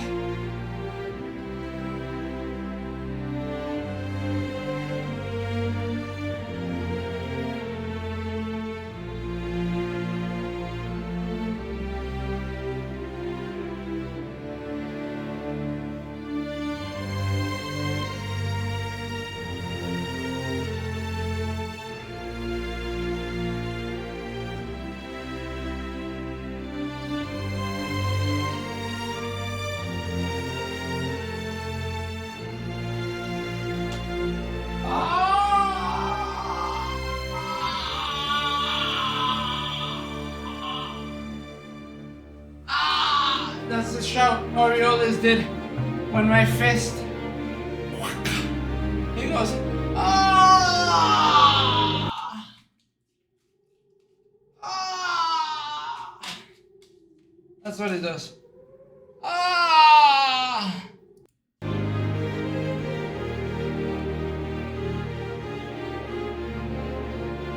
Ah! I am pissed myself. It's water.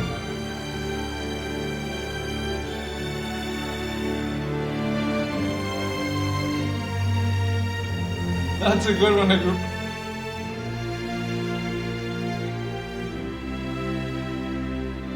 Man, you guys won't even give me a clip, bro. You challenge me, and you won't even let me farm you for a fucking clip. I come to the Zerka Royales to entertain you motherfuckers. And you fucks don't even give me a fucking clip. Not one clip. Streamer boxes his viewers. You don't even give me that one. Yeah, you do. You're in his chat. In his chat. I need some probiotics, bro. I need some probiotics. Look at this. Look at it. Look at it. Look at it. Ah! What are probiotics, bro, huh? What are probiotics, huh?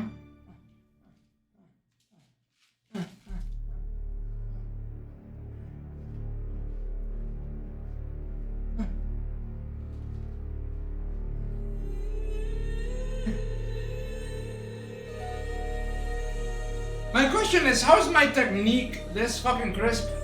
19 fucking hours in. It's crispier than your technique will ever be.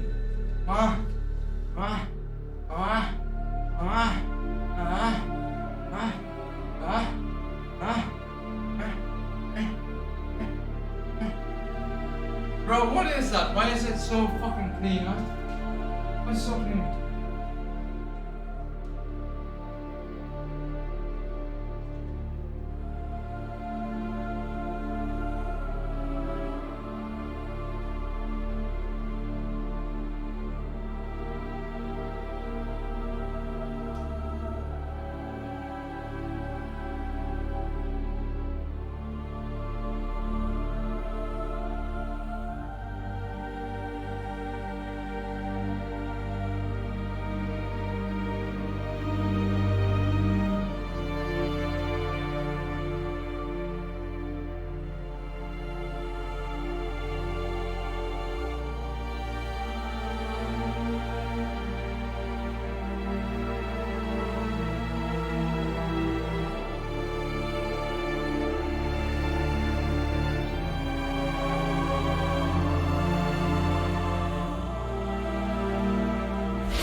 Slav, this isn't a waste of time.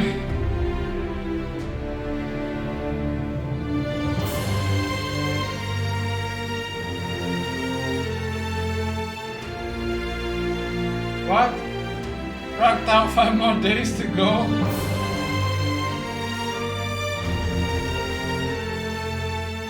Five more hours. Oh.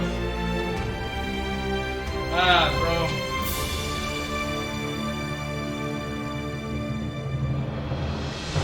300 minutes. 300 minutes. We got that with 300 minutes.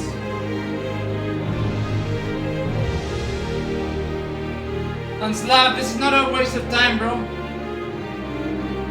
This is the opposite, man. This is showing the people that I am not a waste of time. This is showing the people that when I say I'm going to do something, I do it. But when I tell them I'm going to entertain them, I entertain them. Not a waste of time, brother.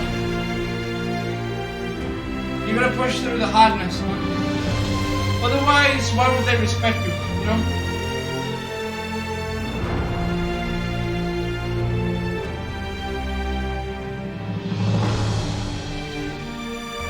They won't go into a wall.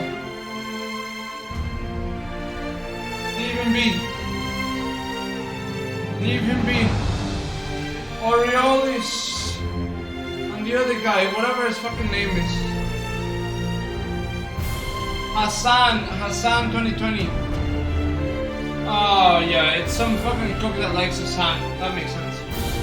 So that Hassan Kont and the other guy, they just don't wanna buy it. They don't wanna go on cam and shadowbox. They're afraid. They're afraid of what will happen to them. Because they know, oh that shit, it's so easy. And I told them, if I stop before you, I end my stream. You stop before me, you give me 10 subs. Fair deal. Fair deal. They're gonna come in here and shit talk. Might have them pay the price, you know?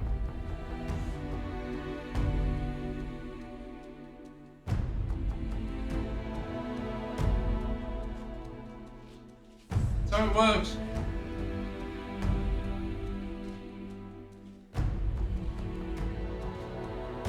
Love, have a good day.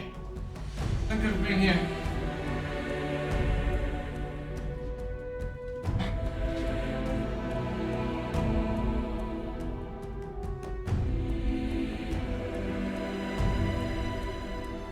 Are we all in voice chat? This one. Which one?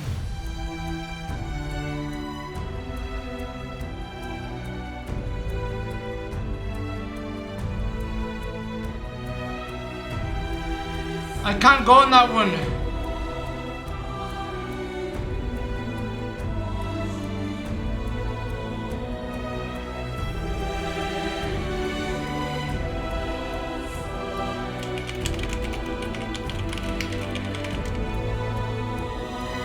Yes, the drive.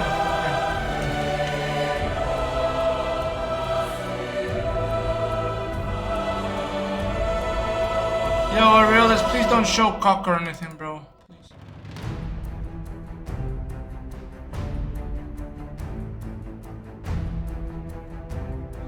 Drag me. I seen the NBA. True, it's just dumb. I seen the NBA All-Star game. They're always doing some wild shit at the All-Star game, but in game, like they were never like that. I don't know. It's different. Well, that's if it's like in some sort of like fun. It's for fun. I mean,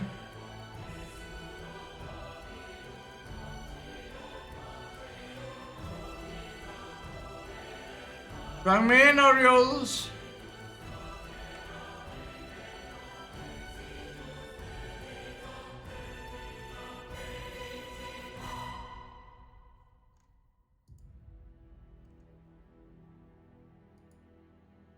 Yeah.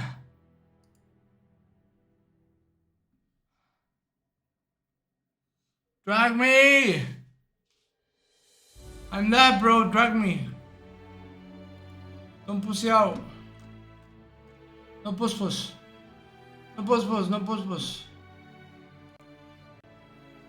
Tell him message.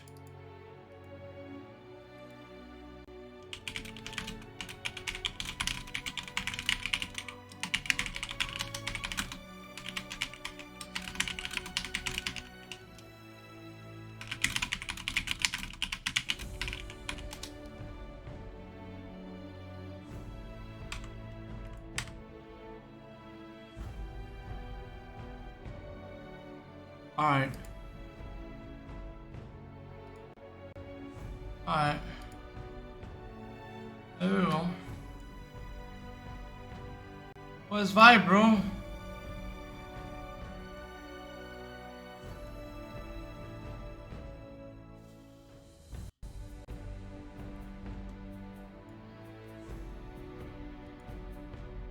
Where did he go?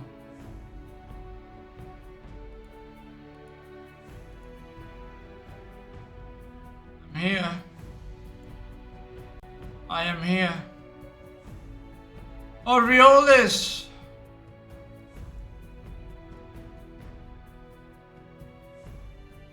He left, bro.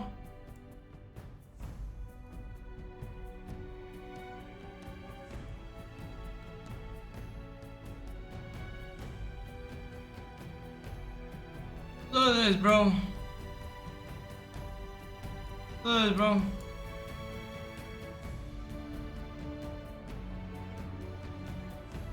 Not even that. Why are you... Orioles, bro, why are you trolling me?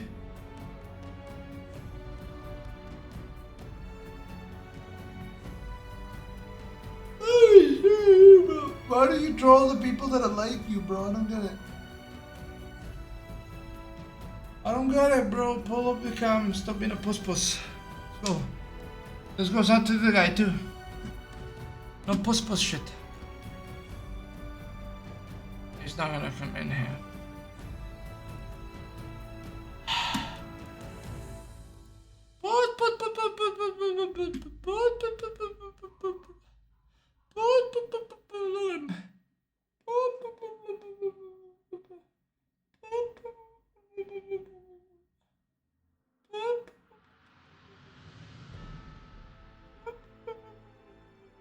Fucking crybaby bitch.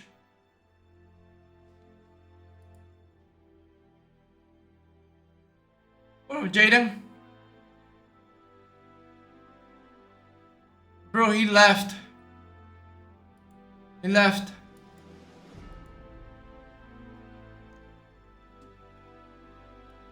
He left, look at this. I was gonna box the living shit out of him.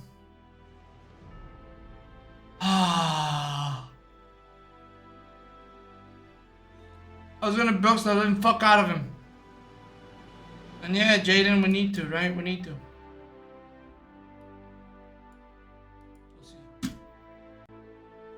We'll see. We'll see. We'll see.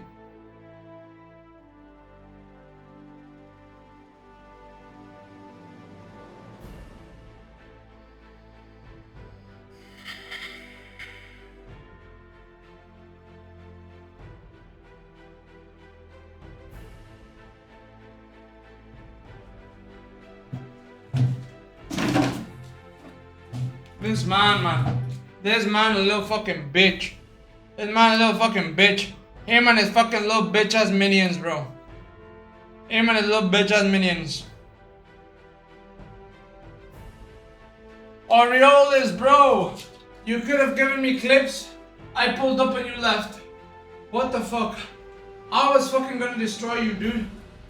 I was gonna destroy you for the fucking clips. But you left. Why? Why? Why?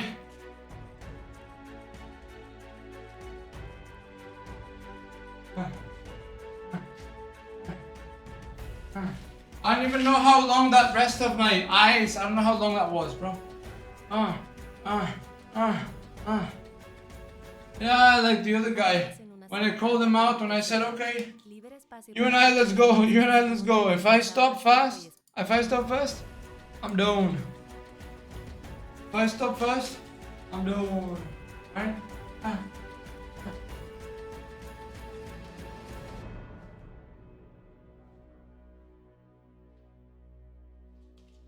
I hope I can sleep after this, because tiresome. This is tiresome. Very tiresome. But last time I got this tired. Bro, I just thought about something. I hope I don't get rhabdo. No, I'm not gonna get rhabdo. I'm a healthy human man. Not exerting too much.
I agree. With that hypersonic. Holy shit, man. Ah!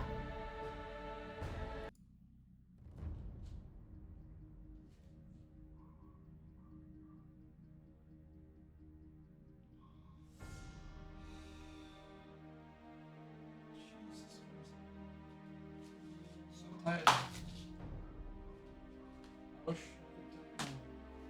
I wish we could talk more.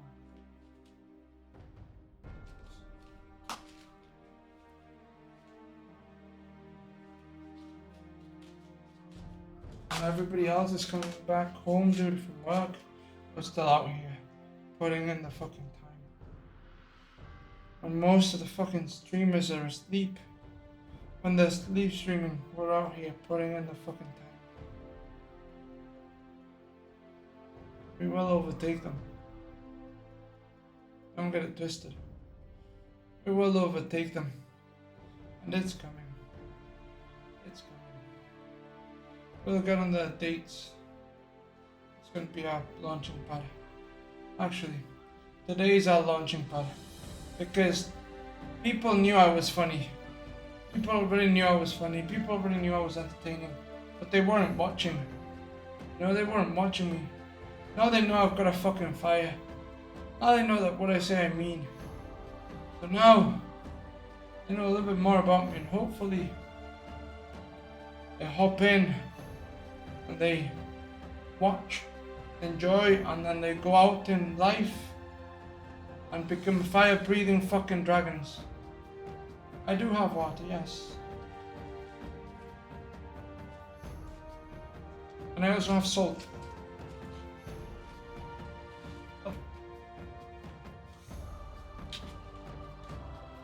And I have a full jug of this, so I have one.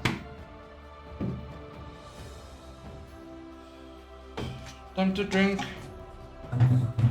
a water cup with salt. Oh, bro, I wanna. Yeah. Today marks a change, boys. Today marks a change.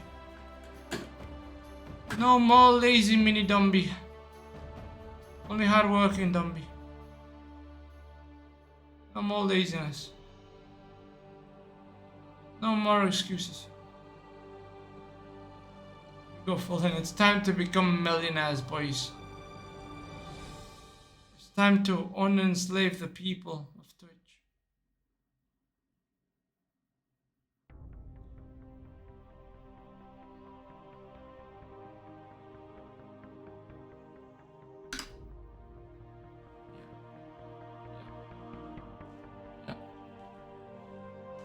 Today I am basically the spirit of Moses. And I say to the Twitch streamers that hold the people, let my people go. You will see what I send you. That's what he said, and that is what now I'm all of a sudden speaking to the aliens. That is what he said, and that is what I will say too. Let my people go.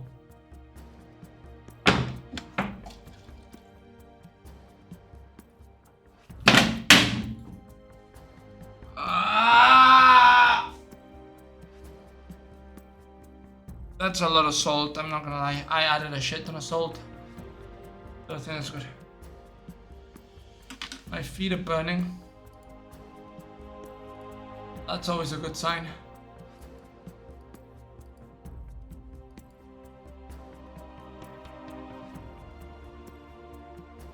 Yeah, it's not a very good sign, is it?